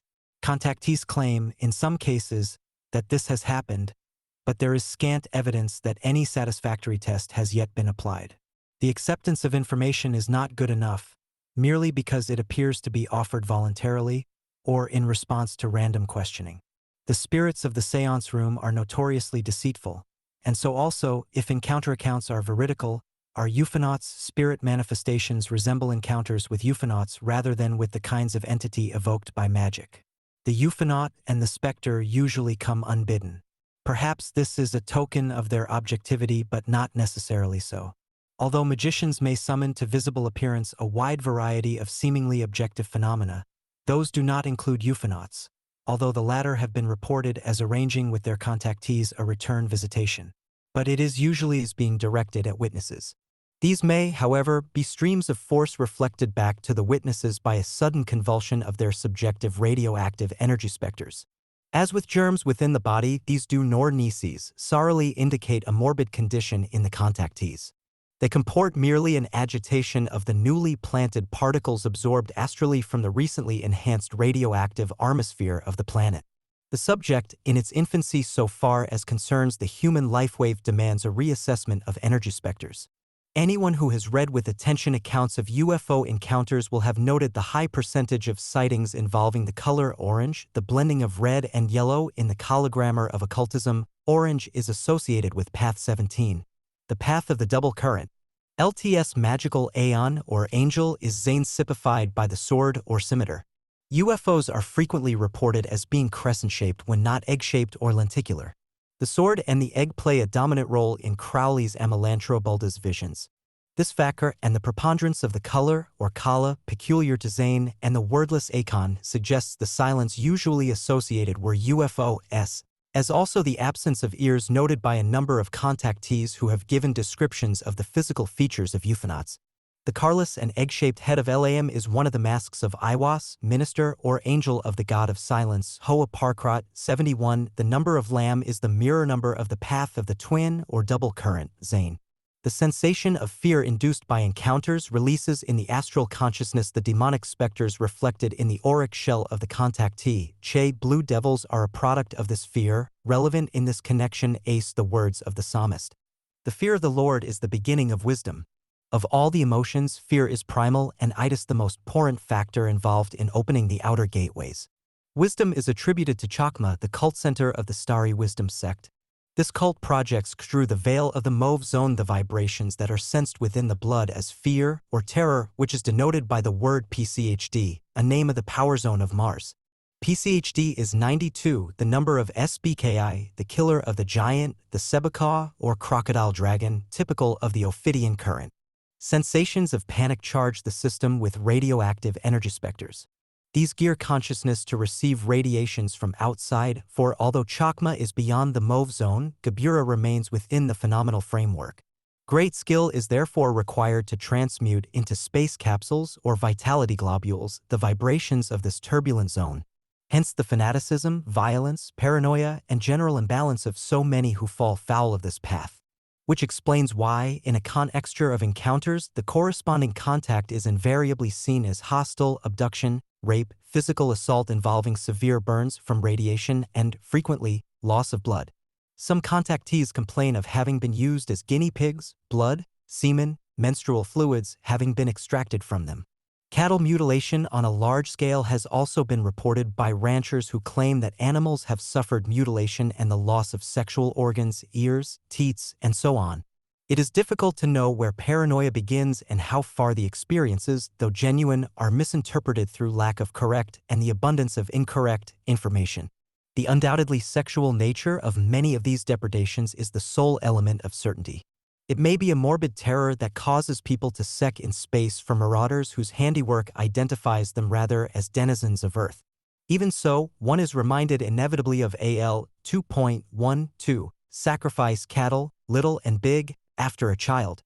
It is conceivable today that moronic misinterpretation of this verse could account for the mutilations reported. On the other hand, the physical nature of abduction points to a literal formula of sacrifice associated with rites peculiar to the cults of the Old Ones and, in particular, of the great god Pan. It is therefore not surprising that there is a reference to a formula in AL which links the notion of bloody sacrifice with the child or dwarf that is a type met with in accounts of extraterrestrial experience. We have here the symbols of the giant and the dwarf as complementary factors in a secret magical rite connected with the blood sacrifice which Crowley considered necessary before humanity may embark upon the next stage of its development. There is a magical operation of maximum importance, the initiation of a new aeon. When it becomes necessary to utter a word, the whole planet must be bathed in blood. This bloody sacrifice is the critical point of the world ceremony of the proclamation of Horus, the crowned and conquering child, as Lord of the Aeon. Crowley supposed that World War I and World War I were phases of an ongoing operation. What, in effect, he is saying is the operation will enable man to establish intercourse with extraterrestrial entities.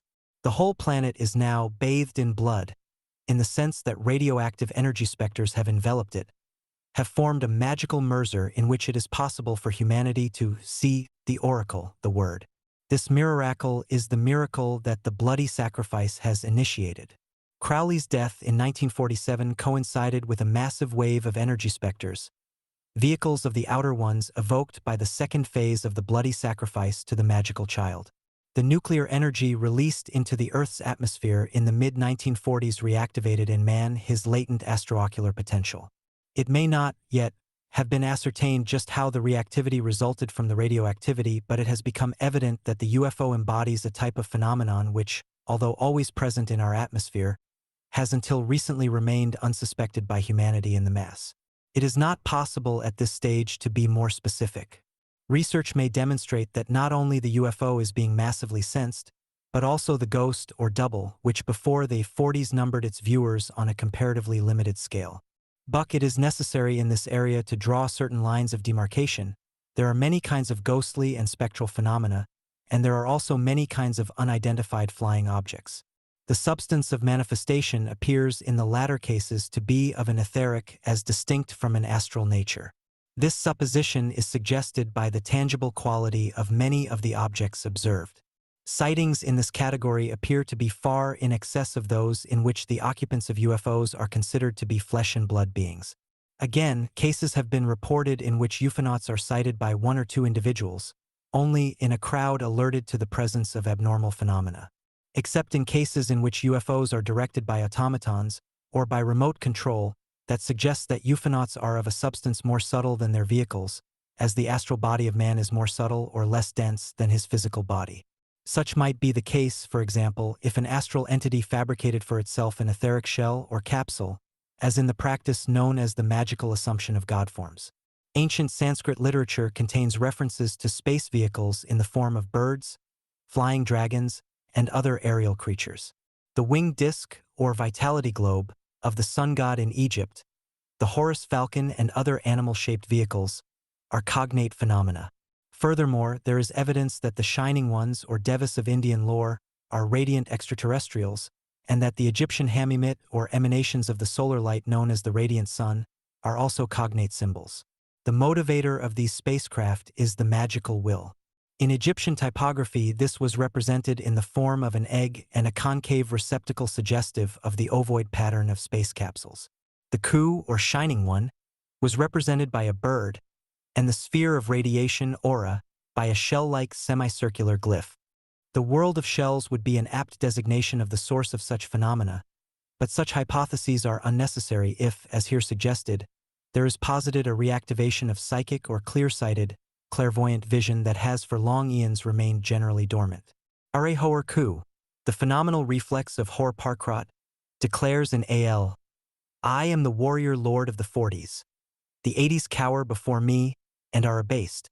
Although it is undesirable to seek in magical texts for indications of historical events, it has often been noted that the Great War of the 40s resulted in the reactivation of an occult faculty in man, causing him to see things that had long remained unseen.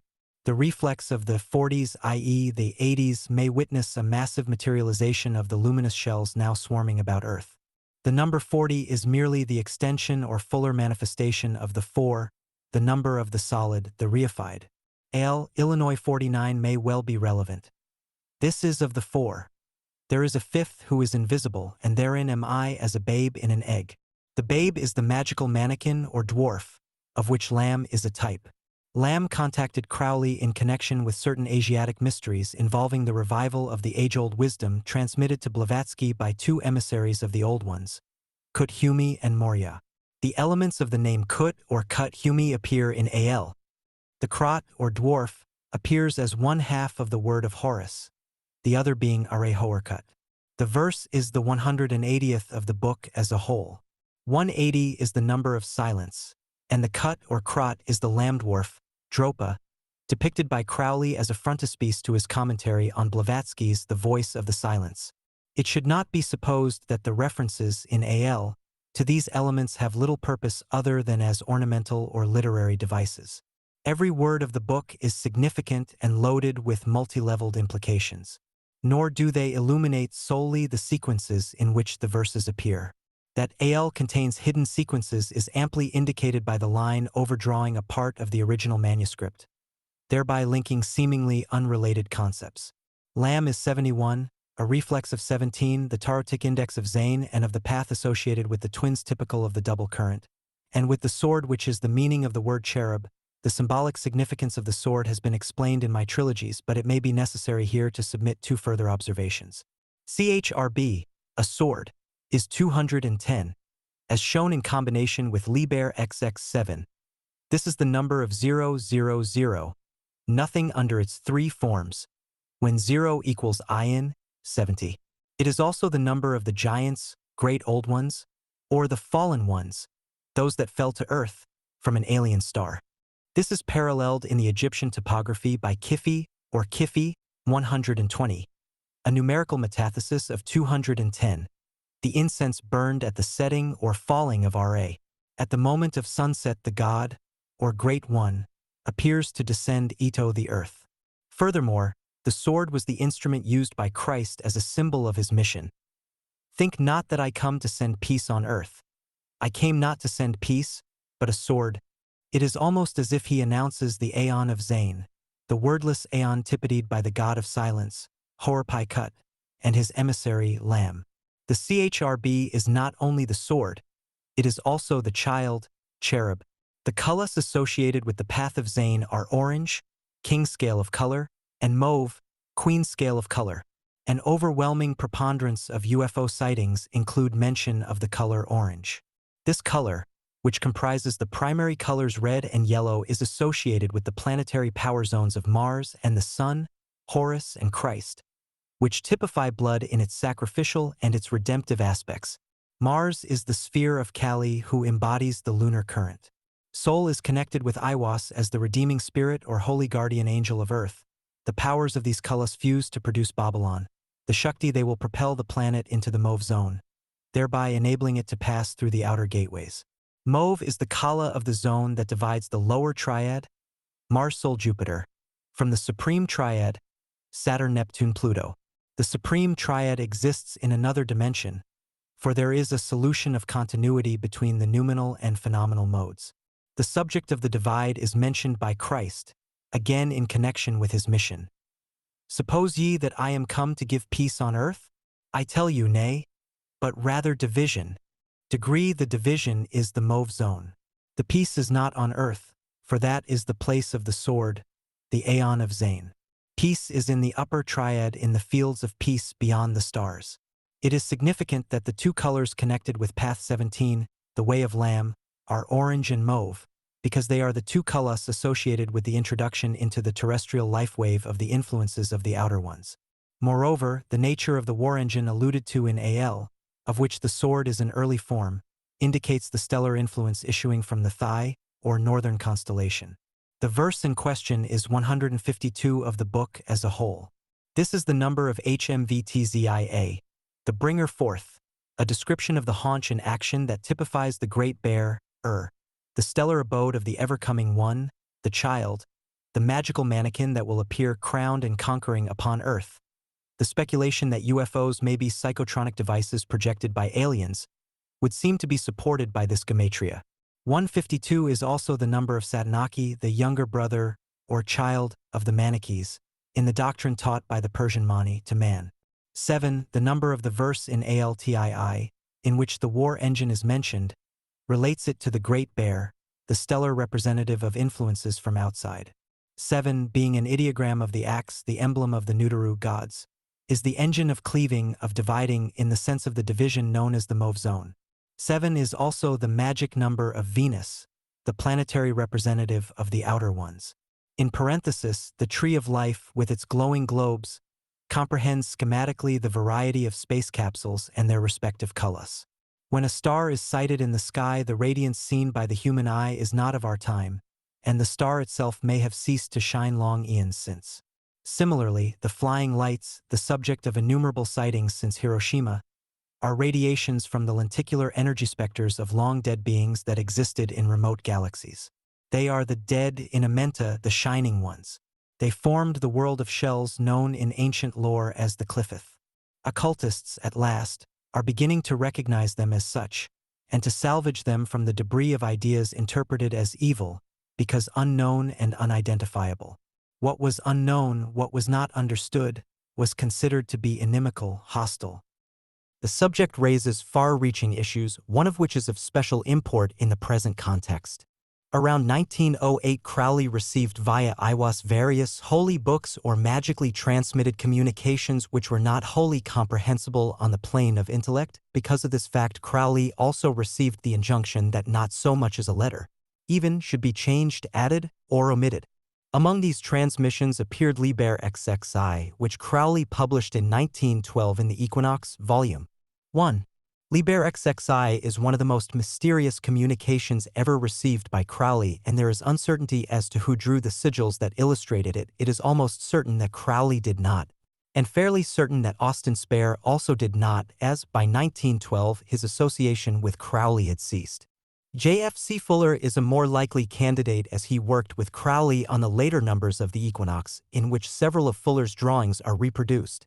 Fuller was an expert on tank warfare, a subject on which he wrote several books, one of which was so highly esteemed by Adolf Hitler that it was adopted as a training manual for his troops. Fuller, author of a laudatory study of Crowley's work entitled The Star in the West, was looking for the advent of Superman, and for some years he recognized him in Aleister Crowley. But their relationship foundered over the affair of the looking glass, and Fuller withdrew his allegiance. Not long afterwards he again thought he had found what he was seeking in the person of Hitler. Fuller, besides being an occultist, was absorbed in research which involved technical drawings and designs for offensive weapons. To Fuller, therefore, a sigil did not necessarily represent an immaterial entity, it could indicate a very material energy. One of the sigils published by George Adamski resembles so closely one of those which accompanies Liber 22 that one is tempted to classify them together. Adamski insisted that the sigils reproduced in his book in connection with extraterrestrial contact were not to be interpreted mystically but as glyphs pertaining to the construction of spaceships of the nut and bolt variety. It is well known that Hitler had occult affiliations and that one of his chief engineers was the celebrated Werner Jan Braun, who later enabled the Americans to visit the moon. Is it not feasible that Hitler, in favoring Fuller as he did, was not only interested in Fuller's tank designs but also in his other, more recherché machines? The fact should not be overlooked that Hitler was in contact with entities as enigmatic and as alarming as Iwas, and perhaps his interpretations of the messages he received from them were as colored by his conditioning as were those of Crowley. I make no dogmatic assertions, but merely draw attention to the fact of Liber XXI appearing without a word of explanation and illustrated by sigils very probably drawn by Fuller, whose interest in technology chimed more with his real interests than did the misty signatures of problematical spirits. The sigils of the Cliffith that illustrate Liber XXI may therefore denote the spirits of shells that tenant the tunnels of Set beneath the earth. When it is remembered that Hitler was interested in the hollow earth theory, these suggestions may not be without significance. The child in the egg is the magical mannequin in the shell, the budwill of some powerful Lemurian or Atlantean mage that yet lingers on the edge of the universe waiting to return. There are qliphothic entities known as the liars in wait. Their emissaries hover and wheel about the rim of the known universe. They are the returners, the cyclic ones, the wheelers in the deep for whom certain watchers on earth have been waiting for untold eons. Their chief ambassador is the ever-coming one, the magical child celebrated in Al as crowned and conquering. All the astronomical observatories erected in antiquity were constructed with intent to calculate and to facilitate their expected return. All the resurrection myths, the deluge legends, the redemption parables, all the allegories and fables of saviors and angelic visitations all revolve about the known intentions of those that are booked to return when the Armageddon climaxes on Earth. The word itself proclaims their formula. Ar or Har is the child, the Horus of the star, Hormakabu. Ma is the child as the daughter, they utter the true word, Maharu or Makaru. The Gedon is the limited or enclosed place, i.e., the earth, the field of operation. The biblical symbolism of Armageddon is astronomical, not historical. Armageddon is the secret place, the Ked or Kot is the womb, the walled-in place, the hollow earth of the child, and the child is the word. Kara is synonymous with Guru, the word of the source or the word uttered by the emanating mouth of Mat, the mother. The place of Armageddon is the place of outrance, at Dath, of the word of Mat, which will disintegrate on earth, the falsehood of Maya. Makaru means the true word, the Guru's word, the law.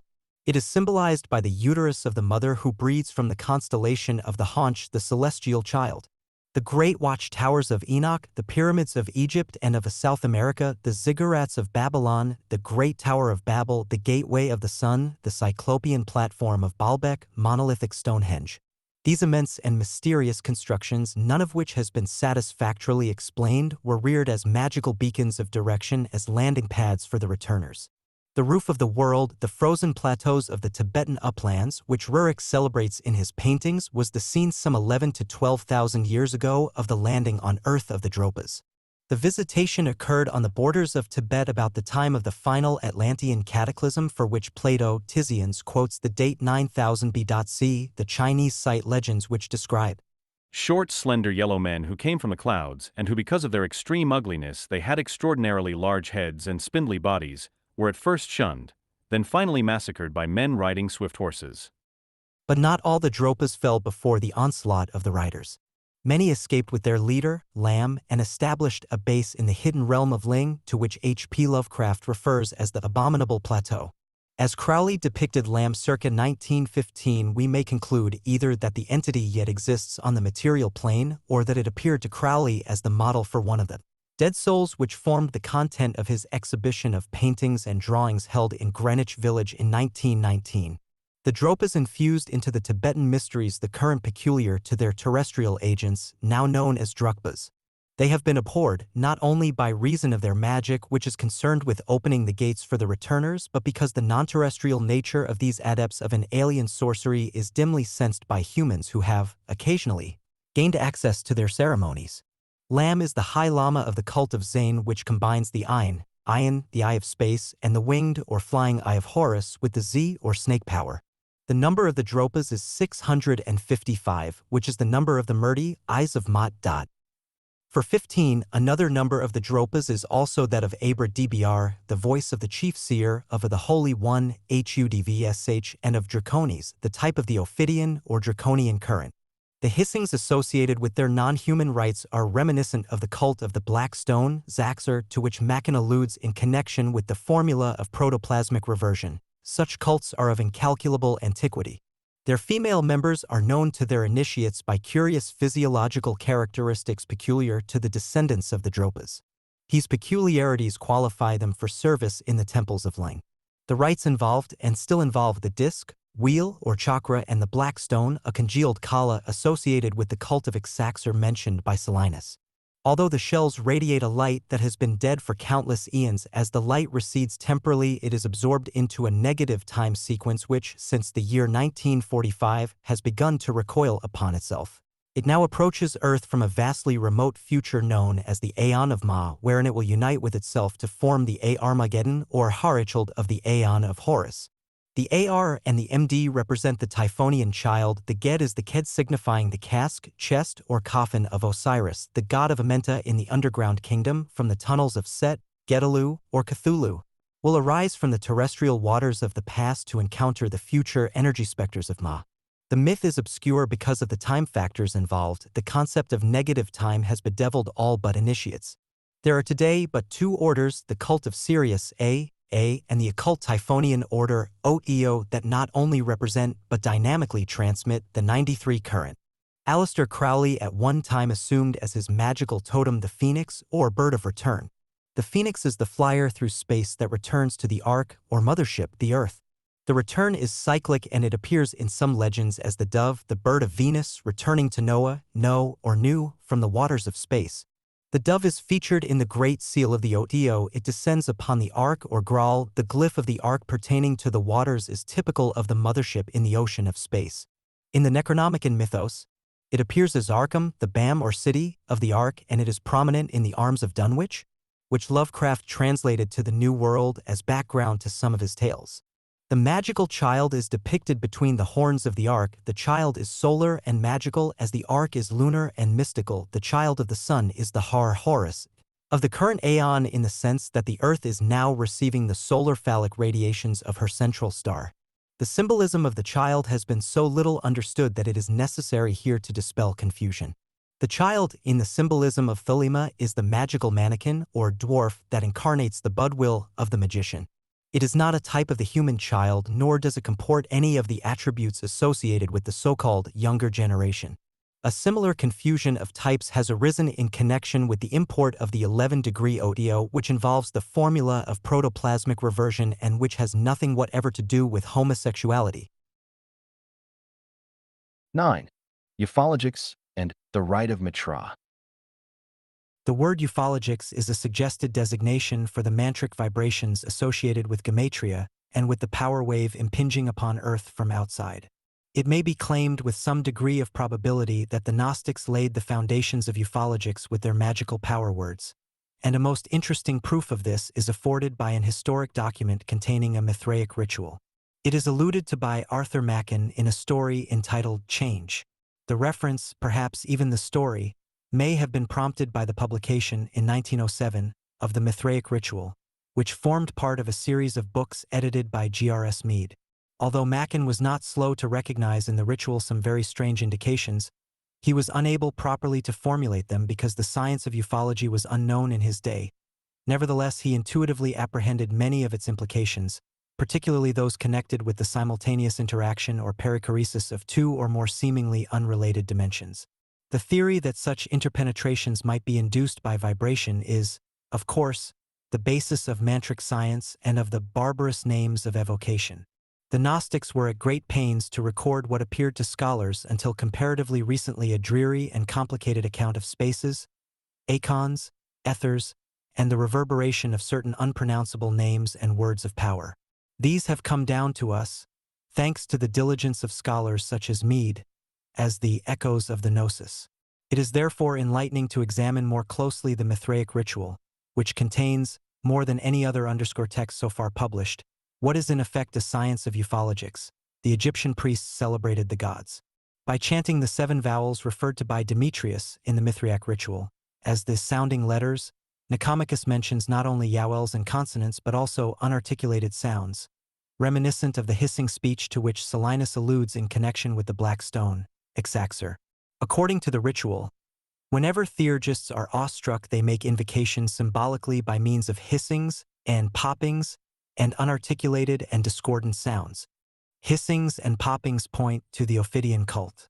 The Greek term for these sounds denotes a shrill piping or hissing, and the Latin term stridor, a singing in the ears. The word popping is used to denote a clicking or clucking with lips and tongue, and it is interesting to recall in this connection that according to Gerald Massey, the earliest forms of human speech resembled the clicking of the cough ape.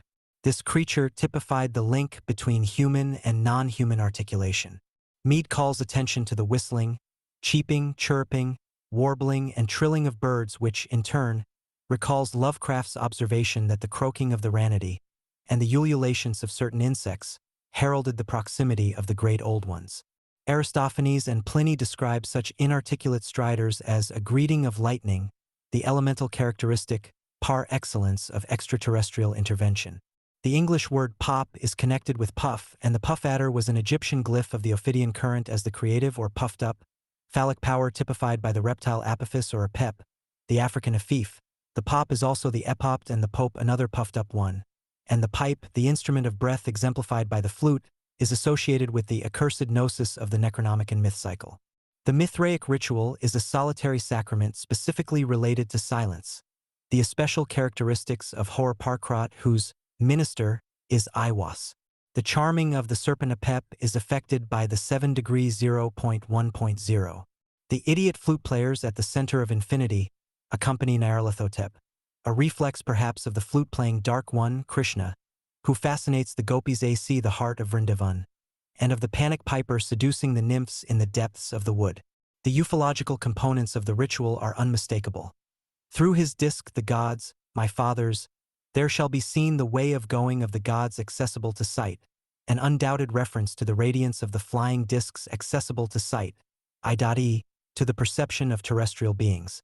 The pipe described in the rule, as depending from the disk, is the pipe through which shrieks the wind as through the pipes of Pan, the flute of Krishna, or the pipes surrounding Nyarlathotep. There is such a hissing and shrieking that the theurgist exclaims, "Protect me, silence!" as if it were a direct invocation of Aiwas. The long hisses, or esses, suggest the shoes, and the Shizenhar, or devotees of the Har, Horus, as the god of silence, Ho'oparkrat. A host of stars is described as emerging from the disk which, when opened, reveals an infinite encircling and doors of fire fast closed, after which thou shalt see the doors thrown open, and the cosmos of the gods that is within the doors. A more vivid reference to the stellar provenance of the outer ones could hardly be expected to appear in a text predating, by nearly 15 centuries, the advent of the ufological era. The symbolism of the ritual continues to substantiate the Ophidian current, for the open door reveals, issuing from the depth, 7 virgins in byssus robes with serpent faces. Physical phenomena accompany the visitants from outside. Lights a quiver, and the earth a shake, and then a god descending, vast, of radiant presence. There is mention in the ritual even of a terrestrial who presumes to approach too close to such a being, who is the great father of all fathers, and the supreme initiator into the transcendental eikons of ufological spaces, Mitra, the invincible.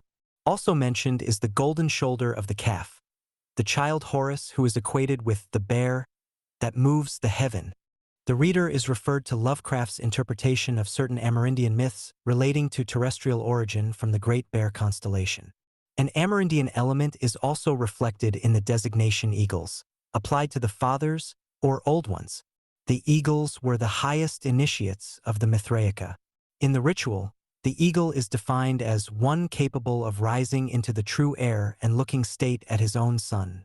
The sun was typified by the lion and eagle being the Leo-Scorpio complex of the ufological gnosis. The gluten of the eagle is the secret ingredient, or secret ion, of the elixir of life, known in the Mithraica as athanasia, immortality. This was identical with the formula of apotheosis, or birth as a god. The true air is outer space, and his own sun signifies his parent star. As Mead observes, Mitra was not the sun, either in the Iranian religion or in the Mithraic mysteries. The disk in question is a focus of the source light. The ritual contains an allusion to the body of pure bliss associated with the formulae of athanasia and apotheosis, both of which are resumed in the Hindu concept of the Premdaha, or body of divine love. A recent historic example of this formula appeared as Sri Thakur Hernath, 1863 to 1927, the Bengali avatar of Sri Gauranga, an incarnation of Krishna. The mystery of the Premdaba involves a rearrangement of the molecules comprising the physical body. Those who were close to him testify that Hernath's body underwent a transformation from its original dark complexion to the golden hue that persisted until the end of his earthly life. Hernath described 3 occasions on which he encountered a Mahaprasesha of superhuman proportions.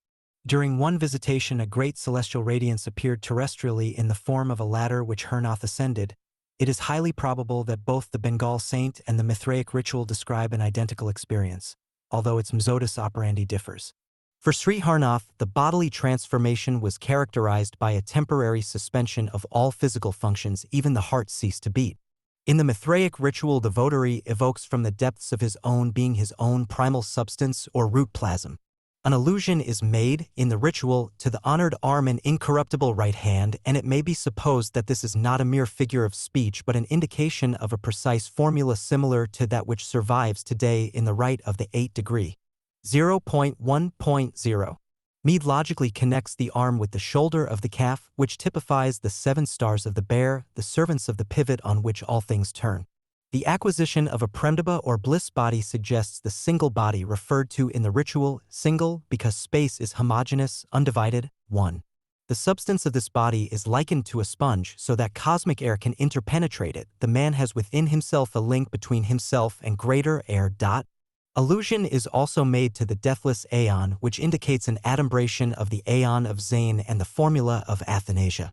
It is made plain that the physical body contains ina latent state, all the organs required for establishing contact with the cosmos, i.e., the outside. The votary casts the shadow of himself, of his inmost body, on the mirror of true cosmic substance. At this stage of the rite, the extraterrestrial implications become abundantly clear. After he has projected his fire forth, which is the first initiation of himself into his own world substance, he begins to see his own disk. It is the Father's disk, the field of consciousness of his great person Mahapurusha, or higher self, holy guardian angel, who is the father of the little person mannequin, or mortal personality. But although the higher self is our father, and in a sense we are born from him, we have mystically down here to create our own great person if we would have any conscious relationship with him. Interpretations of the elements of this rite in a Typhonian context reveal obvious indications of contact and communion with the outer ones. It is made clear, for instance, that the 4 elemental currents, fire, air, water, earth, can pass through the pipe depending from the disk without destroying the human vehicle. The pipe or tube is analogous to the tunnel that joins the paths at the back of the tree of life. As the elemental forces pass through the pipe, the initiate is endowed with the power pertaining to the element dominant in him at that time. In a similar manner, the power zones shed their energies through the tunnels of Set. The pipe is also the pole, axis, or pivot, and it is connected with the DOT's angel, of whose energy and radiance he is the terrestrial vehicle.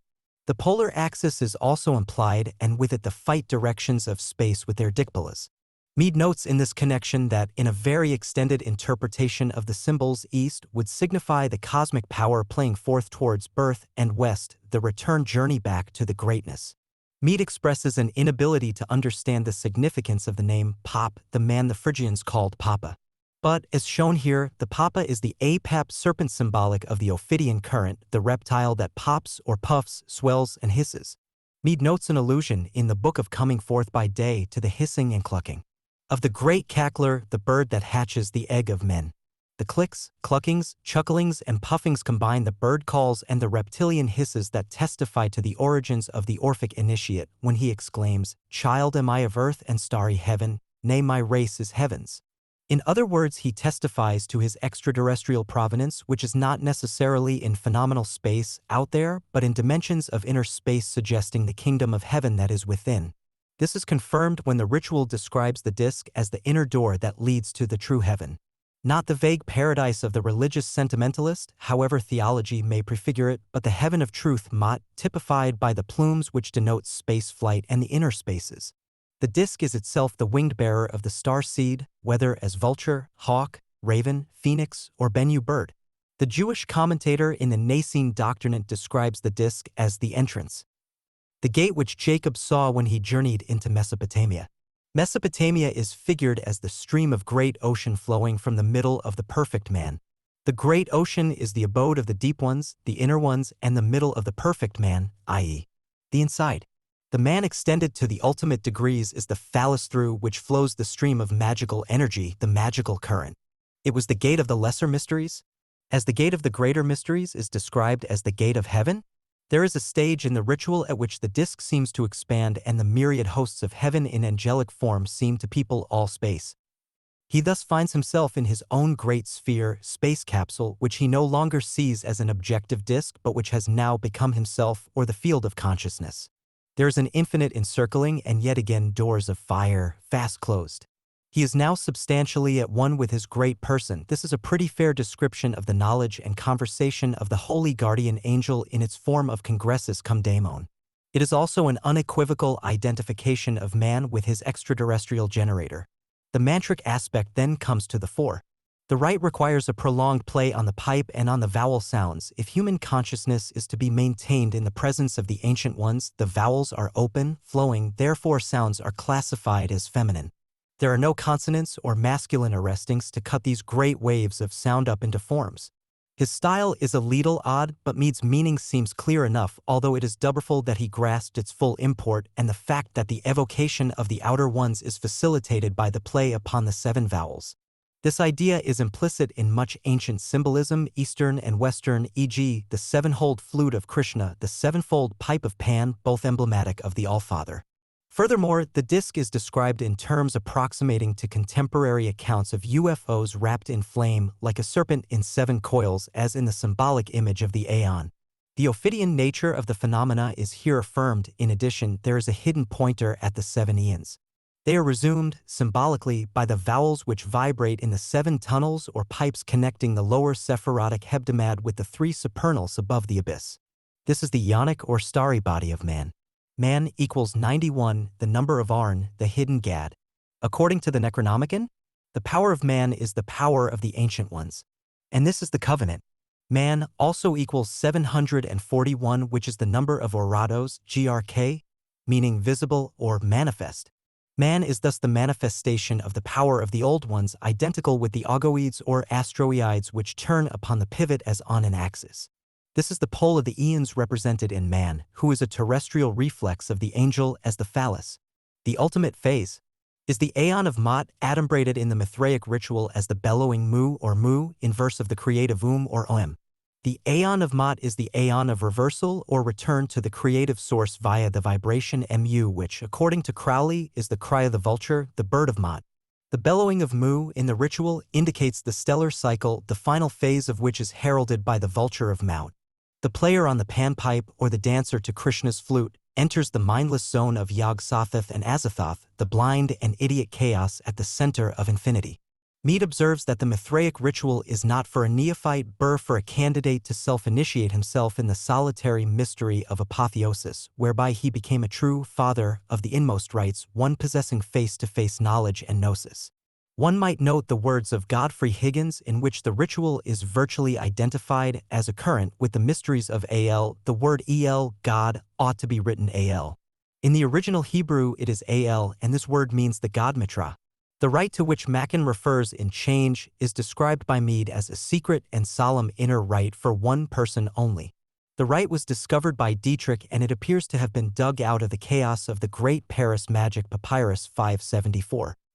The date of which is fixed with every probability as the earliest years of the 4th century A.D. The text has passed through the hands of Egyptian redactors, and Mead ascribes to the fact the inclusion of most of the now unintelligible words and names, and vowel combinations and permutations, known in Egypt as words of power.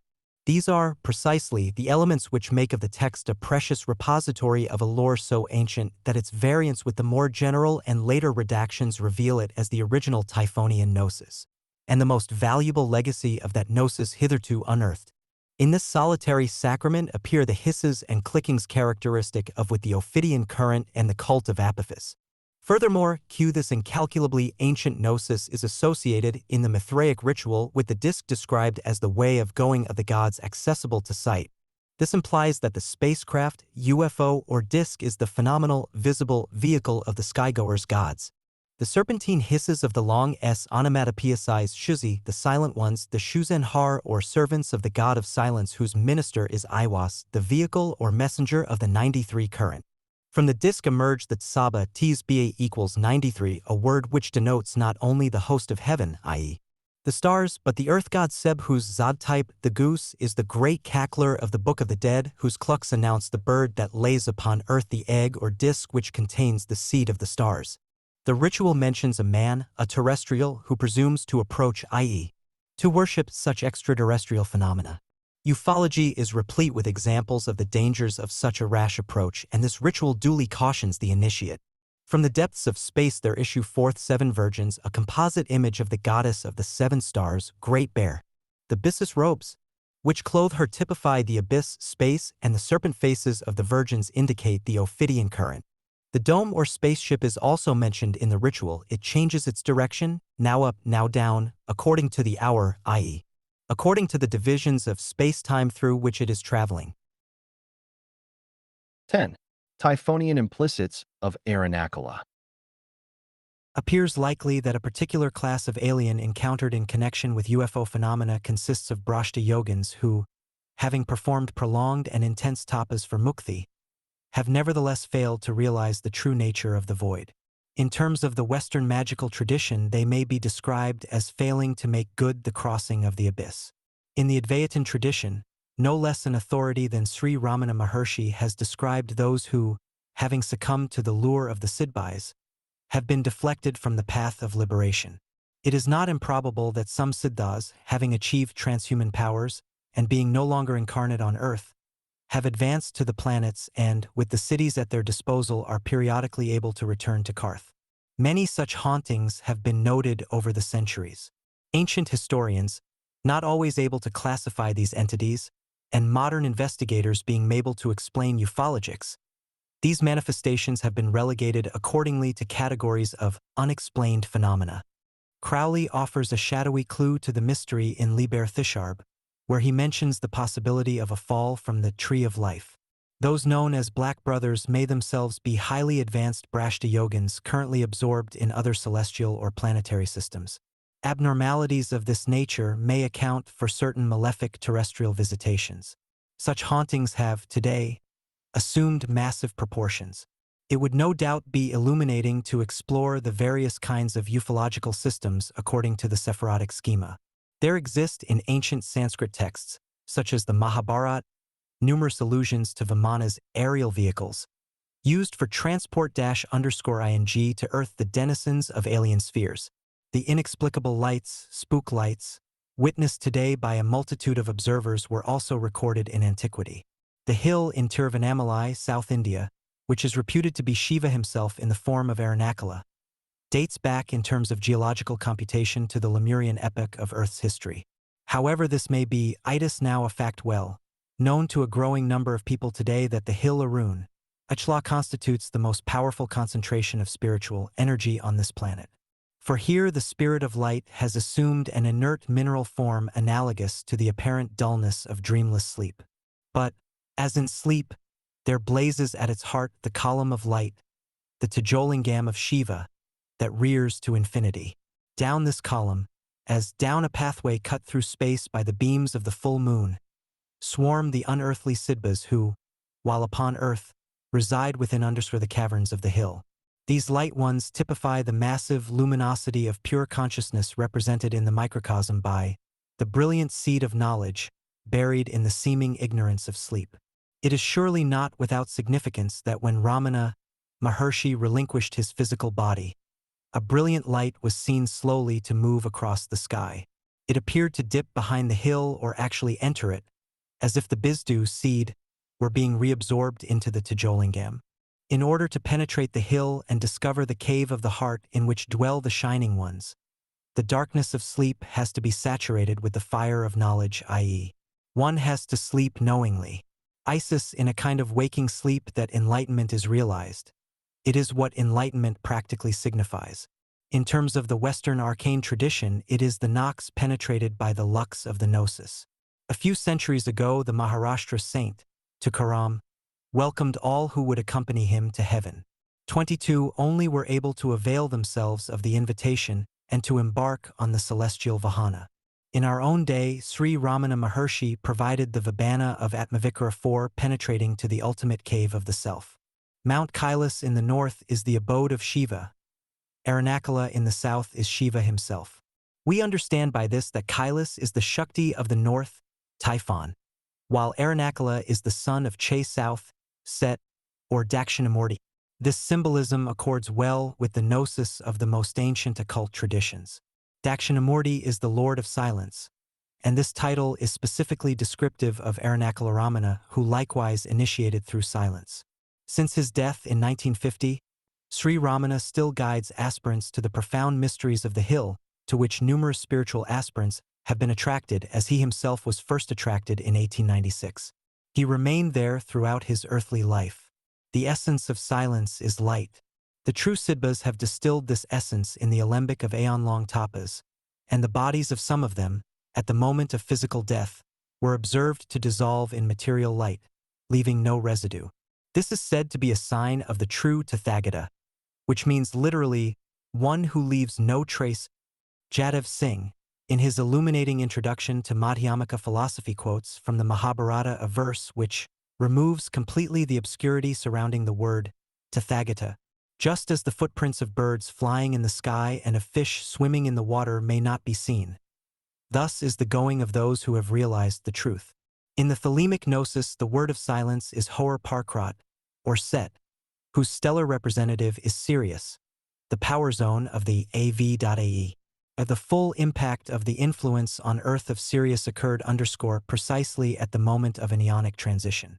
It is said that those who know this secret marma know also that there exists at this pointless point, this spaceless interstice, a shaft of light in the form of a pylon of crystal which flashes its 11-fold star-spate throughout the web of the spider goddess.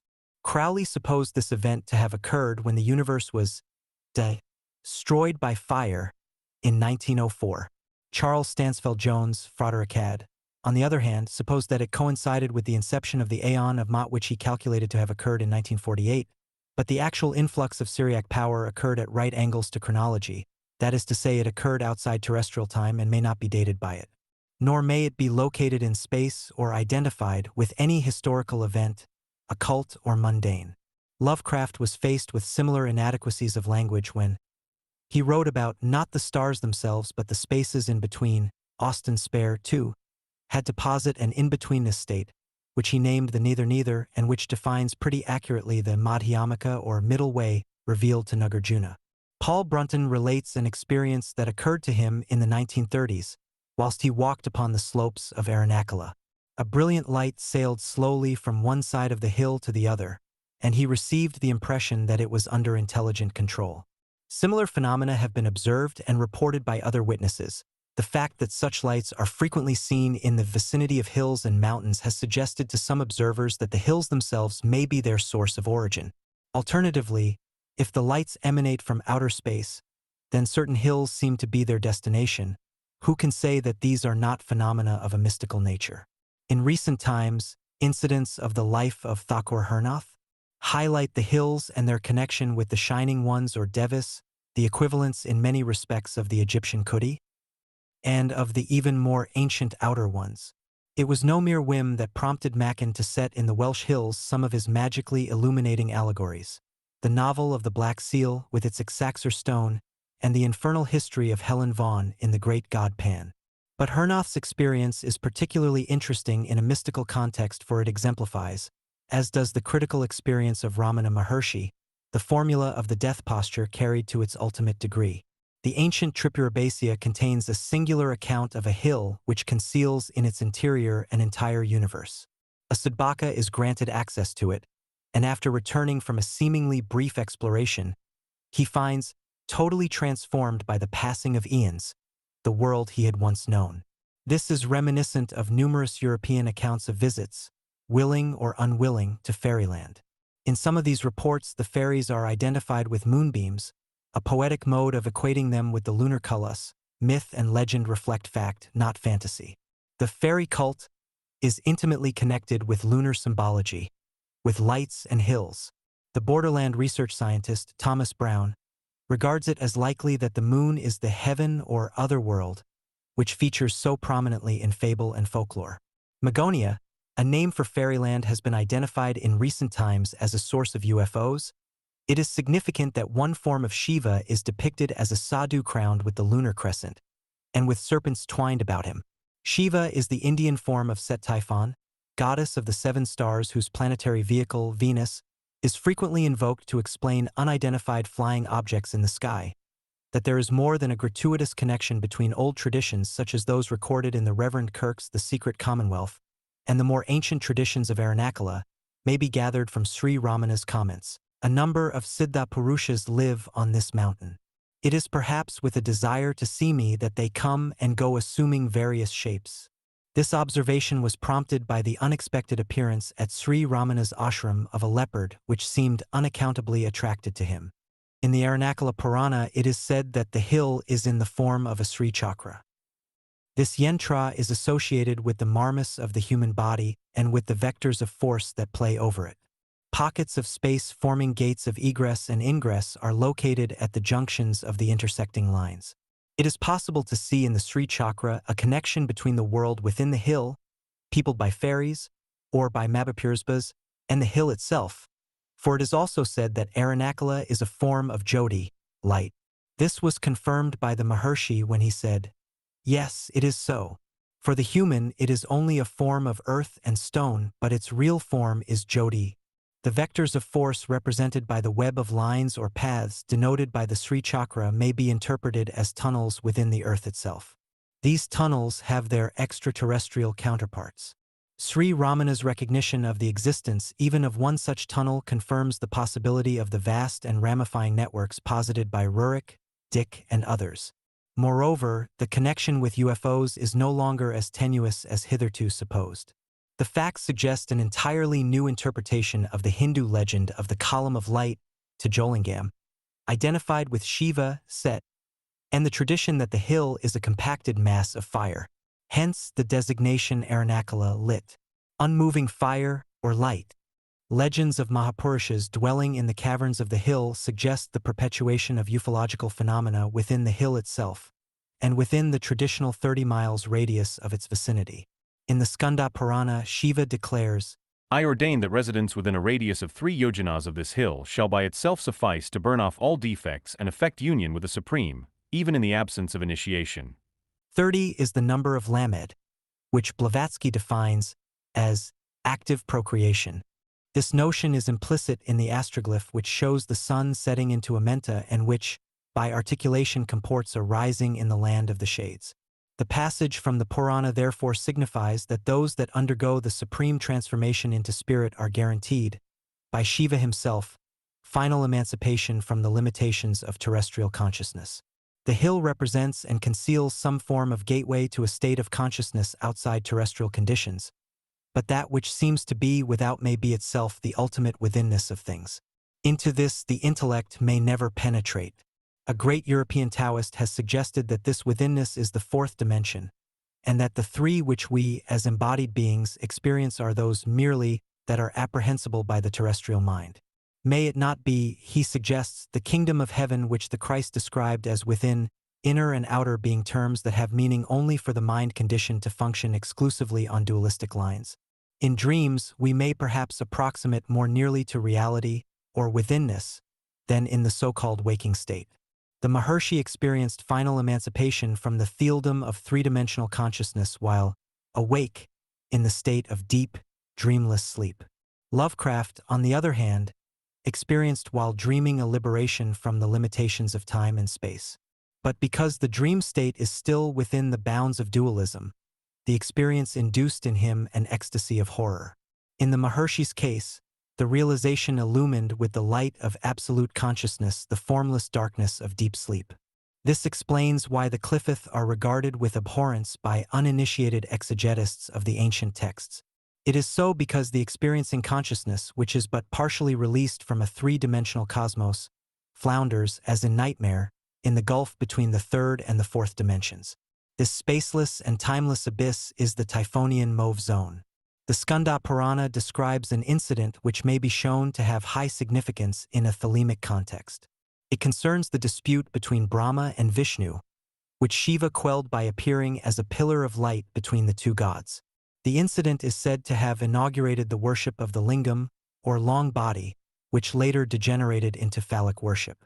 The event occurred under the star of Arudra, the stellar current influenced by Kartikeya. The cart, in Egypt, was the dwarf, or magical child.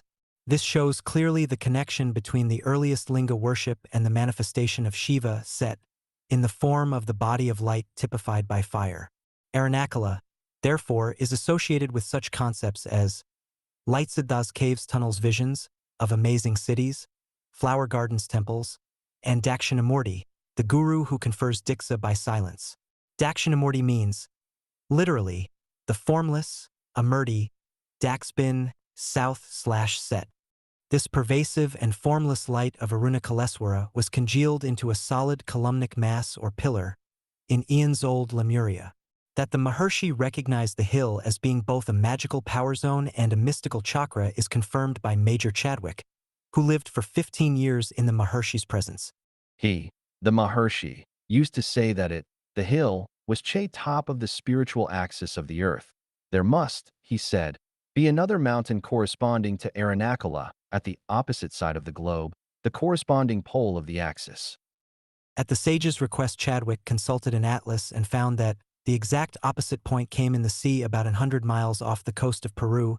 The Maharshi appeared doubtful, and Chadwick suggested that there may be an island at this point, or that it marked the site of a mountain. It is, however, highly significant that the topographical reflex of Aranakala is located somewhere in the sea.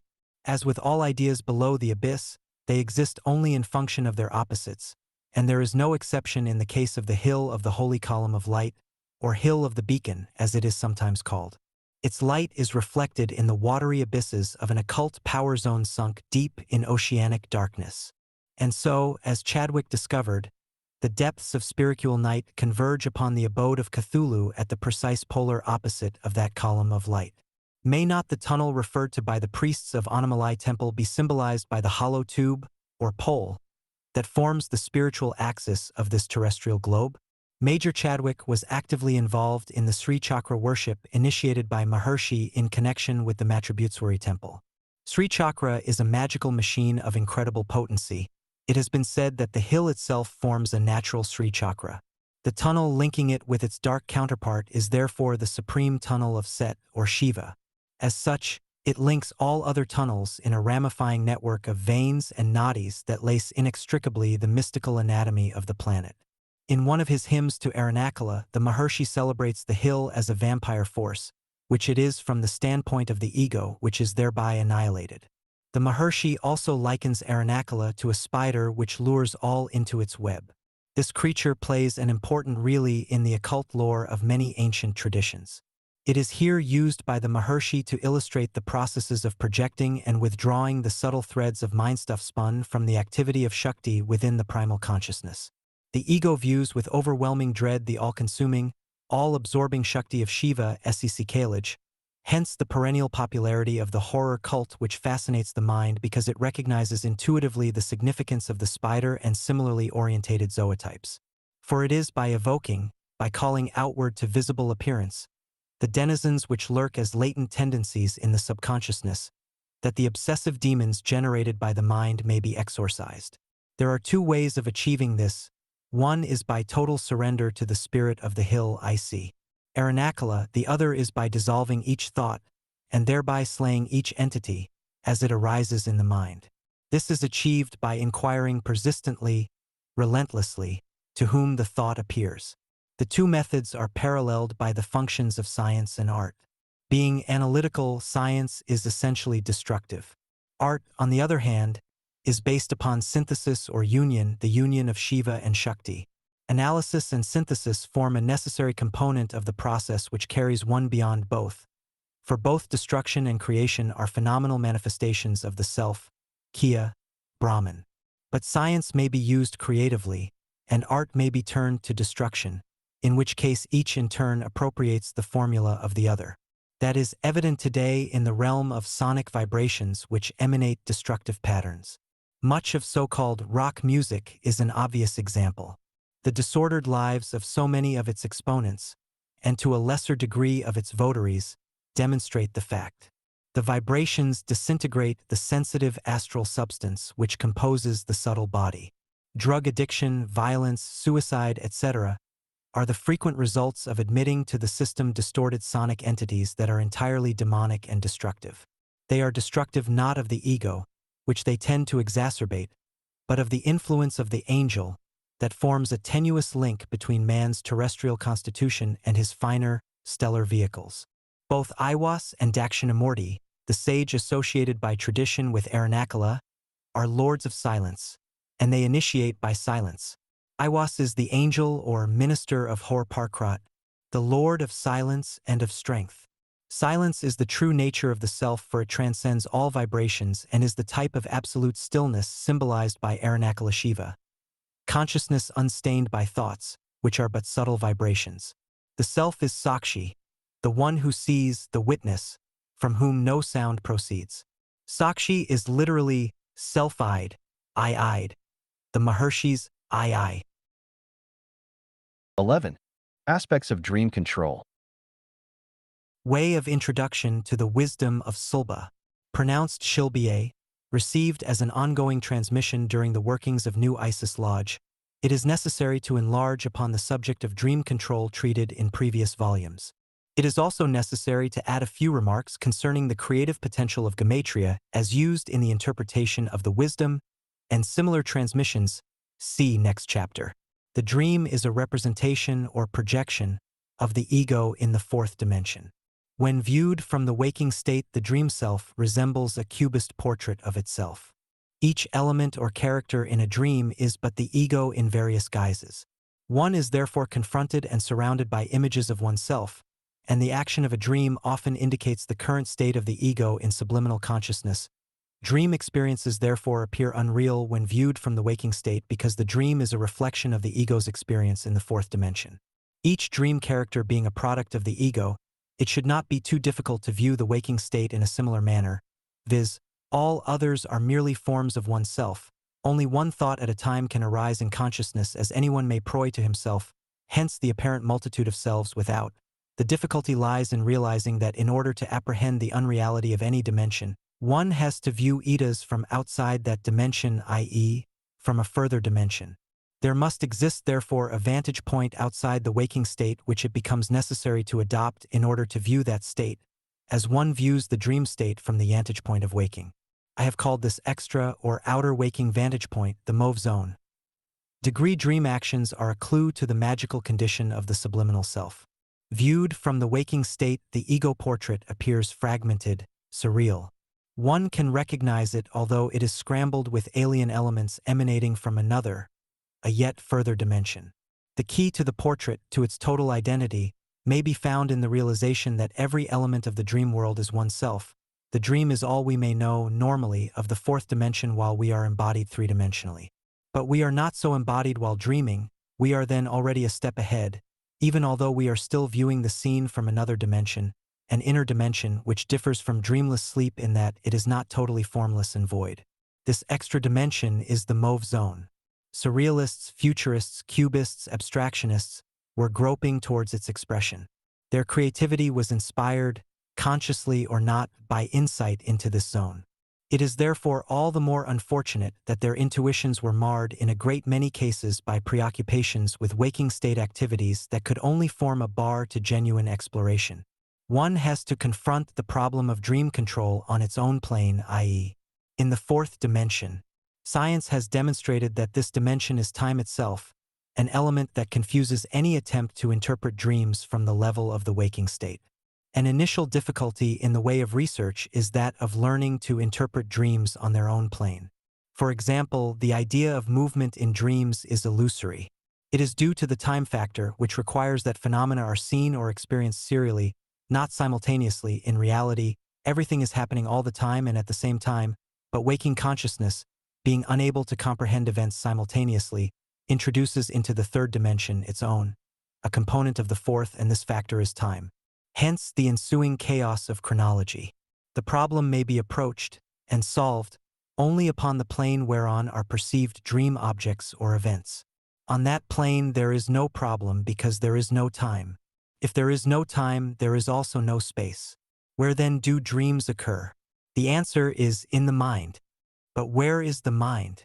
It is erroneously claimed by some that the mind is in the brain, and that the brain occupies space, but the mind has never been found in the brain, and never will be. Mind and brain are notions, thoughts, dreams in consciousness. It is, however, impossible to visualize or to think of timelessness, for time and movement are not only inextricably related, they are identical. For time is movement and movement is a thought.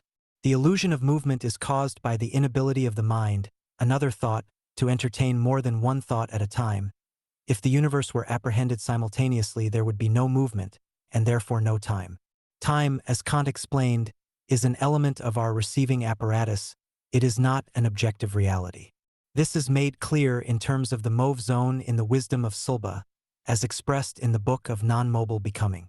Because there is no time, space also is not, it is merely the place in which apparent movement seems to occur.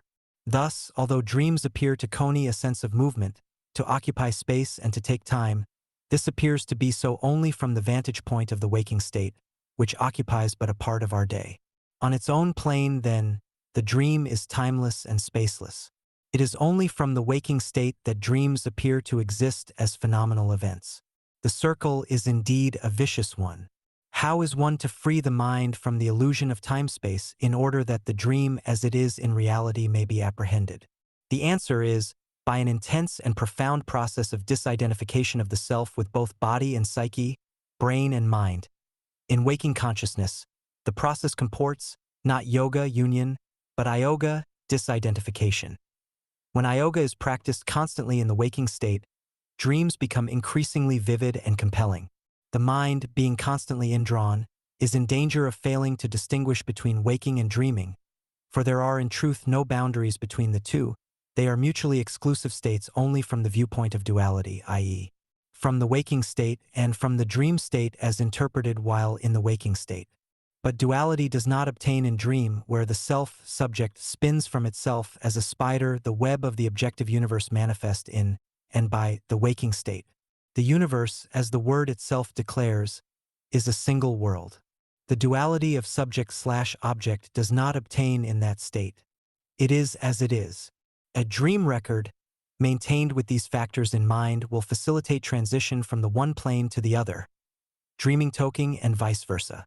In the forefront of consciousness should be held firmly the awareness that all that is seen or experienced is a manifestation of the self, not myself or yourself or any specific self. The term self signifies only objective consciousness. It is therefore without subject, or it may be considered as pure subjectivity.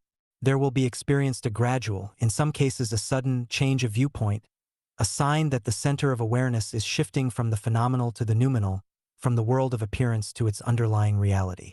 The great work consists in the stabilizing of this state of awareness.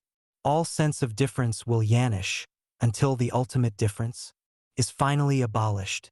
In the early stages of research into dream control, it appears that an idea is received in the waking state where it is interpreted by the intellect. In other words, a percept is transformed into a concept.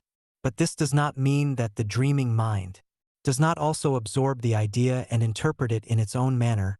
Both are avenues to the noumenal consciousness, which is described, from the viewpoint of waking, as dreamless sleep, susupti. Both the waking and the dreaming mind may influence each other. The words of a sage, therefore, either heard or read, affect the subconsciousness, although apparently comprehended only by the intellect. In the dream state, the words will be subconsciously apprehended and interpreted accordingly. Certain states of mind are identical with non-dual consciousness. They include deep sleep and the fleeting interval between two consecutive thoughts, total anesthesis, and the states of absent-mindedness alluded to by Austin Osman Spare.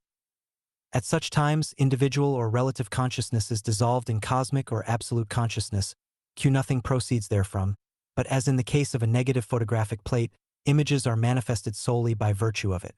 It is the infinite reservoir of all things, images, notions, concepts. Fortunate is the artist who taps it consciously, i.e., while in the waking state. May it be tapped intentionally? Spare claimed that it may. In attempting to demonstrate the fact, he evolved a system of sorcery by sigils that has proved generally effective, although the source of its power remains, and probably always will remain, inexplicable. Magical power always bears a ratio to the power of the magician, which implies that magic comports an entirely subjective control of phenomena. The formulae of dream control similarly subserve this rule. It is difficult to verbalize the process because its mainspring is upstream of conceptualization.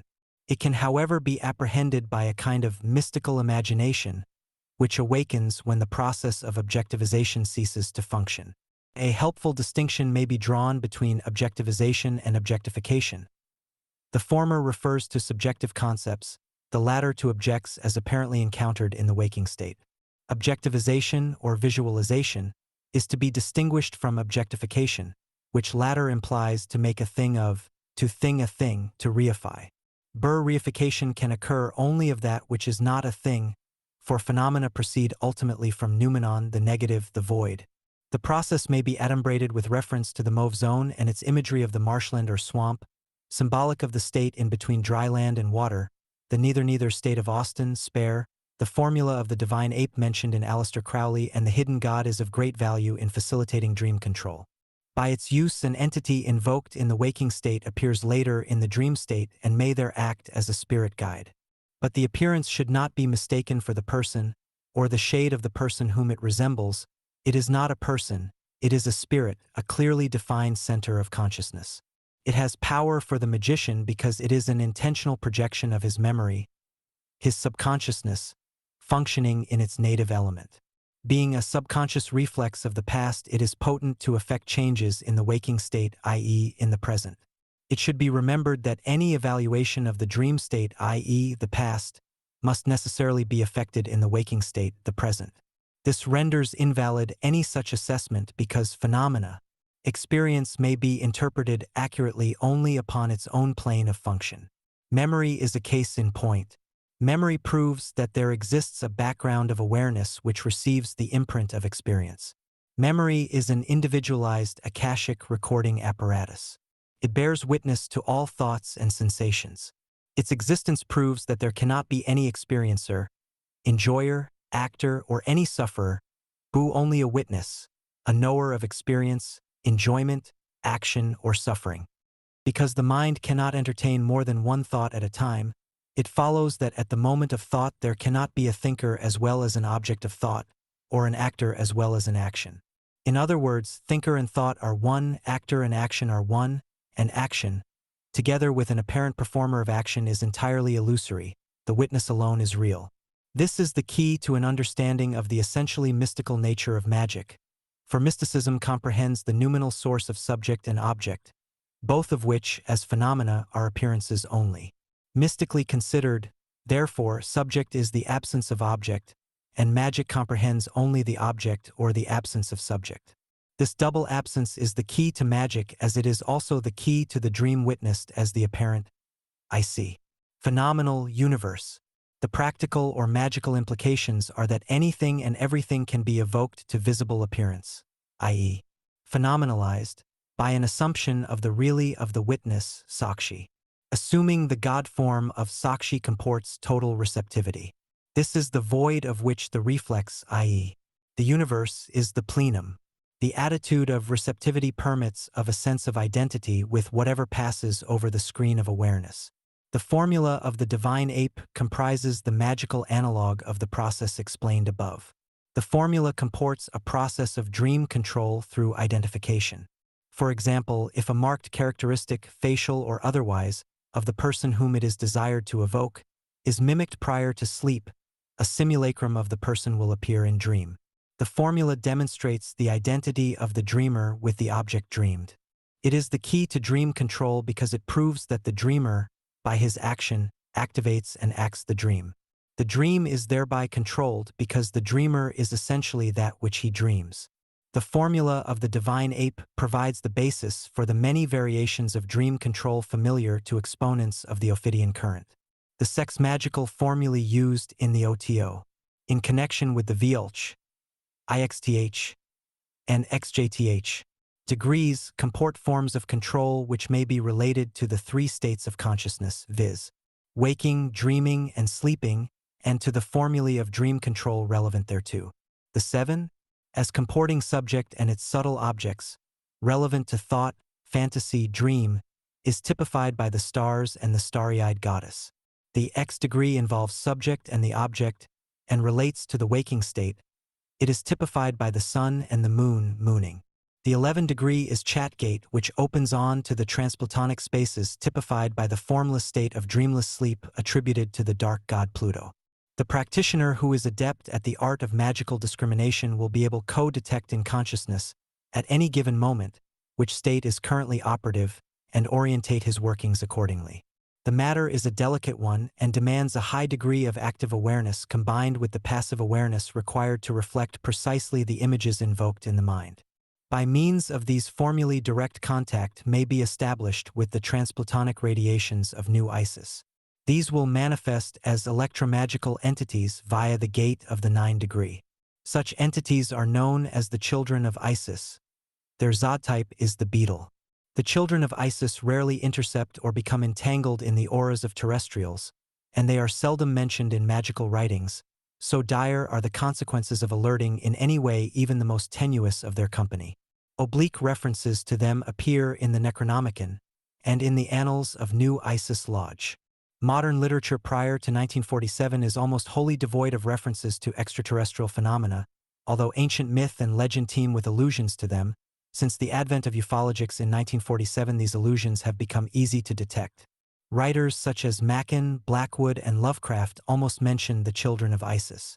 Lovecraft, indeed, went as far as indicating a future aeon in which consciousness appears in beetle form, and the symbolism of ATU-7 in the tarot designed by Crowley contains unmistakable evidence that he was aware of the connection between that insect and the Holy Grail.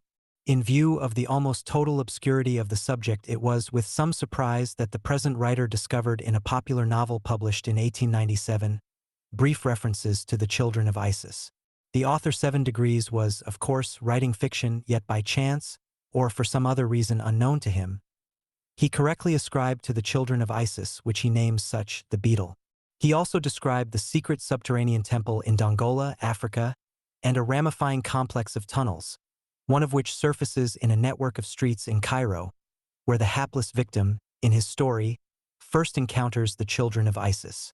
The beetle is not particularly associated with Isis, a fact which the novelist is at pains to notice, but he mistakenly identifies with the Egyptian goddess the monstrous Chaldean abnormality of the secret temple. This horror, and its minions, cannibalizes young women, pastime reminiscent of the sorcerers of Leng. These unnatural appetites pertain to the kind of terrestrial energies consumed by the children of Isis, who appear to certain seers on earth as dead souls, of which the Lama of Leng is a prime example. He has been visualized in various ways. Lovecraft described him as wearing a mask of yellow silk which jutted in a way thack did not conform to the contours of a human face. The suggestion is that the mask concealed the muzzle of a beast typical of Set, whose tunnels lace inner earth. These tunnels are symbolic of the inside of the Kabbalistic tree of life. The magical power of transformation into an insect, in this case the beetle, which the author attributes to his nameless entity, reminds us that the Necronomicon, the most notorious of grimoires concerning traffic with the Outer Ones, was originally entitled Al Azif, a reference to the buzzing noises made by nocturnal insects. The buzzing or humming of insects has often been referred to the presence of the Outer Ones and their vehicles. It is not difficult to see in this symbolism an adumbration of that future aeon characterized by the beetle, the drone of whose wings is already disturbing the dreams of sensitives and artists the world over.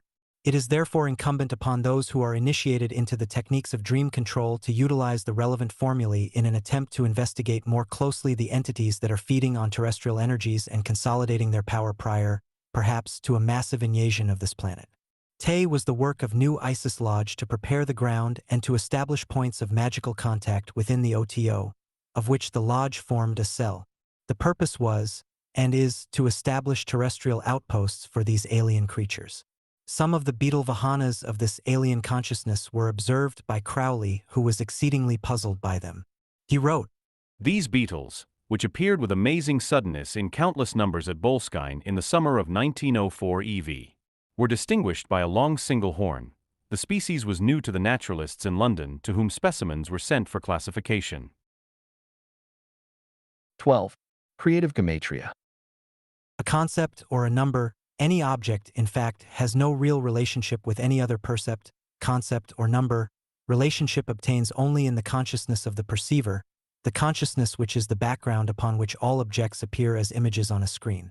There can therefore be no association of ideas, no correspondences of any kind, between numbers or the ideas which they represent, except in the consciousness of their subject, because no thing exists as an objective entity. The implications of these considerations are not generally appreciated. although they are of tremendous importance.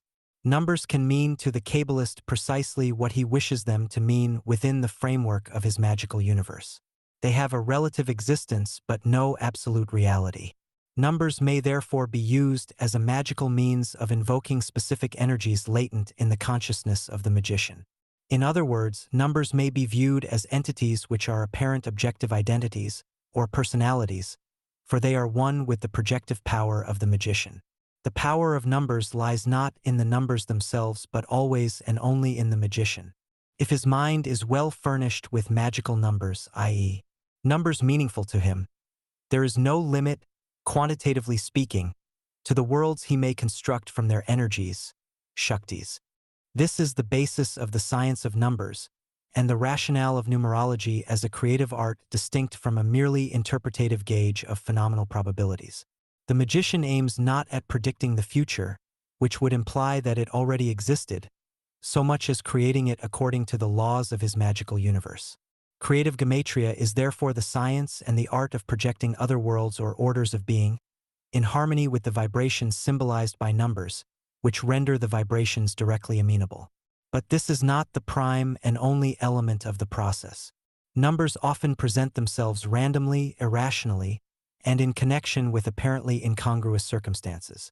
One might cite, for example, the frequent recurrence of a number possessing personal associations, such as the number of the house in which one was born, or in which one experienced events of a hyper-affective nature, pleasant or unpleasant. In such cases, the number constitutes a special index to pleasure or displeasure, related in no other way to the number as such. The number thereby becomes charged with an effect that may be transformed into magical energy and used to reawaken the emotive states of which it is the cipher. The process may be developed by allotting arbitrarily to any event a number which thus creates for it a future that can be utilized to reactivate the past. Some such process enabled Austin Spare to exclaim, "Out of the past cometh this new thing." The Kabbalist is thereby able to annex by a species of affectional gematria an ever-expanding universe, the building blocks of which are quarried from his magical universe. The formula is applicable to every kind of creative activity. Proust is the obvious example, although the ciphers of his nostalgias are literary as distinct from numerical figures, as required by the nature of his work. The process is also apparent in Salvador Dali's formula of paranoia critical activity, which involves a systematization of delirium and magical obsession. In this case, visual imagery is substituted for number. The artist Yves Tanguy sometimes incorporated, in his graphic representations of other spaces, the actual numerology of his magical universe. An amalgam of these systems is exemplified in the work of Spare, who delineated magical obsessions in aesthetically constructed sigils which combined letters of the alphabet and their geometric correspondences. In oral terms, a similar technique is apparent in the music of William, Count Basie, whose jump rhythms suggest the formula of the leapers on the reverse side of the tree of life. The magically J-sensitive listener can see the shadowy batrachian vaulters leaping from steaming swamps, can hear their croakings as they achieve ecstasy in their fun ambulatory fugue. The formula is particularly noticeable in certain versions of the 1 o'clock jump, Jump-In at the Woodside, and Rockabye Basie. The 1 o'clock jump suggests the leap to Kether, to the number 1. The melody, which became Basie's thematic motif, threads its way through most of his subsequent work. Each separate sense organ projects its own form of gematria. Even to those lacking formal artistic ability, the numerical Gabala provides an effective mode of magical reification. Baudelaire's formula of synesthesia is another approach. Skill fully to prepare a bouquet of rare essences would require a magical expertise beyond the powers of the average man. But for those who are adhikari in this field of creative occultism, the following will be meaningful. The sexuality, being the concentration of man's creative potential in its grossest form, contains in embryo the entire content of the magician's universe.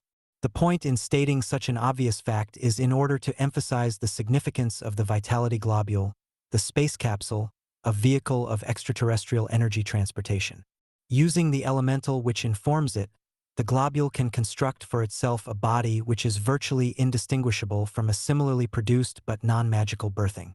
It is, therefore, possible via selective synesthesia to fabricate a body which could, theoretically, incorporate an intelligence from the most remote regions of space and time, and incarnate it in the human life wave without arousing in mortals any suspicion as to its alien origin. This is the acme of affectional alchemy and of symbolic synesthesia. Its geometric implications are obvious. It is thereby possible literally to create by magical means a new universe. Here it may not be inappropriate to say a few words about an English Kabbalah, suggested by verse 55 of the second chapter of Al. Thou shalt obtain the order and value of the English alphabet. Thou shalt find new symbols to attribute them unto. The hybrid nature of any such construction should be evident, because the numerical values of English words can form only subsidiary or confirmatory gematria. This is so because English words are so far removed from the magical roots of language. Their often arbitrary structures can yield only a distorted, at best a bastard Kabbalah. To begin with, the vowels are a stumbling block. They are aids to pronunciation. Yet some Kabbalists today accord them Kabbalistic values, as a with aleph, a with ha, I with yod, o with ayin, w with vav. In the Chaldean and Hebrew tongues these are not vowels, vowels being later phonetic devices denoted by points, not by letters. It is evident that to treat them as consonants is to alter the numerical values of the words in question. It is not stated in Al that the order and value of the English alphabet shall constitute a new Kabbalah. The verse merely states that the order and value shall be assumed to new symbols. It is because I have occasionally applied to English words principles which are, strictly speaking, applicable only to words of Chaldean, Hebrew, or Greek provenance that these remarks are considered necessary. Such exceptions are justified only by a need for Kabbalistic emphasis and confirmation. That a so-called English Kabbalah is on the way to becoming de rigueur calls for strong protest, although I would not suggest that some form of it is not permissible and in certain cases useful, but its use should at all times subserve the basic magical Kabbalahs from which arise the genuine insights. Noam Chomsky expressed the notion that human languages are profoundly structured in a sense that their roots are identical but that their surface structures differ. Copyright the differences are due largely to varieties of pronunciation, i.e., vowel usages, as explained above. In this connection, Hillel's words in the Golem are highly suggestive. Do you suppose it's without rhyme or reason that our Jewish writings are written down in consonants only? It is left to each individual to find the vowels appertaining thereto, that contain, every one of them, the truth as he sees it. Otherwise the living word would petrify into dogma. The vowels began to assume an importance in gematria during the later phases of magic, such as those practiced by the Gnostics. The prolonged wailing or howling of the vowels gave rise, in the medieval grimoires, to the use of the long string of formidable words which roar and moan through so many conjurations, and which have a real effect in exalting the consciousness of the magician to the proper pitch. Degree Arthur Machen mentions a Gnostic evocation associated with a dark and ancient ritual which featured a wailing of vowels. The vowels AIOU have, together, the numerical value of 92, the number of PCHD, meaning terror, particularly as associated with the mysteries of Pan. It is also the number of BTZ, the mud, or slime, from which the entities of terror are evoked. Furthermore, the metathesis of BTZ-TZB, also 92, denotes a lizard, the amphibi_us reptile that makes the transformation from the waters to dry land, which symbolizes the reification of astral imagery in tangible and visible form. This is another indication of the primeval source of utterance represented by the vowels, which make possible the manifestation of intelligible speech. The vowels remain unutterable without the application of the vitalising spirit typified by breath. The letter A makes possible the utterance of the entire alphabet. A is che letter of breath or spirit. The addition of A to IO raises the numeration to 93, the number of EPH, words, and of the Masonic word MABN, which combines in a single image the mother and the son. It is unnecessary in a book of this nature to mention other values of 93, well known to students of the Typhonian and Thelemic Gnosis, but it should be remembered that 93 is the value of TZBA, the god Seb who has given his name to the Sabaean tradition upon which the 93 current is ultimately founded. The initial A in the series AO does not represent a vowel, but the letter Aleph, symbolic of the expulsion of the breath, A. This typifies the exhalation known as Richaka. In the Hindu system of yoga, Richaka represents the outgoing current of manifestation. It is preceded by the inspired breath, Puraka, typified by Shiva or Set, who returns to its source the creative current after the dissolution, pralaya/kambakam, of the outgoing energy. In the pranav, Om, this is represented by the O or outgoing breath completed by the M, or phase of withdrawal, which is also the phase of inspiration. The void of pralaya, absorption, is typified by the Ardmatra, the crescent moon of manifestation which is reabsorbed into the primordial bindu, or seed of silence. The mind dissolved in pure consciousness. The 5 vowels may therefore be envisaged as the explicate form of and the reverberant or mantric energy unfolding its wave of creative power that begins and ends in the silence of the void. Om is the silence of the void, glyphed as varying forms of the primordial cipher, O or Alpha and Omega. It is significant that the Aju of the Gnostics is onomatopoeic for the ass's bray. The ass was a key Typhonian type in the Egyptian Gnosis and in the later mysteries of the Virgin Mother's Son, whose image was the foal. Both types denote descent from the mother alone, i.e., from the Typhonian bear. Creative gematria depends upon the use and direction of subjective content. It involves a refinement of the paranoia critical faculty by which it becomes possible to reveal affinities and to discover connections between words possessing different meanings but identical vibrations, numbers. Thus, it will be seen that there is far more to the numerical Kabbalah than a one-sided acceptance of an objective word/number equation. It is possible to discover links between disparate ideas and to effect mutations which breed alien entities from the matrix of magically controlled paranoia. Dali applied a similar technique to the visual arts. The skillful magician will find it fruitful to adapt the formula to his own requirements. The series of verses entitled collectively The Wisdom of Sulba, see next chapter, were not written down at any particular time or place, although the state of consciousness in which they were received was invariably the same. The process was initiated as early as the year 1939, when the vision of Eosic first manifested in the manner described in Outside the Circles of Time. The vision unfolded sporadically throughout the time of Eosic's association with Aleister Crowley and Austin Osman Spare.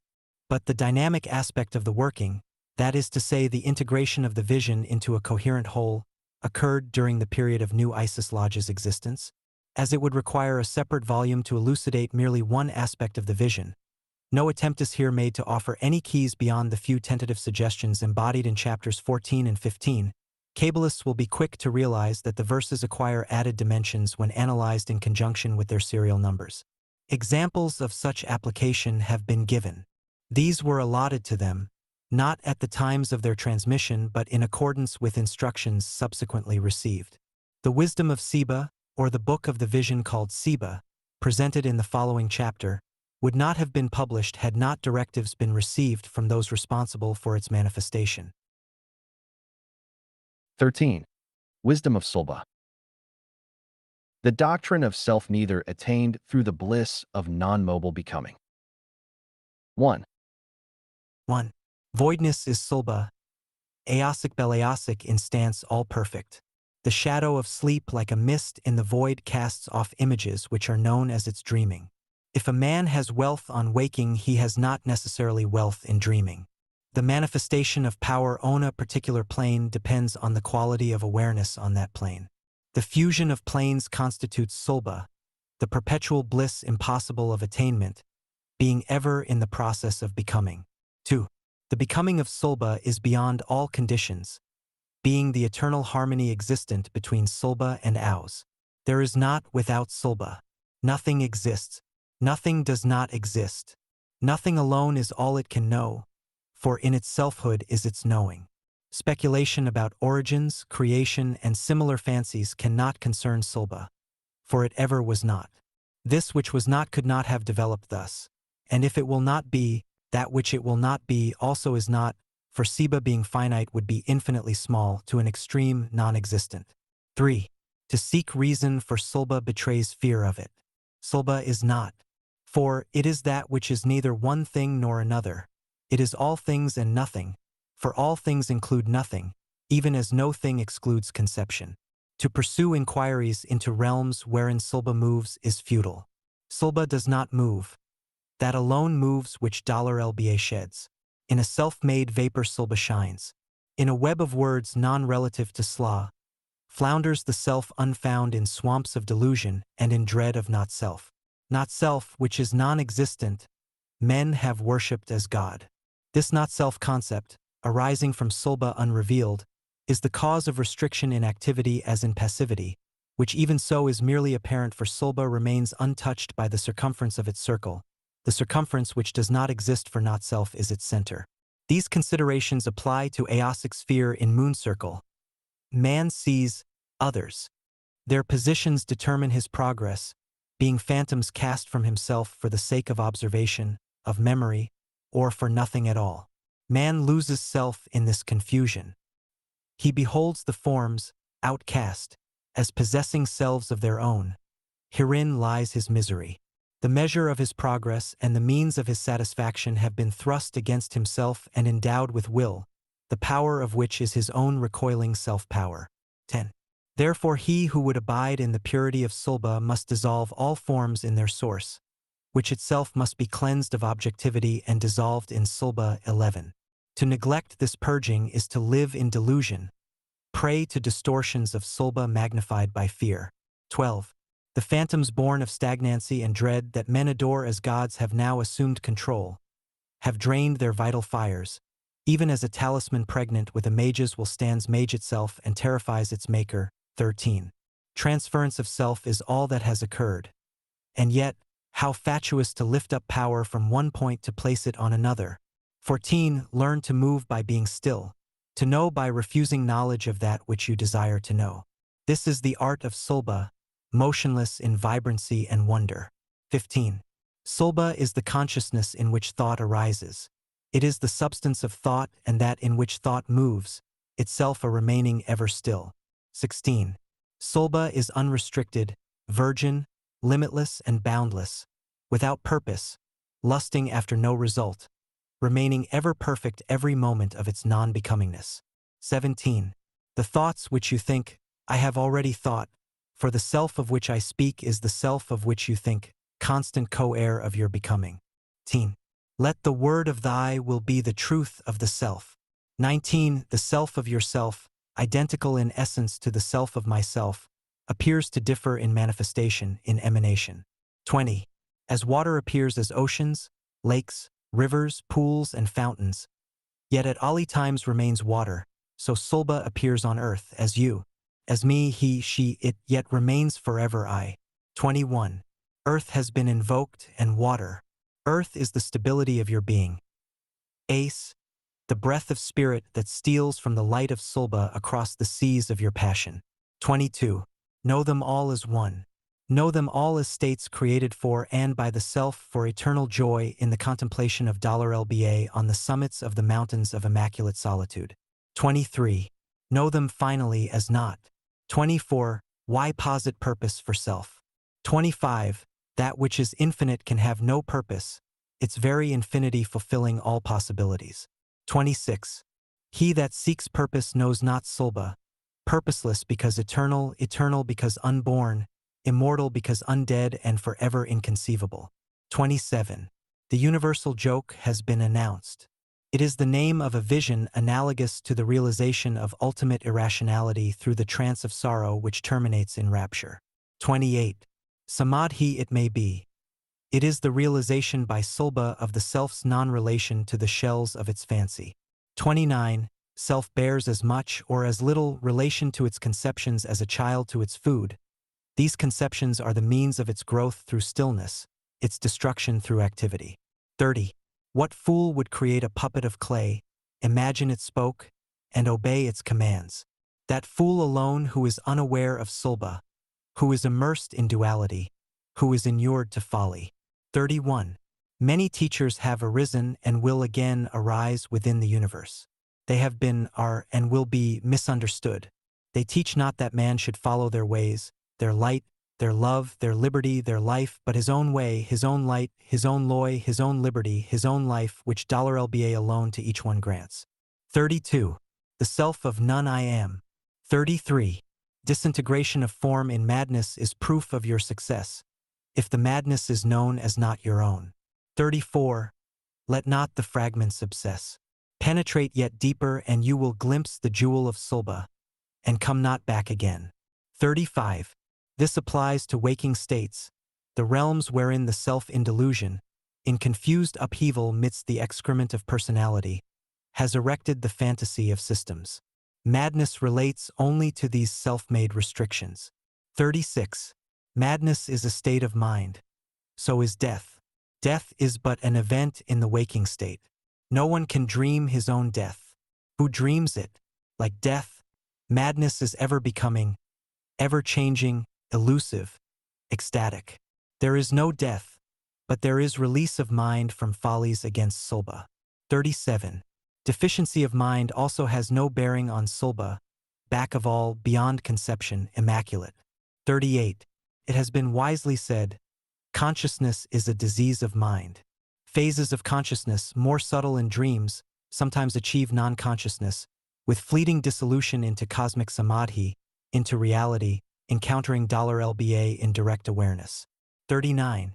Why should Sulba endeavor to veil herself in a process of delusive progression? 40. In the explosion of bliss that ensues upon rapture, the self casts off phantoms imbued with its fervor. They objectify and are prone to obsess, but their rejection ensures continuity of bliss. These phancoms swiftly disperse and in an aeon, may be in an underser moment, or even in no time, the glyphith dissolve, as endless emanations are cast off by the self. 41. Turn not from bliss to contemplate these forms, for they are potent at the instant of their birth. Even more powerful do they appear in the void of exhaustion.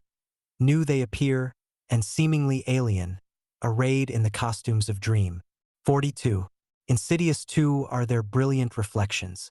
Partaking finitely of the essence of Sulba, they pretend to infinity, endlessly perfect. He who heeds these shadows of SLBA goes in danger of obsession by the children of Isis. 43. So, poised in Sulba, all-embracing, let not the images obsess, for they are dead at the moment of conception, mere shells, reverberant shards of the shadow. 44. They are past, impossible of resurrection. Forgotten, they have never existed. In the silence of darkness they are not. In the pleasure of Seba they never appeared. 45. Thus extricate self from the tangle of thought. 46. Think not, for there is but self to think and to think upon, yet no thought of self is possible. 47. All that you can ever imagine constitutes self, which has no image beyond Sulba, and that is voidness. 2. 1. In dealings with self on the plane of active manifestation, certain laws prevail. 2. Since Sulba is infinite, eternal, and unmanifest at any time except in delusion, concepts such as hope, faith, despair, motive are meaningless, being creations of self in the plane of existence. 3. Self manifests in waking life for no reason that falls within the range of human calculation. 4. Sulba manifests because it is in the nature of itself to become that which I see is not by a process of consciousness embracing alternative phases of sentience such as pleasure and pain. 5. In the levels of waking, the self performs with power. Applied to the level of sleep, this statement could have no meaning since Sulba is ever present and there is no place where she is not. 6. From waking levels her play unfolds. 7. To guard against the undermined, and minds unstable which hold one set of concepts false, another true, and yet another absolute, adhere to the following course. 8. Abide alone in places of selfhood. Even in cities remain alone. If worlds dissolve, see that they merge in you, for the rivers of their dissolution are a living light which is the outer robe of Sulba Beleasic. 9. Thus, profoundly sleeping in this light, select one image of Bel as a symbol of your force. 10. As Zos has shown, the thumb is one such image. Concentrate upon it. 11. In the glint of moonlight on a thumbnail the shades will mass. Then refinement of shadow and a lightning mist. Ultimately lost as those glorious ones, the eye will droop in sleep, the lid falling with a hollow click. The lid of an empty coffin, for Osiris is without, and the children of Isis return. 12. Herein indeed is a new sexuality, but he who has not Beleasic attained comprehends it not. 13. In the full of the moon beneath eaves of darkness, Catch the gleam of light on the nail of the thumb. 14. The stars flicker and go out. The moon appears and vanishes, like a crazy leaper of the backward paths. Silba alone abides. You are become the primal power of the new thumb-phallic splendor.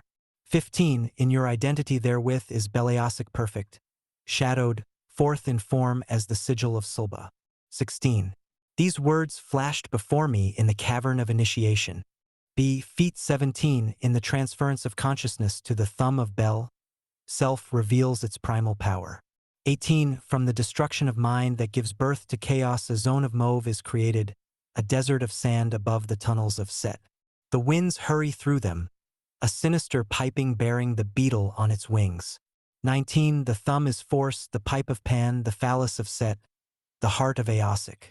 It is all these and more, for these are shadows. It is the tube of Titan through which leaps the fire, the hair of Newt through which shrieks the god, the flame that is $LBA on the summit of annihilation, the wind that cools under her mass in the temple of New Isis. 20. Dream not vaguely of nebulous heavens or hells, or births into God's state, or forgiveness of sins. Know the now in the fire of becoming, of the ecstasy eternal that flows from Silba when mind has been hurled to abysmal destruction. 21. Know the self that at all times can be not other than itself. Tharkin know no state because it is wholeness, holiness, beauty. 22. The state Beliasic is primary, sexless.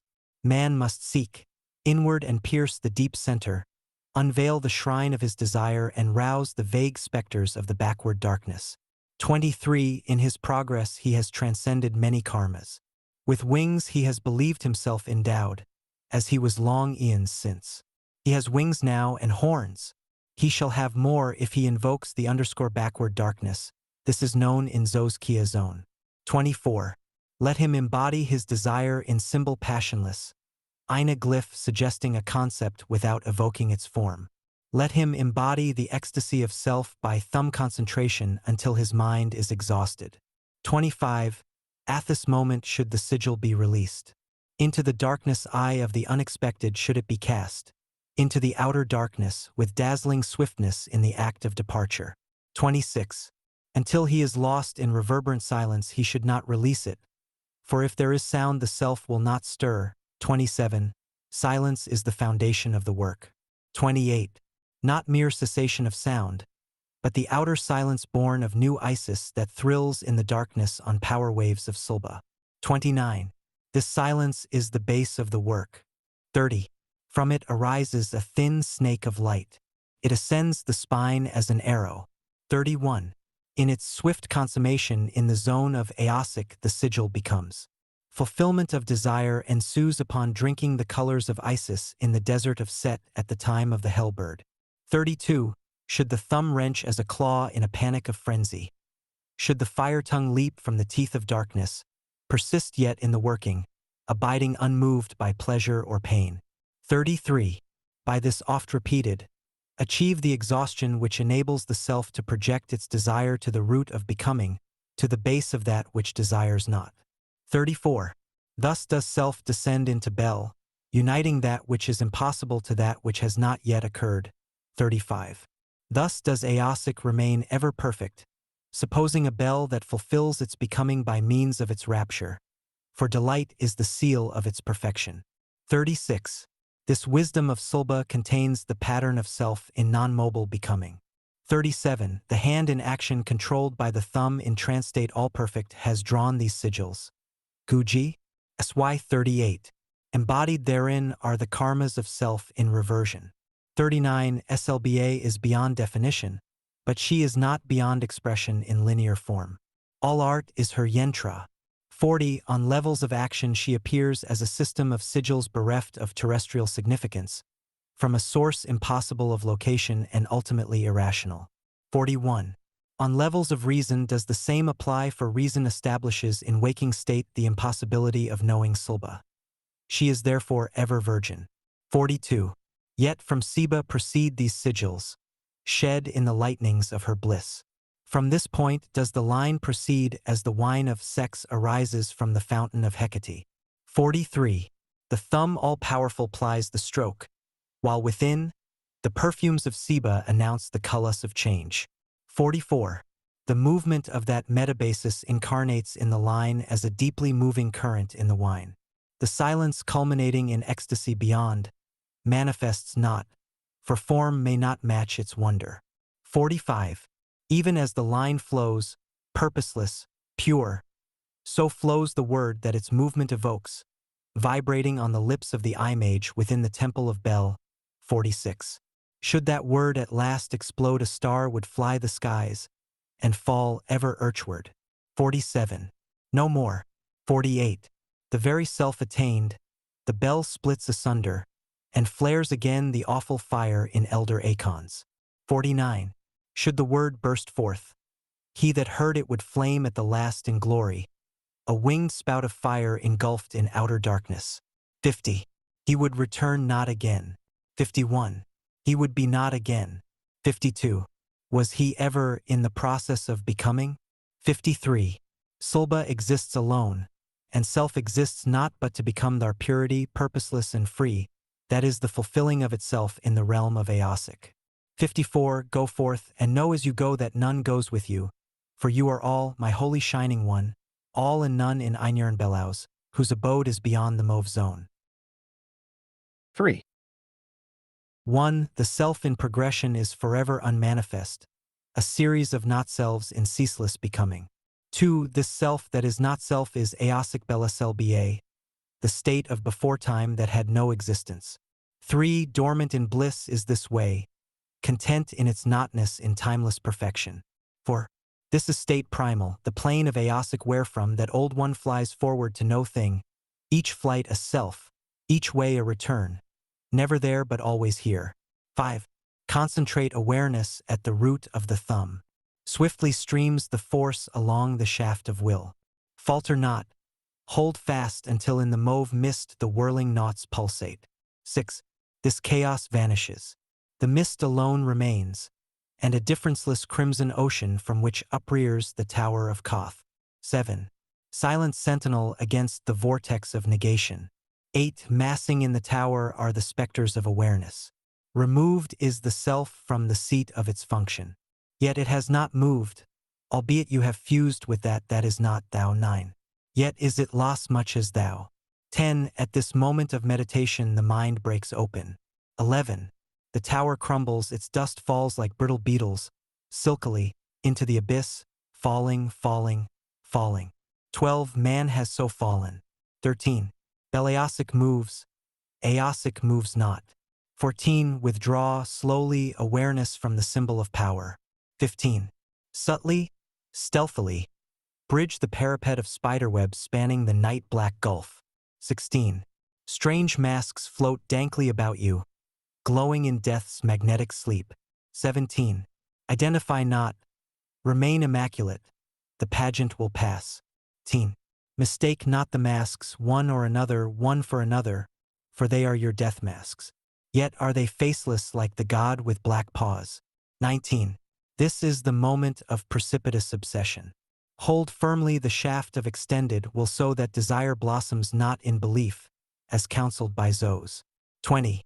This meditation has no purpose beyond awareness of Sulba in the state of Belaus. 21. For in Aosic it is ever known. In Belaosic it is known only when particles of self emerge in isolated specters. 22. Then is destroyed the concept dualistic. In shattering lightnings the points of night expire. One star remains. One truth only. 23. Naught remains. Yourself that point dissolves, yet are you still. 24. The self alone abides unmoying. It absorbs not, it emanates not. For not in it abides not but to become the impossible. 25. As to wakeful workings, sexuality has made you crave the impossible, for you crave that which you are not. 26. Would you attain to the silence of Sulba? 27. Observe and be still. 28. Self implies not self. Man implies not man. Not man appears as woman, as male implies female. Sex embraces these concepts. All as Zos has shown. 29. Androgyne is concept perfect, obtaining wholeness in all states because it resolves the illusion of duality. 30. But the androgyne in Silbazone is not perfect and implies the not man as the shadow from outside. Woman embraces it, thus is she the gateway. 31. Between the stars she achieves Illyron Beleasic beyond sex, beyond mind, beyond the clouds of terrestrial consciousness. 32. Reason, too, is false, being but the base of the terrestrial triangle. 33. Belaus has the hand, the thumb, the eye, and the mouth. The phallus is concealed in the point of light, the center of a circle swirled in night eternal, the heart of a dark star invisible from earth. 34. Yoni is embodied in symbols stellar splendid. A star built inwards. Rotating on its molten core, it grips the yod and feeds the vampire flame. 35. A state of neither is born. The child knows not itself, for it is ever coming. 36. It attains awareness in the process of becoming the not human that cannot speak its name. 37. Cannot utter its word. 38. The liberated force is irreversible and impossible of reabsorption into that which sent it forth. 39. It is the first and the last whirling before the coming of lamb's egg. 40. The soundless hum, the cry of the whippoorwill. The egg circulates in space, the ring pass not beyond which vision fails. 41. Beyond the rim of that vision the children of Isis revolve. 42. No woman is needed for this attainment if woman is understood. 43. She is an entrance to the outer places and their outrance. 44. From the egg bursts forth a cry, not the cry of any known ether, and a spiral call. 45. It echoes in the voids of Vith and secretes a meticulous globule. 46.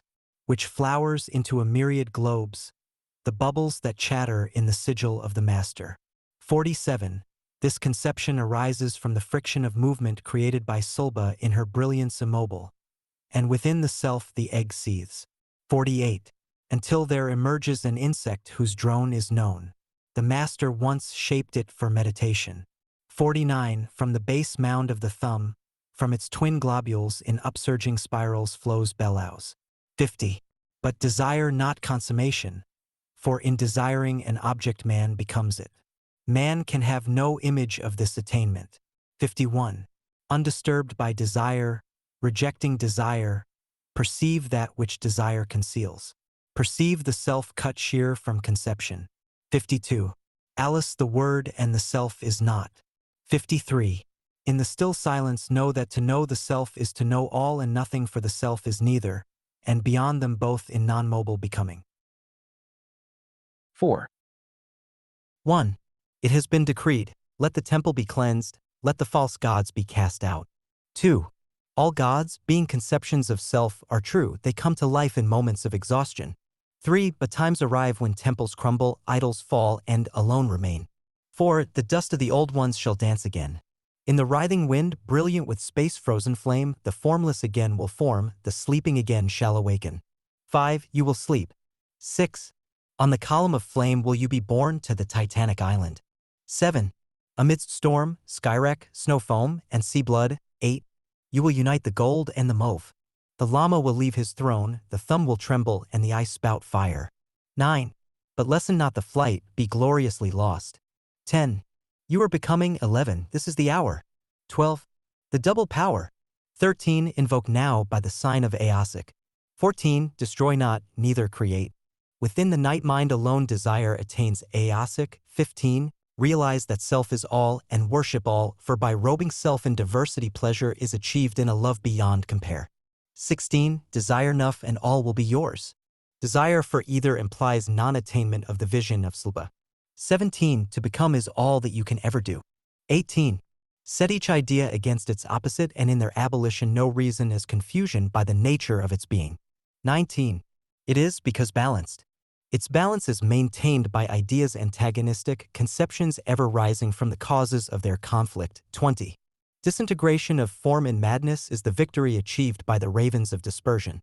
21. Pierce yet deeper until the very walls of mind crumble and fall. 22. Within that gulf $LBA pleasures alone and inviolate. 23. You cannot but become. 24. To remain at one with the source of thought, assume not the masks. This is the first step, it is also the last. 25. Aosic attained through non-mobile becoming yields the knowledge of impossibility and the key to the sphere of non-necessity, the realization of pleasure in explosion of self, as Black Eagle instructed the Zos in the book of that name. 26. Your powers are incalculably vaster than anything imagined. You have imagined Silba. For Silba cannot be known. 27. Thumb, eye, mouth, hand. These are the magical keys, and the mystical mode of opening the gateway is formulated by Zos in a secret glyph guarded by the shade of a water witch. 28. Open the gate and call to the wind, the backward darkness will respond. 29. The call breeds a slime like a luminous fungus that will adhere to the gateway, a curious insect will hover and attract by its buzzing more of its kind. They are simulacra of the beetles known, yet unknown, to the master and to the llama. 30. Strive not to net them, they are outposts of Cliffith breed, forerunners of the children of Isis. 31. They spin strange threads like the spiders of Baskull, but they are not spiders, and the lines they trace have no affinity with the verse of the violent ones who feed upon flesh and know not the subtleties of Silba. 32. The lines lead below. As Idas written, there are thrones underground, and the monarchs upon them reign over space and beyond. Invoke them in darkness, outside the circles of time. In silence, in sleep, in conjurations of chaos, the deep will respond. 33. As the eye bleeds its tears, the mouth its blood, so also the egg of lamb, in slime encased, releases. 34. These specters are harmless, but their blood is devastating. Imbibe it slowly before its luminosity altogether dims. 35. They are the stealers of your force within the waking world, they cannot dream. 36. Turn within. Let not the blood emerge, but constrain the thumb until the night of Isis falls. 37. Uncertain is all else, obsession lurks without. 38. Within, all is calm, for ale has been surpassed, is not, is the residue of bliss upon the parapet of Vith. 39. Now assume pose Beliosic symbolizing Silba, the straight becoming resulting from awareness. 40. The clenched claw upon the head, the left claw at the place of power, thumb erect. 41. This is the posture supreme, the posture of self in the bliss of becoming. 42. A minute pass. Another. Soon, if rightly flexed, muscles bound, head back pressed, pulse a throb, exhaustion supervenes, the earth your bed, the sky your dreams. 43. In magical sleep proceed with caution. Aosic alone muster be within you. His sigil glows like the pyramid of Vith. 44. Sink in the great within where the deep ones dream in seaweed tangled slep. 45. A circle of light revolves about you. It is the circle in the sigil of Aosic, pregnant with the brood of Isis. 46. Observe the lengthening tower leaning away from the gulf, they are the one and the O separating in objectivity. 47. The basilisk spirals, Aosiceses hissing, exacer. 48. Now the moon appears, new, an argent sickle. 49. Beyond its curve lies no thing, annihilation, absorption in the light of Illyrian. 50. This sigil is remembered in the bliss of non-mobile becoming. 51. LT flashes from darkness to darkness, the darkness that is undying, that is more brilliant than Arathek. 52. This sigil seals Che outer sphere of mauve known only in the secret love of Silba. 53.iba. 14. The mystical gnosis of Silba. The word $LBA is a tentative rendering of the magical characters which appear in verse 16 of the second chapter of the Wisdom of Silba, between the sigils of Aosic and Illyrian. The trident-shaped emblem has been equated with the triple fire tongue of spirit represented by the letter Shin, the value of which is 300. The character resembling the sign of the planet Venus has been read as Lamed, the letter of Venus. The B-shaped sign has been read at its face value, Beth equals 2, and the broken pentagram which suggests the letter A, pentalpha, as equal to Alep equals 1. Silba thus equals 333, the number of Corzin, and of SHGL, the jackal or fox typical of Set. SHGL is the name of a metal associated with the dark twin of Sirius, Sirius B. 333 is also the number of Zaxer, the 60-stone asterisk that invokes the Cliffith. If the initial letter of Seba is read as a Samek, 60, the total numeration is then 93. In either case, there is unequivocal indication that the intelligence behind the transmission is identical with the magical current informing the Typhonian/thelemic gnosis. 93 is the number of Uwazi, cf. Iwas, an Arab term meaning initiation, a discarnate teacher. It is also the number of Yoga, the yoga of the shadow.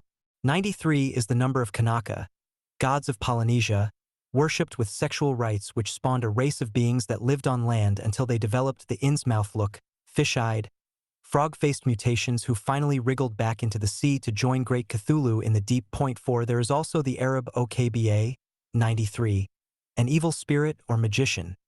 The word is allied to the Chaldean Ogbh, immodest love, or illicit, I.e., forbidden intercourse, indicating, in the present context, traffic with non-terrestrial entities. 93 is the number of Mgn, Magonia, source of the Moskim who, according to the Necronomicon, lick in wait about the boundaries of the world. The Moskim, who are the Cliffith of the planetary power zones, connect with the Lama of Lang Lam through the number 171, which denotes the invocation of alien entities by the formula of sexual magic. The pronunciation of $LBA was invariably received as Sheba, the I being phonetic and barely articulated, the terminal BA being forcefully emphasized. When the I is included for Kabbalistic analysis, the evaluations of the name are, respectively, 343 and 103. 343 is the cube of 7, the great number of the gods, the ancient ones, and of the phrase Vaymer Alam, and God said. Degree 343 denotes ZPRVN, a sweet smell, which describes an attribute of the priestess who, in tantric ritual, is known as Suvasini, sweet-smelling woman. The reference here is to the olfactory aspect of the colors, kalas, which the Suvasini emits during the rite, and which signals transition from one dimension to another. Sulba denotes sometimes the absolute self reflected as a goddess of space, a special form of Isis and of Nut, New Isis, in the shadowy realm of mutations known as the Mauve Zone. The number 103 is that of Almala, the soul of Nut, which is Sulba. A method of achieving this soul, the BA of Sulba, is concealed in the word Almala, which may be kin to the Greek halamai, to jump or leap, suggestive of the Voltigaz and the Batrachian formula of the Deep Ones. Almala is also a motto of Frater Eosic, assumed long before the transmission of this wisdom of Seba. It may also have to do with the coming aeon of Ma, which, indicated here between the AL and the LA, suggests a secret formula of the eons that has not as yet been fully elaborated. 103 is, furthermore, the valuation of Eulalia, a form of Eulalia, not talking, and of Mabin, the crowned babe, i.e., the crowned and conquering child, who, as the babe in the egg and unable to utter a word, symbolizes the non-human logos born of Nut. The star child, 103 contains 13 and 31, with all the highly important implications which these two numbers have for the Typhonian tradition. Frater Akkad's correspondence is particularly rich in respect of these numbers, as has been shown in Cults of the Shadow.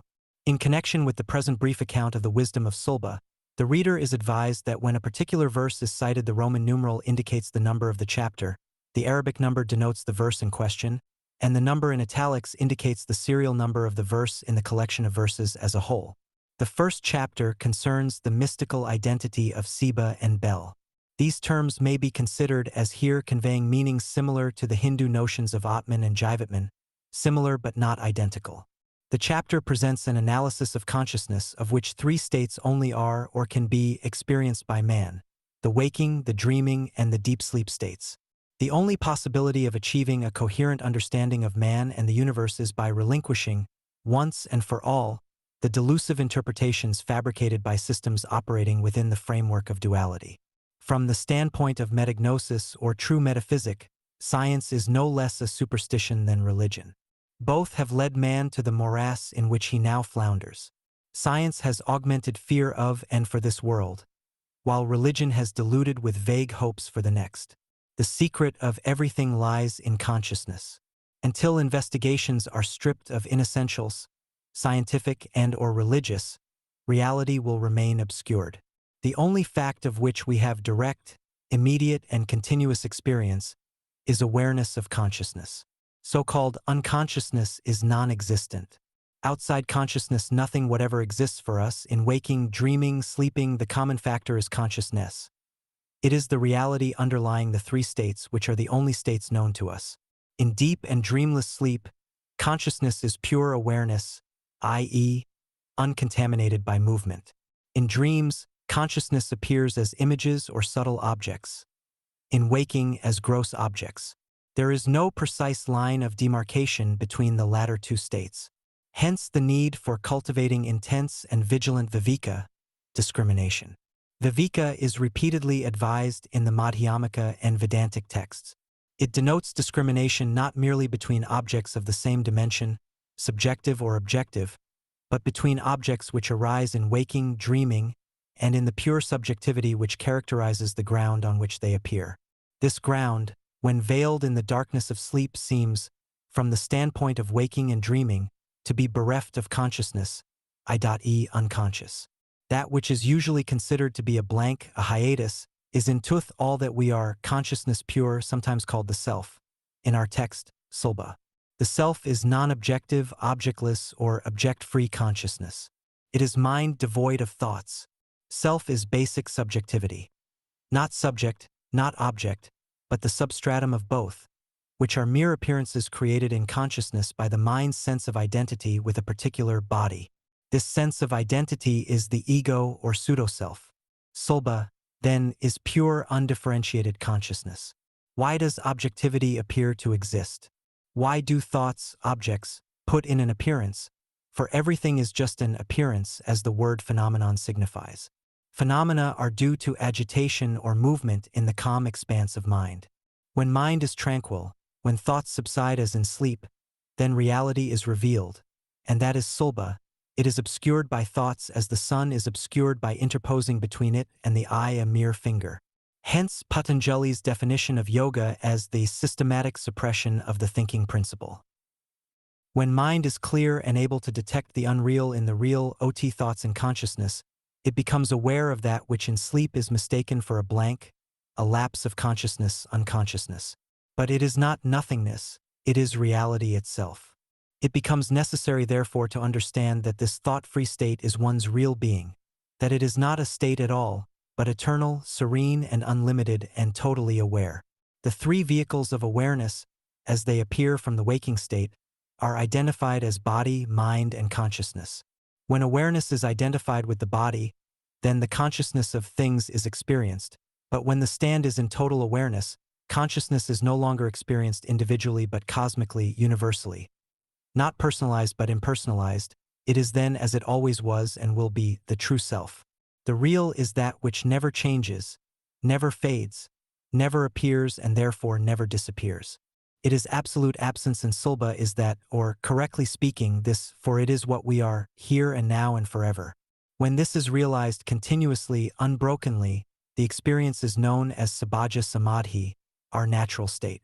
All other forms of Samadhi, being states of the mind, do not transcend this phenomenal level. They appear and they disappear. They are not real, more correctly, they are real only insofar as consciousness is their ground, for consciousness is what they are.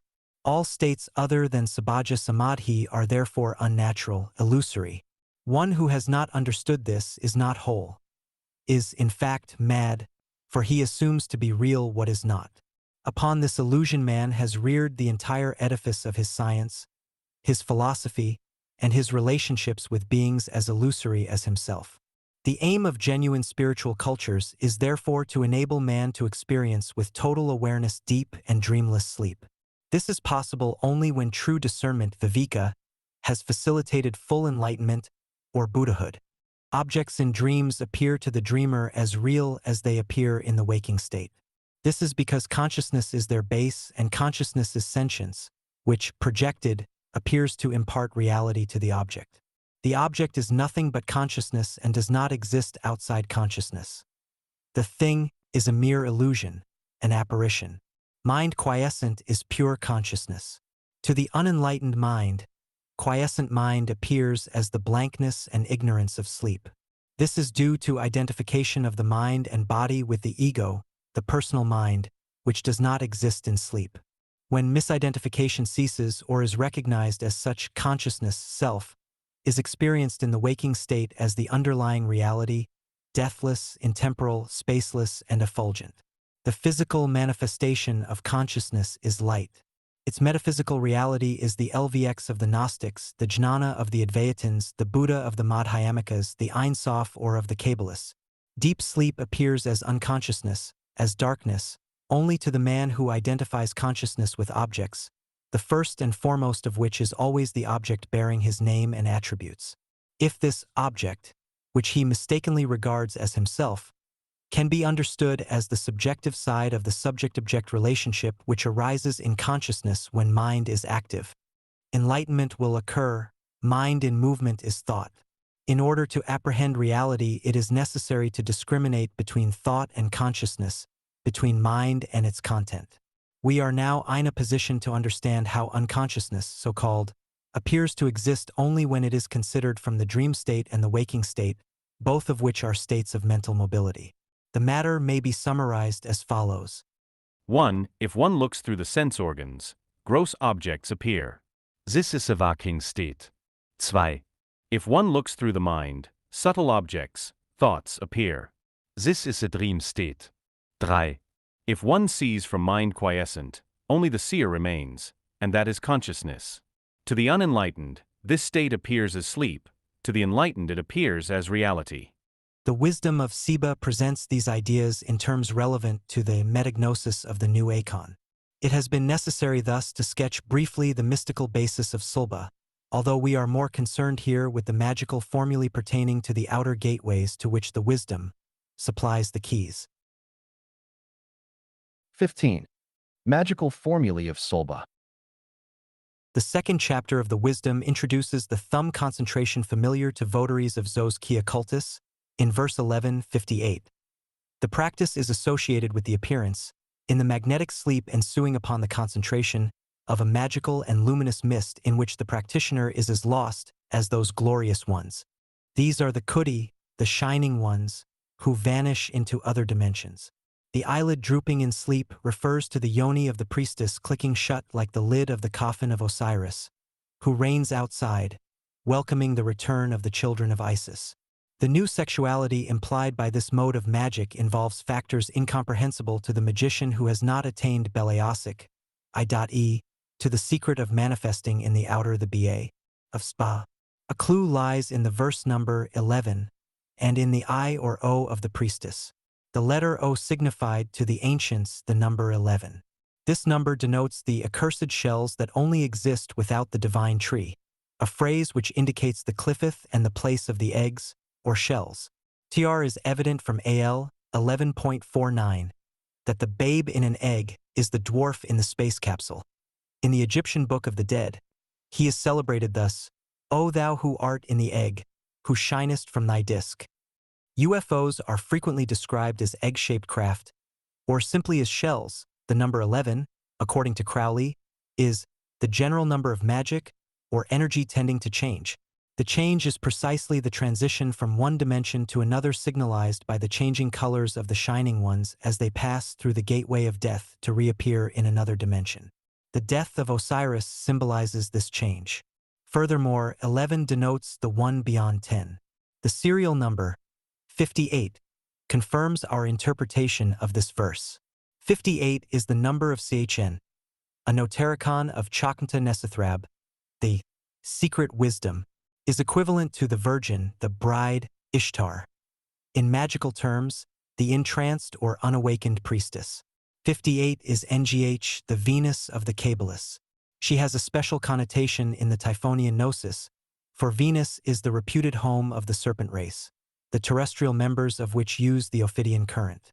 Allegorizes the formula of the thumb meditation which has been depicted by Austin Osman Spare and by Sora Aaron. The major points of interest for the present study are contained in chapters 3 and 4 of the Wisdom. But before considering the relevant verses, certain points from chapters 1 and 2 should be especially noted in the light of material received during magical workings of New Isis Lodge after the transmission of the wisdom of Siba. The moon circle mentioned in 1.8 is the Kaula circle described in the Chandrakala recension of a tantric text which played a vital role in the workings of New Isis Lodge.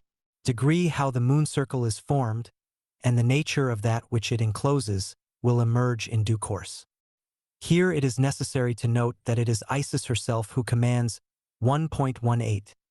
Let the word of thy will be the truth of the self. a formula which may be understood as the kernel of the wisdom teaching. It is complemented by the only other emphasized verse, IL 52:53, Alice the Word and the Self is not. If these two verses are borne in mind, many apparent contradictions in the text are resolved. From verse 1.39, Sulba, from being regarded thereto as an abstract or neuter principle, now assumes feminine form. This is a concession to our dualistic mode of thought. The goddess, like the moon circle, resumes the Ophidian gnosis implicit in the verse number 39 or thrice 13. Being the reflex of 93:39 also denotes the magic of the backward paths of the tree of life. It is significant that the reflex of Silba, Ablis or Eblis, denotes the double or devil, the Iblis of the Arabs. 39 is the number of GVL, to move in a circle, the moon circle encompassing the children of Isis first mentioned in 1.42. 42 signifies the dark mother, the mother of night, the moon. It also signifies CHDL, Hades, Amenta, Erebus, and recalls the halls of Eblis with their gloomy watchtowers, whose number could not be counted. They were covered by no roof, and their capitals of an architecture unknown in the records of the earth, served as an asylum for the birds of night. The dark goddess is another form of the unfertilized or unawakened priestess in her magnetic sleep. The second chapter contains allusions to Zos, Zoskia cultus, and the thumb meditation. The three pictures mentioned earlier reveal the mechanism of a formula transmitted to spare via Black Eagle. The new sexuality, 1.1259, is also a legacy from Black Eagle. 12 is the number of Beth, the earlier Pa or hieroglyphic house represented by the Egyptians as the Biusent or vagina, indicating in this context the magical instrument of the new sexuality, as indeed of the old. The difference being that in the new sexualicy the organ is used intently, as a gateway rather than as an instrument of pleasure and or terrestrial reproduction. Many disparate streams of occult lore converge and blend in the wisdom, and some of them flow from unlikely sources. The children of Isis, the new sexuality, the thumb concentration, are familiar to votaries of the Typhonian tradition, as also the conceit of the leaper of the backward paths. Here the influences are Newt Cislodge, Zos Kia cultus, and the teachings of Eldata Kaluver Noir. 11:13:60. The glorious ones are the coups, the lights sometimes associated with ufologics. The verse number indicates clearly the Typhonian nature of the phenomena. The globes of Yog-Sothoth are 13 in number, and the sign for invoking them includes Oluram, a form of Ilurun, which is sigillized in SBA. 60 is the number of the Ixaxar or 60 stone referred to by Solinus Dash, and Vist in the evocation of the Cliffith. 13 is ACHD, unity, 1, which added to 60, yields the number of Dana, the Crimson Desert, a form of the Mauve Zone. 1 ton is held to be infested by protective evil spirits and monsters of Dare. The sigil of Sulba is nor given. May we suppose that it should be constructed according to the principles suggested by verse 15:62. 15 is Yod-He, the Yabyum complex, an adumbration of the androgyne later to be extolled, which typifies contact y non-human intelligence. 62 is the number of Galahad, a Typhonian varionet of Galahad, which demonstrates the natural link between the Graal and the Kala of Had Ser that forms its content. This equation provides evidence for the Typhonian character of the Graal legends and their associate tie-in with the Order of the Nais Templar. 62 also equates with ZNH, prostitute, and semen emittera. Also, NAVH, knave, arc, womb, navel. It also means healing, the predominant characteristic of the Graal. A cavern of initiation, IL.1663, has been described in Outside the Circles of Time, Chapter 8. At the time of seeing the sigil of Aosic, the accompanying names, Sulba and Ilurun, were nor in the direct line of vision, or were they vibrating at a wavelength beyond the range of astral awareness. It would appear so. The verse number associates the perception with the Kulas, of which there are 16. This is the number of ZVG. In the Dunsanian version of the astral cosmography, the Zugs, or Zugs, are furtive entities knowing many obscure secrets of the dream world and a few of the waking world. Verse 11.1865 introduces the mauve zone. This concept is already influencing various magical techniques, especially since the mechanism of tangential tantrums became operative in the workings of New Isis Lodge. The mauve zone is created from chaos after the dissolution of mind has given access to cosmic consciousness. It is envisaged in the wisdom as a desert of sand above the tunnels of Set. As previously noted, the mauve zone is, or approximates to, the Arabic Dana wherein lurk the cliffeth. It is significant that the verse following, the 66th verse of the text as a whole, introduces the beetle, haunter of desert tombs and a zootype of Isis. It is not surprising, then, that verse 20 alludes to Newt as associated with the 93 current, Nwlsis, and Zos Kia cultus. The latter was specially adapted to the reification of past karmas, particularly the winged karmas mentioned in I.2370. These are evoked from the backward darkness by the formula of the 11-degree OTO, which breeds monsters. The number 23 provides a key to the nature of the cliffeth encountered in the tunnels associated with the beetle, the bat, and the hellbird mentioned in IL 3178. 23 is the number of the path of the hanged man, symbolic of the Viparita Methuna, symbolic of the backward path. Li hanged man is also the crucified man. The symbol denotes the place of the crossing over from man to that which is beyond man. In the cult of Mot, this path relates to Ipsos, the path of blood typified by the vulture. 23 therefore signifies the point of transition to something beyond, or outside, denoted by the number 24 into which it passes. This number, 24, appears frequently in connection with reported UFO phenomena. The hellbird is but another form of UFO.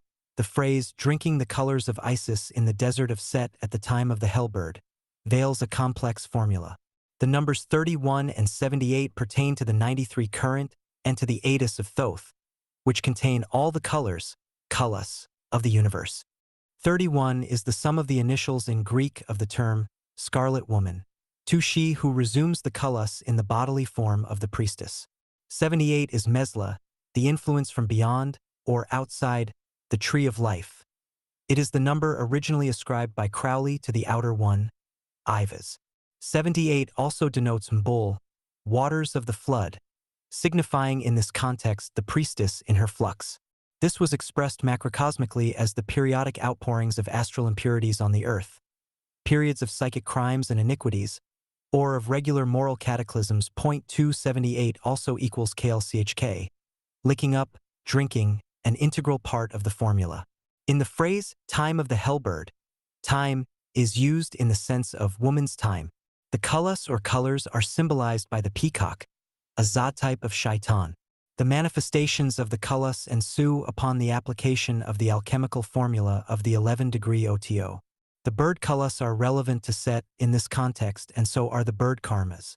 The horn is the phallus of Set, typifying the forepart of the Great Bear constellation.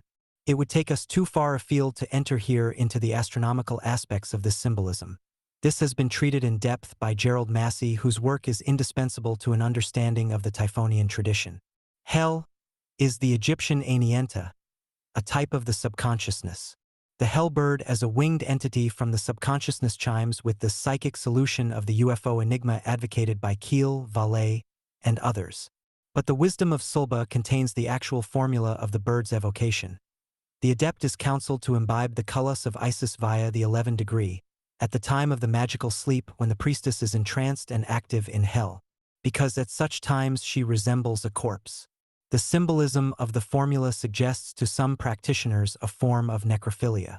The illusion is enhanced by the presence, in the holy houses of the dead, of the beetle, with accompanying backdrop of vultures and the tomb bats which reputedly drink the blood of Isis.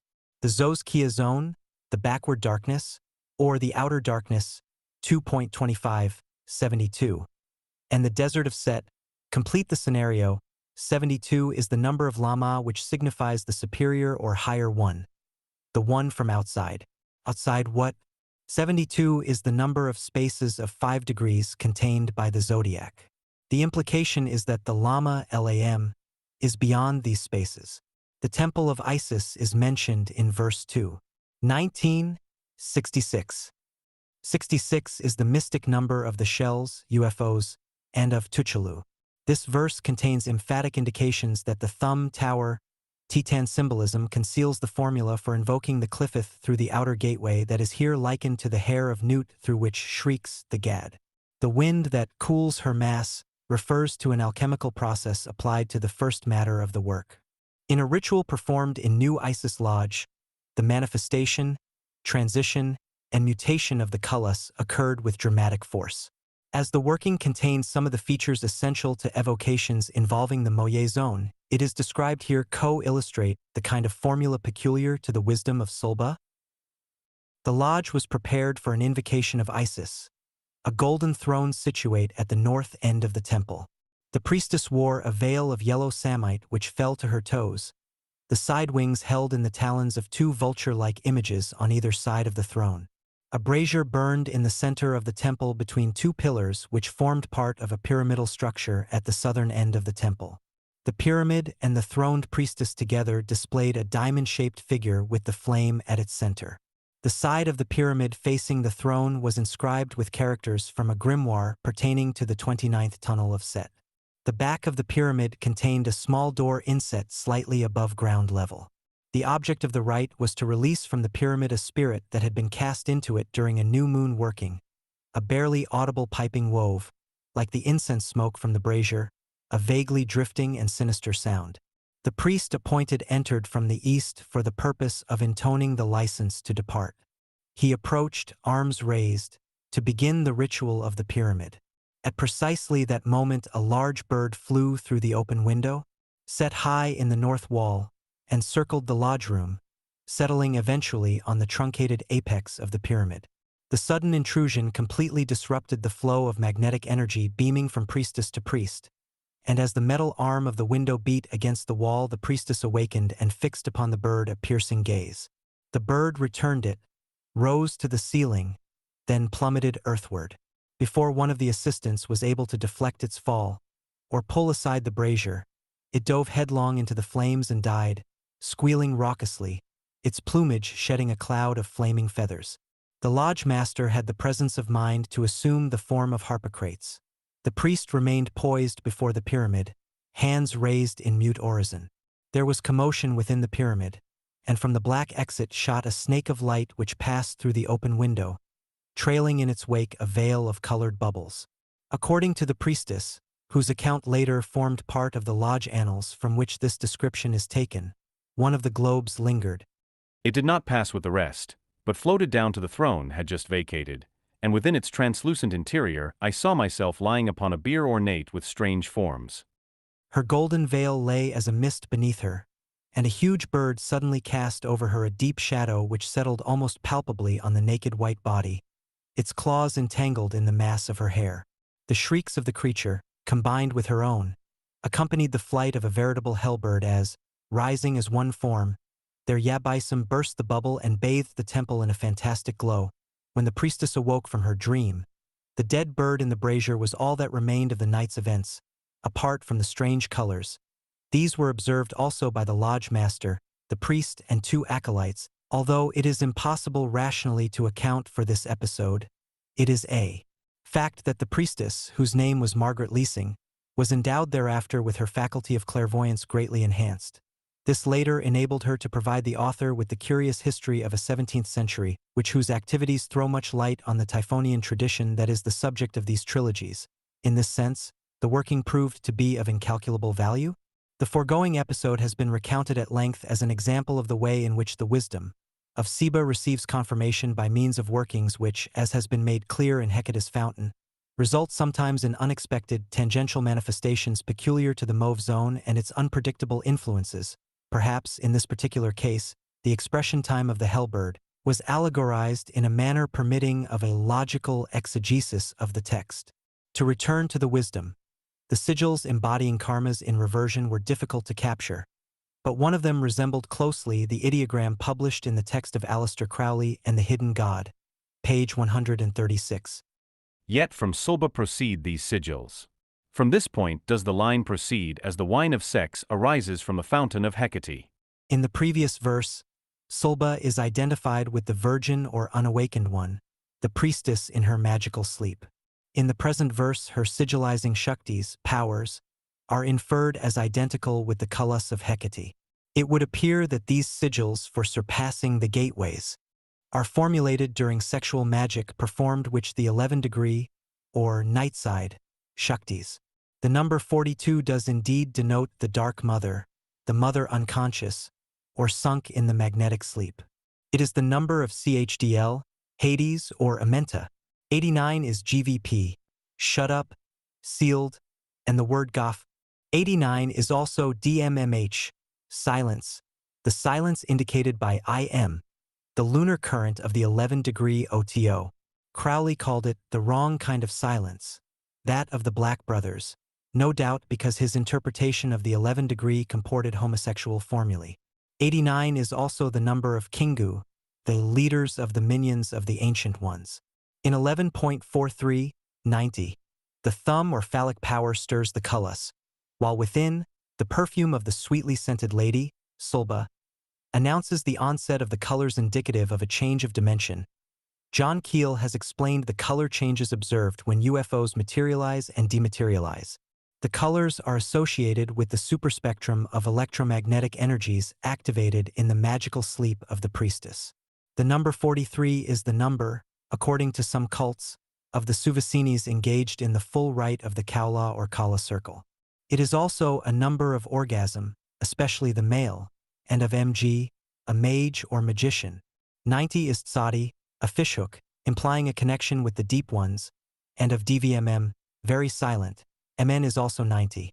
It means the memorial, the period of illness, a liquid measure, and the Syrian moon goddess, many, all of which notions indicate the periodic flow of liquid in the silent or sleeping phase of the priestess. 90 is the sum of the initials NIL, New Isis Lodge, of MIM, water, the mystical blood, and of KHNIH, her priests. In the present context, the wine and the fountain of Hecate indicate the oceanic aspect of the formula. This is confirmed in the next verse, 11.44, 91, where the actual movement of the change becomes apparent in the sigil as a deeply moving current in the wine, followed by a reference to the silence. That the wine is blood is unequivocally confirmed in verse 44, the number of DM, blood, and of the eagle scorpion, which is a glyph of the Ophidian current. 91 is the number of man, the power or Shakti of whom is the power of the Ancient Ones, the Shakti which is described as the covenant. It is the covenant identified with Set, and it is to be displayed in the great day of MAT. 11.45, 92 as the yantra flows from the genitalia of the priestess, so flows the mantra from the lips of the image vibrating in unison with the energy traced by the movement of the sigils. This pours within the temple of Bel, which means that the sigils manifest their energies in the terrestrial biosphere. Then follows a great mystery, 11.46, 93. If Magus utters the supreme word, if the priestess weaves the ultimate sigil, a star would fly the skies and fall, ever earthward. The star is identified by the verse number 46 as the star of Mu, the star of the aeon of disturbing dreams.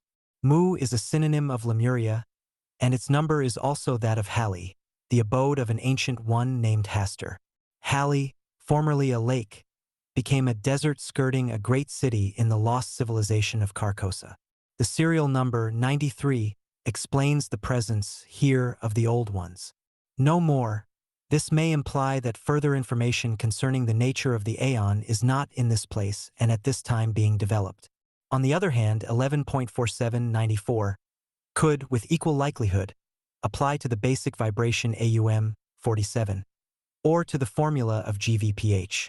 Note that 94 is the number of TZD, the adversary, from the Egyptian root ST, Set, also the adversary. The verse following refers to the conflagration associated with the end of the Aeon of Horus. 16. Kabbalahs of Sulba, 1. Running as a thread through the ostensibly magical fabric of the wisdom is the mystical doctrine of the attainment of $IBA through the bliss of non-mobile becoming. This bliss is in no way touched by the wreck and rack of worlds, or the mere passing of eons. If this is not understood, the reader will be oppressed by the implications of this transmission. The point is made clear in the ultimate verse of chapter 2, wherein the devotee of Sulba is seen to be established in Ilurun Belaus, whose abode is beyond the mauve zone. The serial number 95 of verse 48 is that of the Dakini. These are demoniacal female entities hostile to humanity.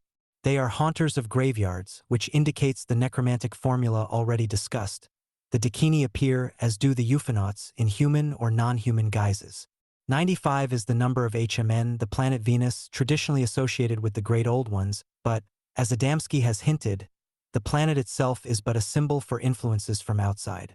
It is well to bear in mind, in connection with cosmic cataclysms, that 95 indicates the waking world, the implication being that these catastrophes are confined to the state of duality. They do not involve the states of formless consciousness beyond.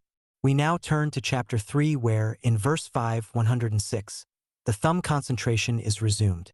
The number 5 is basic to the magic of the old ones, being the number of the window or opening through which they manifest. It is significant that the Sanskrit letter Ma 1 equivalent to 5 and is connected to the deep ones via Capricorn, the Makara. According to Kenneth Mackenzie, M stands as the definite numeral for an indeterminate number, which may explain its application to the old ones and to the Akon of Mot. 5 is also the number of GB, the booth, or brothel, which typifies the Egyptian Kep, the Typhonian sanctuary or concealed place. In the cosmic Kabbalah, dollar is the number of the hour ones. In the terrestrial Kabbalah, it is the number of woman, the priestess, in her dark or indeterminate phase. 106 is a number of death, which comports the necromagical formula of the Adepti of Lung. LT also denotes the gate for Gorton by which the ancient ones ever seek entrance to the land of the living, which is a way of saying that the old ones seek entry into the waking state of man's consciousness, thus materializing on this planet. But, more important, Y106 is the number of NVN, the fish, a Zodripe of the deep ones. LT is the number also of Amenta, the hidden land, hence the mauve mist.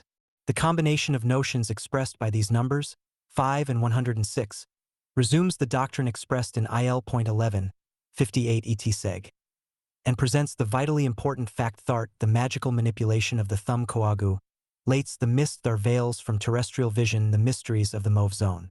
The whirling knots suggest the discs or eggs on the point of materialization from the chaotic plasma composing that zone. In the verse that foltos, the whirlings or agitations within the mist vanish, leaving a differenceless crimson ocean from which uprears the Tower of Koth. The chaos may denote CHOS, the Graal depicted in the sigil of Aosic. The mist obscures perpetually the gaze of the non-initiate. 6 is the number of the sun. Jeffrey Evans has demonstrated that the letters V/A/V6, when sigilized, conceal the averse pentagram. 6, Vav, plus 5, pentagram, equals 11, implying that the child is set. 107 is a number of Ablis or Eblis, the devil of the Moorish sorcerers, and an anagram of Sulba. K is also the number of Mayan and of Numat, the complement of Nulsis. But above all, 107 equals BITZH, an egg, which elucidates the Nerur of the wickling knots mentioned in the previous verse. This is again confirmed by Oval 107, also an egg, but having special reference to AL.IL.76, and the cipher Ripstoval. The egg recales the cranium of lamb. Degree there is a Tamil word, Ulam, equals 107, meaning consciousness, which is identified by initiates with the Akasa, egg of spirit Kama, and located between the cranium and the brows. Ulam is the pure mind, or mind free of thought, equated with reflected light and symbolized by the moon. Degree 107 is the number of Belathan, the ancient Bel, or Bel the Old One. The suffix, then, denotes the draconian nature of Bel. These numbers and verses reveal a profound interrelation of ufological lore, the lore of Lamb, and the secret ciphers of Liber Al. The differenceless Crimson Ocean suggests the unruffled Crimson Desert known to the Arabs as El Dana. The Tower of Koth is alluded to by Lovecraft, and the word Coda appears in Liber Samek, which contains Wart Crowley considered to be the most powerful magical evocation extant. Koth, or Coda, is therein defined as the hollow one, i.e., the yoni, the magical gairway to or her dimensions. Again, 107 is the number of qbh, something hollow and arched, the woman's vulva, from the Arabic el-kuba, which supplies our expression cubby hole. In the rites of Belpeor, the Cadesheth Ipriestesses offered themselves in a peculiar bower or small arched tenkhalid a qbh, kubba. Core is defined by Lovecraft as the sign that dreamers see fixed above the archway of a certain black tower standing alone in twilight. TS number 426 is the sum of 93 and 333, both of which numbers denote Seba.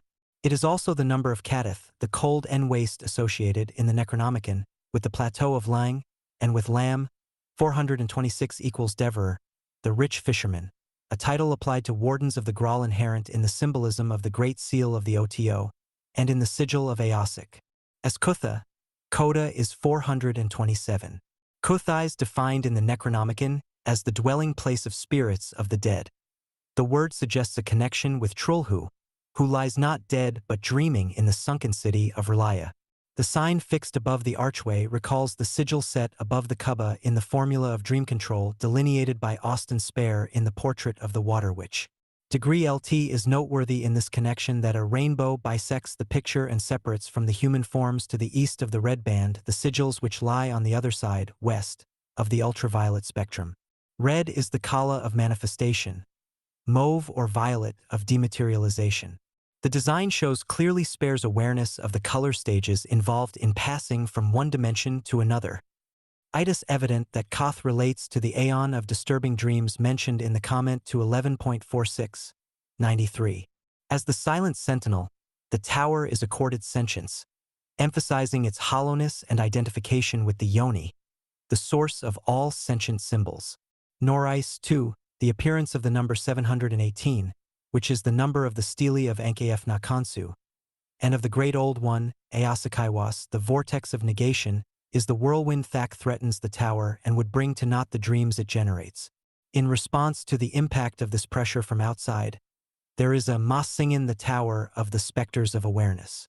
These will eventually bring down the tower, Trojan horse fashion, when awareness of Sulba, merely spectral in the early stages, shatters ultimately the delusive dreams tossed off by the thumb in the moon circle. Shortly after the massing of the specters, the mind breaks open Amal, and the tower crumbles. The number 112 may yield a clue. It points at Tekalili, the word of unknown but terrible significance connected with the Antarctic and screamed eternally by the gigantic spectrally snowy birds of that malign region's core. The provenance is Lung and the cold waste, Catter. The adept is advised slowly to withdraw from the symbol of power degree and to bridge the parapet of spiderweb spanning the night black gulf. 15 is the reciprocal number of 666. The point is made here with reference to the number 116, a number of some importance in the magical career of Frater Aosic, who received this wisdom. The ideas connected with it reveal unequivocally the identity of the night black gulf with the niacide of the tree of life. 116 is MBOD, without, outside, signifying here the range of terrestrial consciousness, as expressed by the Sephiroth and paths. It is also the value of the letters Satellite, which Summers mentions, and which suggests a black hole in space. 116 is also MKVN, from an Egyptian root denoting INT rear, as the interior abode.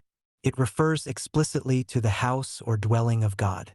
Furthermore, 116 is Kalina, applied by the Dogon tribe to the tree of crucifixion, thus the place of the crossing. These concepts denote specifically the night black gulf which sucks into the seethin of the great without the souls that stray into its ambience. 116 is one less than GDOM, desolation, and then the vortex of negation associated with the stele of Ankf Kansu. Thespider's web aligns the symbolism with the current of voodoo Tabia, which informs the secret book, OKBISH, discovered in the 29th runnel of Set. The masks of our former selves or incarnations are seen to be faceless like the god with the black paws. The selves had no individuality, no true identity. They were mere concipes, entities.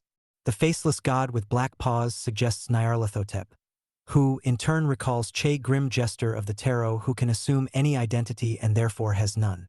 The black paws are tokens of Che's sinister atavisms wherein he rends and devours those who believe in his reality. His blackness negates attempts to attribute to him characteristic marks or masks. TIL.16 117 concerns the masks assumed by the self in its incarnations which, because they occur in a temporal context, are unreal. Itis plain from verses 20-21, Thart the masks assume definite features only when there is a will, a purpose. Degree manifesting. This occurs inevitably when the realization of Sulba is incomplete, or, as the text has it, only when particles of self emerge as isolated specters, i.e. the state of Beleosic. Bel or Bella is the copula, the manifesting link between noumenon and phenomena, self and its objects. But when the notion of duality, which is the ego, is destroyed, the central star or true will remains. In the inner, this star S, the 7-rayed lamp of the A.A in the outer, Itis the 11-rayed star of the occult Typhonian order. Verse 111.22-123 suggests the one star in sight which, as 7-star Ensi, displays the initials of Isis. The numbers 7 and 11 equal 18, which denotes her active principle. But Sulba abides alone and beyond these phenome, NAL expressions of Illyarun Beleosic. Verse 111.28-129 introduces the concept of the not-man who appears as woman. 28 is the mystic number of Netzach, the power zone attributed to Venus, and the path attributed to the deep ones. It is also the number of CHK, internal parts of the mouth, and the number of ZAK, the abode of forgotten dreams. Woman, in this context, is, again, the Suvasini or priestess who, in her magical sleep, forms the gateway to the outer. Sex embraces these concepts, because sexual magic is the mechanism whereby contact is established with the shells and UFOs, alluded to in verse 3.5 and elsewhere. The image of the androgyne, evoked in 2.29, 130, erupted towards the end of the XIXth century in artistic and occult movements. It was celebrated, for instance, by Peladon. Its true occult significance has not hitherto been clarified. The androgyne contains the complete formula for manifesting monsters, and for enabling those from outside to infiltrate the terrestrial atmosphere. 129 is a number of /asif, the original, Arabic, title of the Necronomicon. The key to the formula is given in 2.30, 131, where the method of transmogrification is revealed. When the priestess embraces the shadow from outside, she becomes the gateway. It is at this point, and at precisely this moment only, that the priestess becomes Adhikari for Congressus cum daemon, the Methuna that opens the ultimate gateway through which the magician soars to the double star. The number 130 is that of Ion, a name of Bel corresponding to Pan. The word Lon also means a howling one of the desert.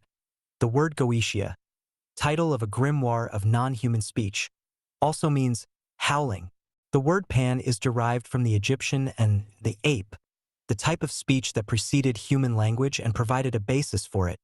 The ape symbolized the lunar deity, Tot, the earlier form of Sednubis or Belcetek. The sacred ape with its howlings marked the monthly periods of time. 130 is the number of LMNI, which denoted the number, the moon, the heavens, or space. John is also the dove of the mysteries, and we have in the number 131 sure indication of the Typhonian nature of these concepts. Small, Samuel, 131, is the serpent that begot Cain upon Eve before she had intercourse with man, i.e., Adam. Eve thus communicated to man the alien, non-human virus. It is recorded in Talmudic lore that Samuel abode a long time with Eve. She bore him many children which were MOT in human likeness. Small is Satan, the guardian on the threshold of the Mauve zone. He is also associated with the Cliffith of Hod, the power zone of magic, which explains the formula of the mercurial androgyne for Hod balances Netzach, Venus, by the power of the tower. Furthermore, Hod receives from the sun, Tifereth, the influence of the devil even as Netzach receives the vibrations of death. In the Maation Gnosis, 131 denotes Malaton, the moondark mass of Mot, a concept which involves considerations of Malat/Talim, in connection with which the reader is referred to the works of Nema. Between the stars she achieves Illyarun Beleasic beyond, the clouds of terrestrial consciousness. An explanation of this verse may be sought in the work of Elizabeth Van Buren, which the reader should consult for valuable insights. The number 132, 93 plus 39, and the number of the verse equals QBL, to receive, in the sense of a transmission, BLQ, to lay waste, LQB, to curse, 3 degree, and BSIS, a fountain, a reference to the curse of Hecate, the Babylonian god of chaos. Also has the value of 132. These notions identify the magical provenance of the current informing the wisdom of Sulba. The later mention of a dark star invisible from Earth suggests Satania, 132, which, according to the Book of Urantia, is situated in the constellation of Nerlatiadec, one of the 100 constellations of the local universe of Nebadon. The connection with Satan is obvious. NIA recalls the mysterious word Kaphnia of AL.2.72. It is the reflex of Ein and indicates use of the 11-degree formula. This dark star may be the invisible counterpart of the one star in sight, Isis, which Crowley gave as a title to his essay on the structure of the Order of the Silver Star Argentium Astrum, which is, as previously shown, Sirius. The dark star, Satania, could therefore signify the son of Isis, Set, or Hor-Parkrat. In verse IIL.33, 134, the phallus is identified with the heart of the dark star. Now, in 34.135, the yoni is described as a star built inwards. Rotating on its molten core, it grips the yod and feeds the vampire flame. The surface sense is plain, but it is not complete. We are here confronted with the involved and controversial doctrine of the soullessness of woman, which has had such catastrophic effects on cultures ancient and modern. Crowley touches briefly on the problem in Magic, and in the comments on Liber AL. We do not intend to add fuel to the controversy.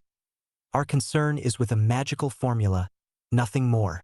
The verse number, 34, is that of ALAB, God the Father, and of Aditi, the mother space coeval with darkness. The fact is, and it is a demonstrable magical reality, that the priestess becomes, in her magnetic sleep, the matrix for ensouling energies of other dimensions. AC this stage of the rite, she is not male or female, but neither, the state of neither that gives birth to the not human that cannot speak its name.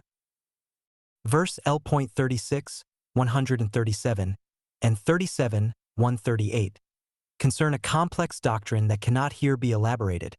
It refers to the question of the word of the aeon which Crowley claimed to have uttered, but which, as Frater Akkad has plausibly argued, he failed to do. The number 37 signifies the manifestation in visible form to man of God's truth. Truth, Althea, is 64, the perfect form of truth, Mot. 64 is the perfect number of matter or manifestation. In its fully materialized form, i.e., for 64, it is equal to degree HMHTHP, the mother. In this context, the priestess awakened on the other side of the doors of sleep. The number of the preceding verse, 36, is that of the Igigi. There is an allusion in the Necronomicon to the dread doors of the Azonii, the forbidden realm of the foul Igigi. It is implied, furthermore, that the votaries of the Ophidian current who worship when the star Draconis is at its zenith are of the zone of the Igigi, as are the votaries of the dog and the goat. 36 is the number of the circle, the female par excellence. It is noteworthy that 464 is equal to 418 plus 46, numbers respectively of Iwas and Mu, Mot. It is also the number of Bhutan, a Sanskrit word meaning earth or land, B, of the dragon, Ta. The number 138 is that of Bab al-Mandeb, the gate of hell. These verses are followed by a reference to the coming of lamb's egg. The egg and its shell denote ufological phenomena. The first and the last whirling refer to the mechanics of appearance and disappearance of the space capsule, egg. This is achieved soundlessly, IL 40, 141, and the hum, bio-vibration, is compared to the cry of the whippoorwill, a bird traditionally associated with crossing over from one dimension to another, as in the transition called death. It also presages the advent or proximity of the Ancient Ones.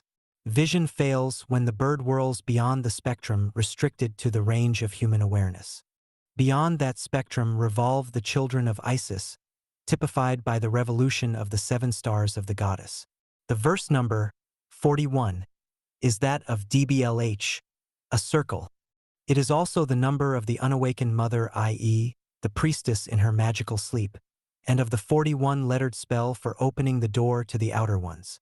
The serial number, 142, is Chat of Lamel, a palindrome that expresses the hidden current of the cult of Lam as the transmitter to AL of LA, via Ma, 41. The reference is not only to the Aeon of Mot, usually considered as superseding that of Horus, AL, but to the children of Isis, verse 41. But 142 is also a number of Bliol, Belial, meaning without God, i.e., without or outside, AL, which again indicates the transcendence of the Aeon of AL. The sense intended in 3.42-143 has already been explained. The priestess at this stage of the rite is not female, nor is she male. The word for gods in ancient Egypt was neuter, the neuter which is precisely the concept conveyed by the name Neith. Also the word neither male nor female but containing the potential of both. This is why the ever-coming one, the Har or Horus, is always symbolized by the child, that is by an entity that is, magically speaking, neither male nor female. Har, the sun, is Horus, the child crowned and conquering, the ever-coming or immortal one. Its name is Set or Harparkrat, of whom Iwas is the messenger. When woman is understood as Neith or Newt, she represents pure space, the entrance to the outer places, and the means of passage for the outer ones entering the terrestrial life wave. 143 is the number of the English word Noxite, of which Newt is an embodiment. It is also the number of Nvslim, running waters, which is the astroglyph of Newt as Aquarius. The glyph depicts the double current which, as Isis, contains the twin child, Set Horus. 143 is also the number of Lshmnh, to conceive, and of the English word tongue, the magical instrument of Mot whose letter is Pe, the mouth which utters the word of truth. 143 is the sum of the numbers which appear in AL.IL.76, a fact that may have extremely important implications for the Mayacian metaphysics. The cry that bursts forth from the egg of Lam Isa spiral call, and it is of no known ether. Verse LLL.44, 145, indicates a formula applicable to the backward paths. The spiral suggests the vulture, feeder on the dead. In yantric terms, the spiral is a form of the maze which some writers, notably Mackin, equate with an averse or evil force. 44 is the number of ZBLH, the Tower of Heaven. The next verse introduces the voids of Vith, which may be explored by responding to the spiral call, or perhaps the mazes in space are created by that call. Tower and thumb are interchangeable symbols. The Tower of Heaven exudes the spectral space globule. The thumb exudes the vitality globule, semen. But 44 also denotes Avicii, the cold hell, associated with Naraka which, according to Blavatsky, is the black interval, without sun or light for him who falls into it. From it there is said to be no rebirth. T equates with the Satania complex described in connection with Sulba Li verse 15. It is noteworthy that 416, a number of Vith, is the number of the Arctic elder devil known as Tornasuk. According to Lovecraft, Tornasuk is said to bear a striking resemblance to certain hideous bas-reliefs typical of the Great Old Ones in appearance. 146, a metathesis of 416, was one of Lovecraft's special or magical numbers. Asterisk degree to recapitulate. The call echoes in the voids of Vith. Alkoff, the location of Vith is uncertain. Its numbers 416, 490, etc. provide pointers. The call secretes a meticulous globule, probably a fully materialized UFO, the myriad globes, the bubbles that chatter in the sigil of the Mastek, Li.46, 147. Recall the personal seal of the Master Therion. Crowley did not comment on the globes. They appear also in connection with Yog-Sothoth, described in the Necronomicon as the gate to the outer places. Vith may therefore be one of the unknown ethers. From the egg emerges an insect whose drone is known.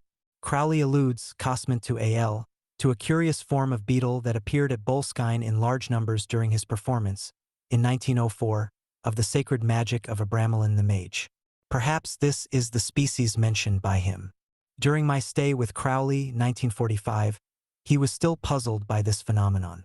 He drew a rough sketch of the creature and urged me to investigate it astrally. Quote from my magical record of that period. One of the buildings, gigantic, towering, emitted a dense vapor from an aperture at its base. Crawling through it, a vast humming concourse of insectival sentience glowing with an indescribable intensity.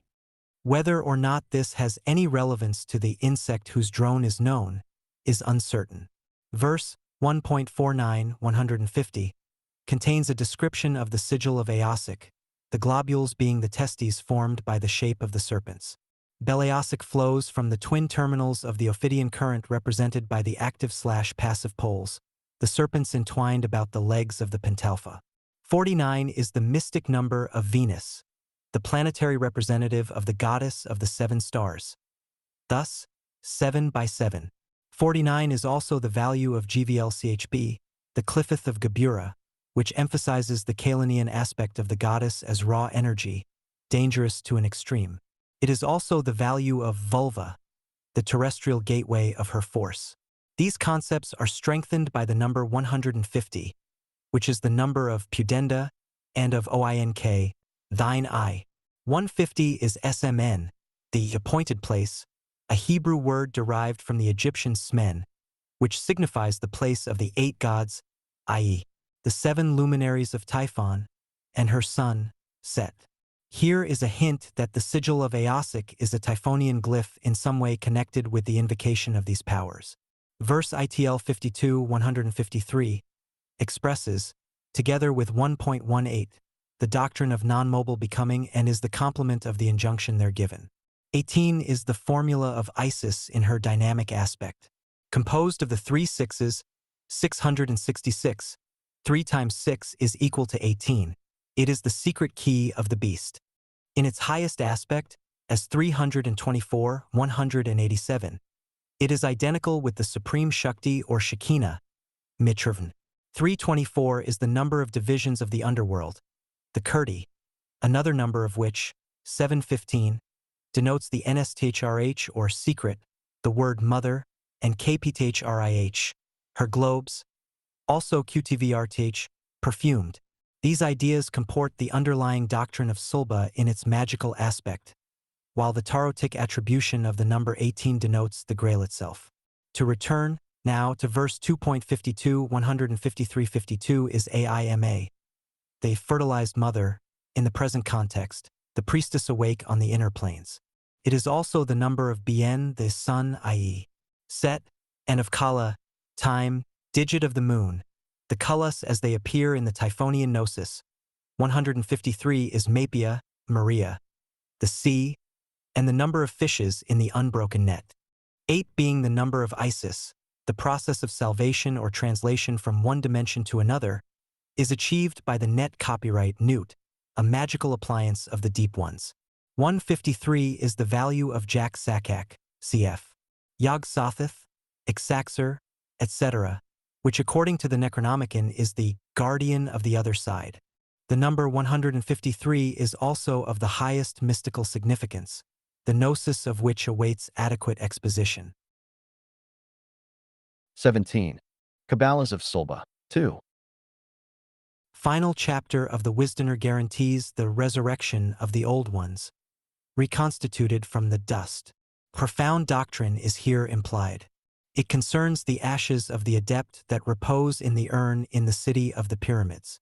This heap of dust is all that remains of those that cross the abyss which divides the relative world of phenomena from noumenal, non-objective, absolute consciousness. The sleeping again shall awaken, suggests the sleeper in the depths of the subconsciousness, Amenta/Relaya. In the Necronomicon, this experience is symbolized by Cthulhu, or Tuchulu, the lost or sleeping word of the Aeon of New Isis. This interpretation is substantiated by the allusion to the Titanic island, identifiable as Relaya. The column of flame suggests the Tejolingam identical with Aranakala. The verse therefore combines the pinnacle of spiritual attainment, negative superconsciousness, with the depths of demonic nightmare, positive subconsciousness. The gold and the mauve is yet another reference to the column of fire, Aranakala, and to the zone through which the adept has to pass without sinking in the mauve morass. The empty throne is symbolic of absence and of the process of dematerialization of the egg, space capsule. 162 is the number of OTZB, image, idol, representative of the female, Aseb being the typical seat or throne. It is also the number of Laoai, which appears in Liber 418 degrees in chants associated with the Polynesian mysteries of Mu. 162 is also the number of Hilyamanju, a form of Hanuman, whose Zod type is the ape. The Tibetans claim descent from Hilyamanju and a Rakshasi, female demon, which may account for the allusion in the present context to the Lama of Lang, Lang being considered as the astral counterpart of Tibet.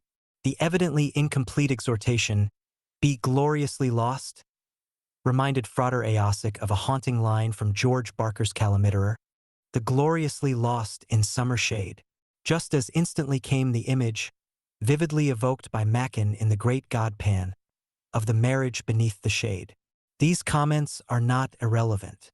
A certain strange miscegenation is the subject matter of both works, and although one is a poem and the other a tale of the macabre, and although their authors may seem poles apart, the symbols used are cognate. The number 9 denotes death and pregnancy, or nascent life. It is the value of GY, the belly, and of BBH, aperture, cavity. It is also the number of Ob, the special fire of black magic, while 163 is NVQBH, woman, wife, and of the fearful spirits who take possession of the body and dwell therein, the Utakuzul. These notions convey a sense of birth which is strengthened by the words of the following verse. You are becoming. Perhaps the number of the verse after that signifies the 11th hour, the hour before the 24th. 24 is a number especially associated with the materialization of UFOs and monsters. As if to balance the Ob 9, the number 11 denotes AUD, the magical light as distinct from the astral light. The magical light is said to be in Dath, the 11th Sapphira. It is identical with the Kundalini of the Hindu philosophy, the Quanasion of the Mongolian peoples. It is the Ophidian current itself, the great serpent Leviathan, called evil to conceal its holiness. Crowley defines 11 as the general number of magic or energy tending to change. It was signified by the ancients by the letter O, the cipher of the priestess and the instrument of interdimensional transition, the gateway for incoming UFOs. 11 is the number of egg, which, as previously noted, is a glyph denoting spacecraft and clephotic entities. Degree according to weight, Isaac de Loria classified 11 classes of shells relating to the averse Sephiroth, or, as Waite puts it, Sephiroth of the shadow. In this sense, the babe in an egg, mentioned in AL.IL 49, 7x7, is the dwarf in the space capsule. A passage in the Book of the Dead declares, O thou who art in the egg, who shinest from thy disk.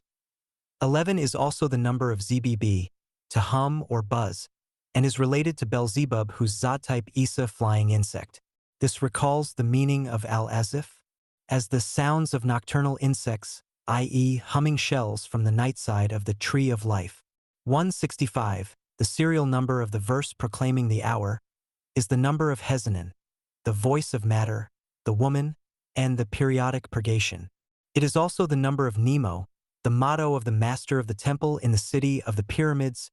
2° 165 is the name Happy, the phallus, and the OTZH or backbone typical of that organ which produces ecstasy. 165, in the priestess or scarlet woman, Babylon. 165.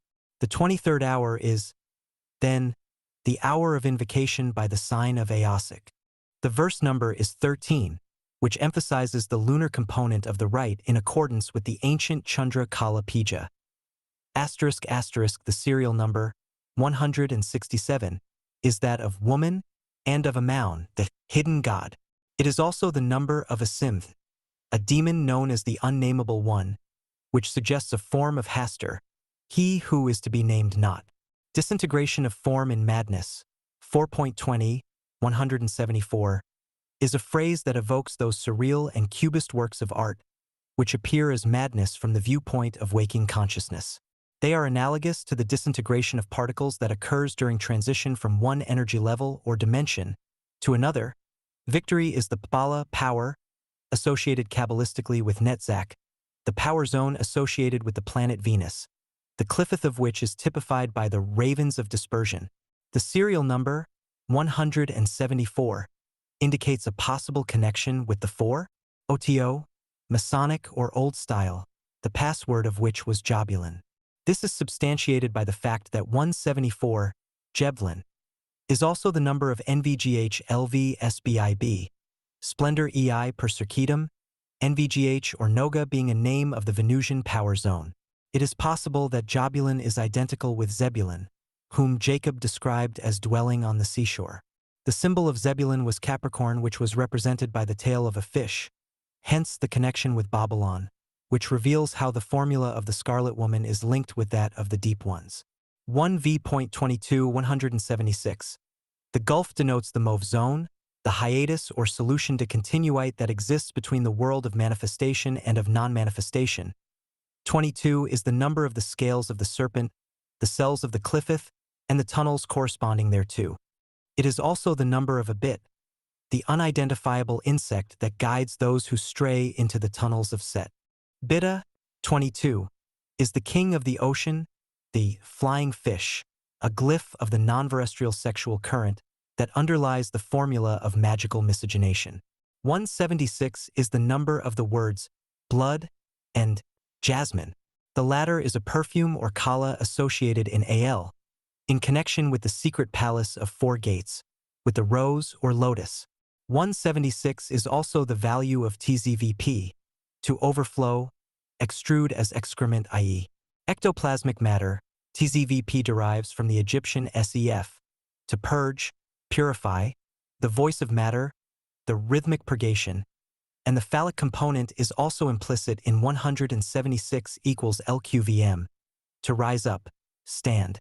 Also, TZVO, 176, a bed. Black Eagle, LV.25, 179, was the name of Yelda, or Yelga? Degree. Patterson's unfamiliar spirit, the entity that instructed Austin Spare in the system of sentient symbols. The number 25 comprises the solar 12 and the lunar 13. It is the number of the pentagram, the star of copulation, generating man. Although the verse in question applies to a mystical level, the magical implicits chime with the formulae of the Ophidian current, which is seen to be inseparable from the wisdom of Sulba. 25 is Chiva, the beast, a type of the non-human component of this magic. Verse 27, 181, refers to a formula incorporated in a drawing by Spare and designed to open the outer gateways. The drawing was inherited by Frater Eosic, but its full significance was not realized until many years after Spare's death, and long after the incident of the water witch. The drawing contains a vitally important magical formula. The shade of a water witch does indeed guard a secret glyph. It appears inscribed above the genitalia of the witch, the vulva being the physical gateway to the mauve zone, or place of transition. 27 is the number of the path of Pe. Pe means a mouth, the organ especially associated with the mysteries of Mot. It is also the number of Chidh, a riddle, enigma, and of Aku, the moon god worshipped also under the name of Sin. Again, 27 denotes the body, the hideous gnomes mentioned by Blavatsky. Body is also 418, a number of Iwas and of the great work. It seems to be a contraction of the mysterious word Balasti uttered by Iwas as an hawkdash, eagle-headed entity after it has clawed out the flesh of those who adhere to various obsolete religious dogmas. The serial number, 181, is that of Kundalini. Also, 181 is a form of Eosic, of Ilios, and of QPA, obscurity, darkness. The call to the wind is to accompany or follow the opening of the gate, the backward darkness. 4.28, 182. Refers the cliffeth and to the abode of forgotten dreams denoted by the number 28. which is also the mystic cipher of Netzach and of KCH, power, Shakti. Venus is the controller of Netzach. The energies of the glyphith, in the form of a slime, adhere to the gate. The verse number, 29, enables us to identify these energies as the magic force itself, the masculine current. The letter Kof is assigned to the 29th path. Kof signifies the back of the head, the region of the cerebellum especially connected with the manifestation in man of the sexual energies. The verse contains a further reference to an unidentifiable insect, recalling the entity mentioned in verse IL.48. The word curious may be used in the sense of odd, though it is more likely to refer to a curiosity on the part of the insect, similar to that attributed to euphonauts hovering over military installations and nuclear power plants. The master and the llama may refer respectively to Crowley and to Lamb. The Cliffith breed, v.30 184, appear to ward upon earth the outposts or strongholds of the children of Isis, and to pave the way or, perhaps more correctly, to bore tunnels for their incursion into terrestrial consciousness. The slime, likened to a luminous fungus, recalls a certain adventure in Egypt described in the stellar lode. The serial number, 184, is that of Sekset, an Egyptian goddess invoked by the magical buckle or girdle, an ideogram of the blood of Isis. Lovecraft refers to a tarn named Kyagoth, also 184, and to the hour of the reddening of the dark waters. The spiders of Baskull mentioned in the next verse, v.31, 185, align the tunnels of Set with a network unlike the structures spun by their mundane counterparts. It is stated categorically that these alignments have no affinity with the petroyevers used in voodoo by the votaries of Okbish, the Arachnean fetish of the Obiakul. Beskul is a composite word signifying, literally, house of the Kala. QVL means to call, invoke, vibrate. It should not be overlooked that Bes is a form of VS or Iwas. Point for the verse number, 31, is that of the Book of the Law which Iwas delivered to Crowley. It is the oracular basis of the new Typhonian Gnosis. It is also the number of Khu. The Khus live on the shades or souls of the dead, the A and BZS. The Khu was therefore constellated as the Ghoul, the star Beta in the Perseus group. It is also the number of the Kia, the neither typified in Zos Kia cultus by the vulture. Furthermore, 31 is the sum of the initials of the Scarlet Woman. The serial number, 185, is that of the word nose, the organ of air or space, and of Tikhon, a Chaldecan word denoting the first emanation from the Logos. According to the Necronomicon, it is only by the looped cross, by the Vakviraj incantation, and by the Tikhon elixir that the dweller in darkness may be driven back to the unlighted caverns of hidden foulness where he dwelleth. Liber 29 vel Okbish, the impress of which was discovered in the 29th tunnel during a lodge working, contains references to the violent ones reminiscent of the cannibals of Ling. They devour any intruder, including their own kind, unable to awaken the guardian of the tunnel. The serial number of the verse conceals an allusion to the leapers or vaulters, in that 185 denotes a once beautiful seductress who was changed into a three-legged frog and banished to the moon because she drank the elixir of immortality. The lines lead below. In view of the verse number, 32, we may suppose the paths are intended. These translate into tunnels when reflected behind the tree. This interpretation is substantiated by an oracle transmitted from the tunnel of Kof during a lodge working. The oracle has been published at the beginning of Outside the Circles of Time, the title of the book having been suggested by the oracle. Silence, sleep, and conjuration are the three keys to the magic of Sulba.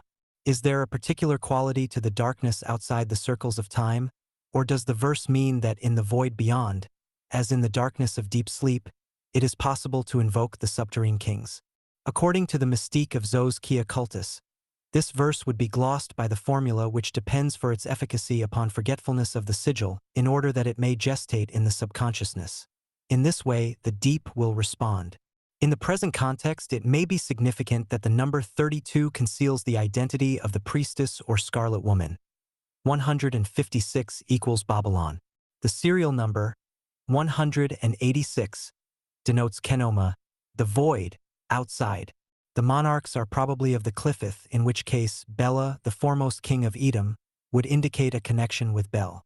The text thus achieves the status of a scripture, oracle, or utterance. Of the deep ones, verse 4.33, 187, is straightforward until we reach the cipher L. 24:6. Its value could be 233, 59, 473, 7, or, as LVGS, 99 or 339, 233 is the number of OTZHHIIM, the tree of life. It is also the number of a hairy cannibal, the JFKEH, asterisk mentioned in the Necronomicon. 2.33 also denotes a concubine and a daughter. For 73 is GVLGLTHA, the skull, which plays a major part in the Templar mysteries. Asterisk, it is connected with Yuggoth and with the Acon of Goth, 473.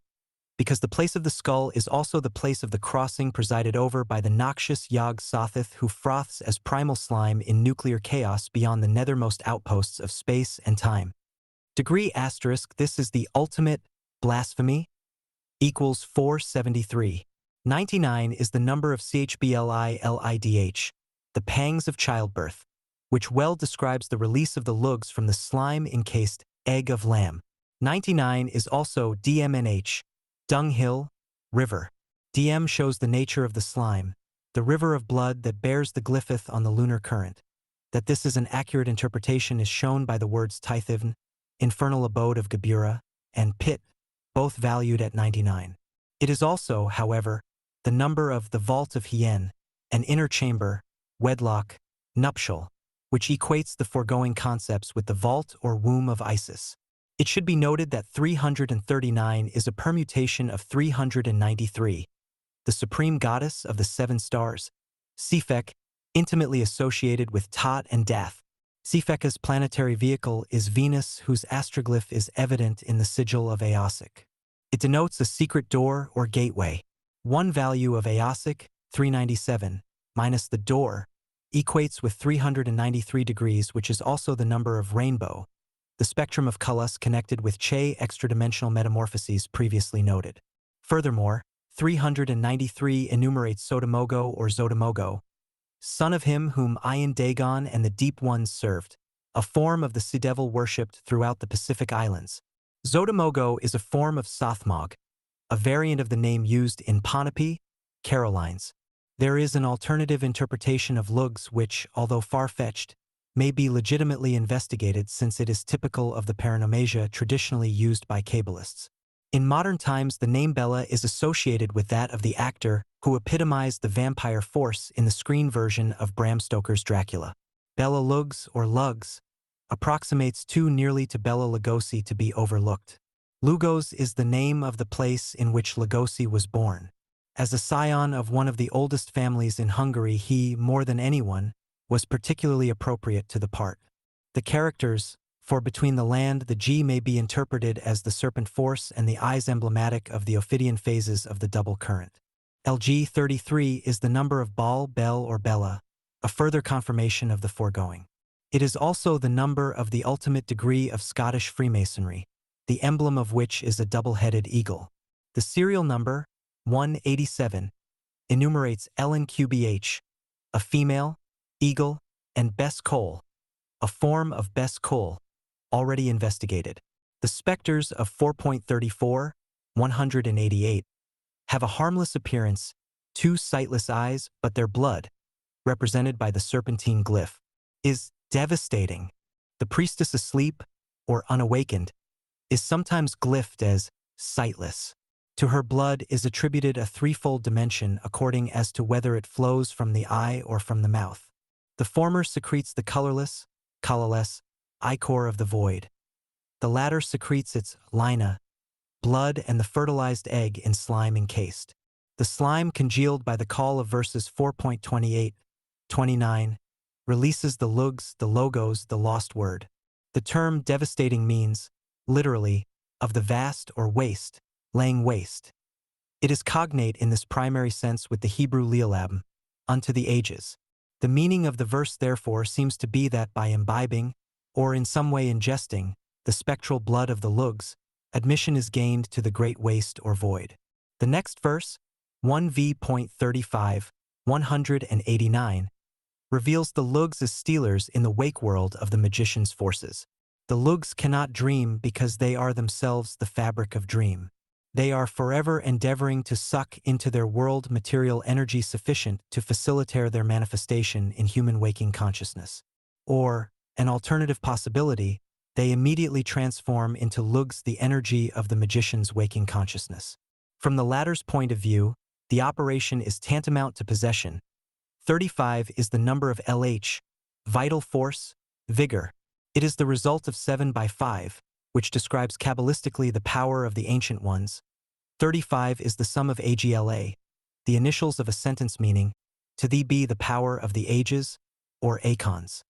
The serial number of the verse is that of SBAD's bin, the ancient among the ancient. The magician is then exhorted to constrain the thumb, to withhold the phallic force, until the night of Isis falls. There is here an intimation of the formula of Karetza. The night of Isis, as the verse number indicates, is the dark circle of her hidden presence. 36 is the number denoted by the pentagram, the star of woman, Shakti, and of the Tibetan law, the gods or great old ones. It also signifies the Ijajai. The serial number suggests that the night of Isis may equate with QTZ, the end, the appointed time, with NOLM, hidden, and with LNPL, to fall, degree TZLO 190. Also signifies a fall. Outside, obsession lurks. Within the star is the residue of bliss upon the parapet of Vith. This is enigmatic. The fact that verse 40 refers to a claw suggests a bird of the vulture/eagle class perched upon the parapet in the Madra described as pose beleasic. This is the posture of the self in the bliss of exuding its own essence. In magical terms, the ektop ASM of manifestation. The mechanics of the formula is then described. The verse number, 42, is that of AMA, the dark or unenlightened mother. The present rite is therefore performed by the priestess. The serial number, that of TZVQ 196, supports this interpretation. It means to pour or make liquid, albeit it seems at variance with the traditional formula which is autoerotic. Total exhaustion is the required condition. The sigil then glows like the pyramid of Vith. Within the pyramid the deep ones dream. The serial number, 198, is that of Kaf, which may identify it with the force of Kafnia. Degree the sigil of Aosic and the pyramid of Vith. It may be further significant that the serial number of the Kafnia verse is the number of Panape. Paz is a form of Lemuria, and ape suggests the Kaf or Kaf-ape type of non-human speech. Moreover, Panape is the terrestrial location nearest to the ocean gate of the deep ones. 217 is a number of Zho Seth, as also of CHRDH, terror, fear, which, as inspired by them in terrestrial creatures, constitutes the food of the great old ones. Furthermore, the verse number of AL, 72, is that of Lama, the superior or higher one, a Tibetan equivalent of the Sanskrit Uttara, beyond, outside. Lama therefore signifies the one from beyond or outside.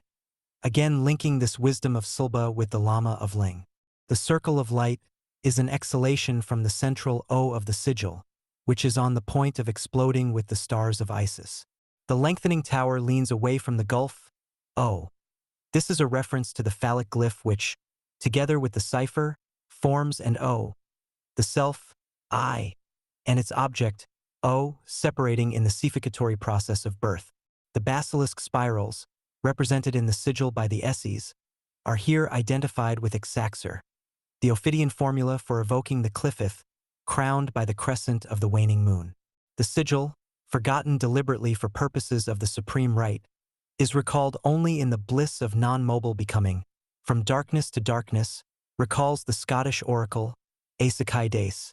The darkness is undying. 51, which appears in verse 51, 205. Isa number associated with the lost continent, Lemuria, Panape, and cognate concepts frequently associated with evil. 51 is also the vibration hymn which has been described as the root mantra of the great old ones, of Lamb and the Lama complex. But 51 also equals Mot, and this equation shows the nature of this evil in its reflex tom, the accursed food of the sorcerers. 51 enumerates Azazel who, according to the Book of Enoch, was one of the angels who lay with the daughters of men. He was also one of the Watchers said to have corrupted the human race by imparting to man mysterious knowledge which it was not good for man to know, a reference to the forbidden wisdom of which this wisdom of Sulba is, in a sense, a resume forming a practical grimoire of traffic with alien entities. The serial number, 205, is the sum of the letters OTO plus KLU, Kuchulu, which points directly at the terrestrial instrument of the hour ones, particularly of Cthulhu. It is also the number of the word Ampeda which has not yet been fully interpreted, and of Penis, the mundane vehicle of the force of Kophnia glyphed in the sigil of Aosic. Arithek is 201 plus 425 is equal to 626, or 201 plus 905 is equal to 1106. 626 is the number of Melchizedek, 5 and of Atom, the twin angel who revealed the dual gnosis to the prophet Mani. Atom is also 66, the mystic number of the Cliffith, and of the great work. 1106 is Shrrvth, the imagination, and Mdn Heathverh, the giving of the law. The sigil seals the outer sphere of Mauve beyond which swarm the children of Isis. The verse number, 50, is the letter Nun. Nu means a fish, emblem of the deep ones. In the tarot, number is associated with the mysteries of change, which in its ultimate form appears to terrestrials as disappearance or death. The mystery of death comports a change of dimension, as when UFOs vanish beyond the spectrum comprehended by the organs of sense. 50 is the number of gates of the city of the pyramids, Bina, beyond or above the abyss. The doctrine refers to the return of man to his starry home by means of Shekinah, Shakti. The first gate is in matter and is Che Vulva, and the last gate is in God, the outer one. This gate is in Saturn, Bina, so that contact with the outside and with the outer ones, which by reflex are the inner or deep ones, is established in or through Shakti as Shekinah. This is the rationale of sexual magic. Rabbinical lore avers that Moses failed to open the 50th gate because he had ceased to live with his wife. The union of the Yod and the Ha, 10 times 5 is equal to 50, resulted in 5 lights which gave birth, like the space egg, to the 50 gates of supreme lights. It is said that it was owing to the evil Samuel that Moses was able to enter 49 gates only. 50 is also the number of Im, the sea, abode of the deep ones. Again, the 50 hot days ascribed to Set are an analog of the blasting heat reported in connection with the proximity of UFOs. 50 is also the cycle or period of Sirius B, the dark star typifying the infinitely small atomic point Hadit or Set. The number 51 has already been discussed. 52 is the number of the fertilized mother, IC, the priestess awake and active in the ethers or magical circles. The serial number, 206, denotes DBR, the word of power, the gateway of the world of light, also a cloud. The law and aim of this magic involves congress with the priestess, Shakti/Shekinah, not via earthly love, which comprehends the 7 by 7 49 gates, but via love under will, 93, which goes beyond, to the 50th gate which opens on to the city of the pyramids. 4.52, 206, the sigil, seals the outer sphere of Mauve. Beyond the Mauve zone swarm the children of Isis. IBA equals 13, the number of unity, and, by reflex, 31, the number of LA naught. This seals the wisdom of Seba in the blood of the moon, whose number is 13. The word IBA means, he shall come. It is a metathesis of BLA, force, power, Shakti. He refers to the old one, Aosic. The letters IBA are the initials of Ilurun Beleosic. Note that the globes or shells of Yog-Sothoth are 13 in number, and that the sign for invoking them includes Olyarum, a form of Ilurun. Yog-Sothoth is both the gate and the guardian of the gate. One of the numbers of Olyarum is 352, which, as AVR MOLH, the exalted light, is an apt description of the transplatonic radiance associated with the star of New Isis. And here again we encounter the symbolism of the nose, for 352 is the number of Arc Apim, long of nose. a title of the supreme god. It is also the number of Toro Nalima. Tono Nalima, or Tono Nalima, is known as the eye star, the dark eye of Set being implied. Note the presence in the name of the ubiquitous lamb. The symbolism is enhanced by 352 being the valuation of Hoaoe, the way, the precise meaning of lamb. Furthermore, 352 renders Satalia, the black hole, discussed in connection with a previous verse. Another revealing equation is Nu, 56, plus Isis, 140, plus Babylon, 156, equals 352, which unequivocally associates these concepts with the rites of the Vama Marg, and the worship of the goddess, Nu Isis/Sulba. This cosmic connection is shown again in BRQIM 352. Lightning, the eye influence from outside.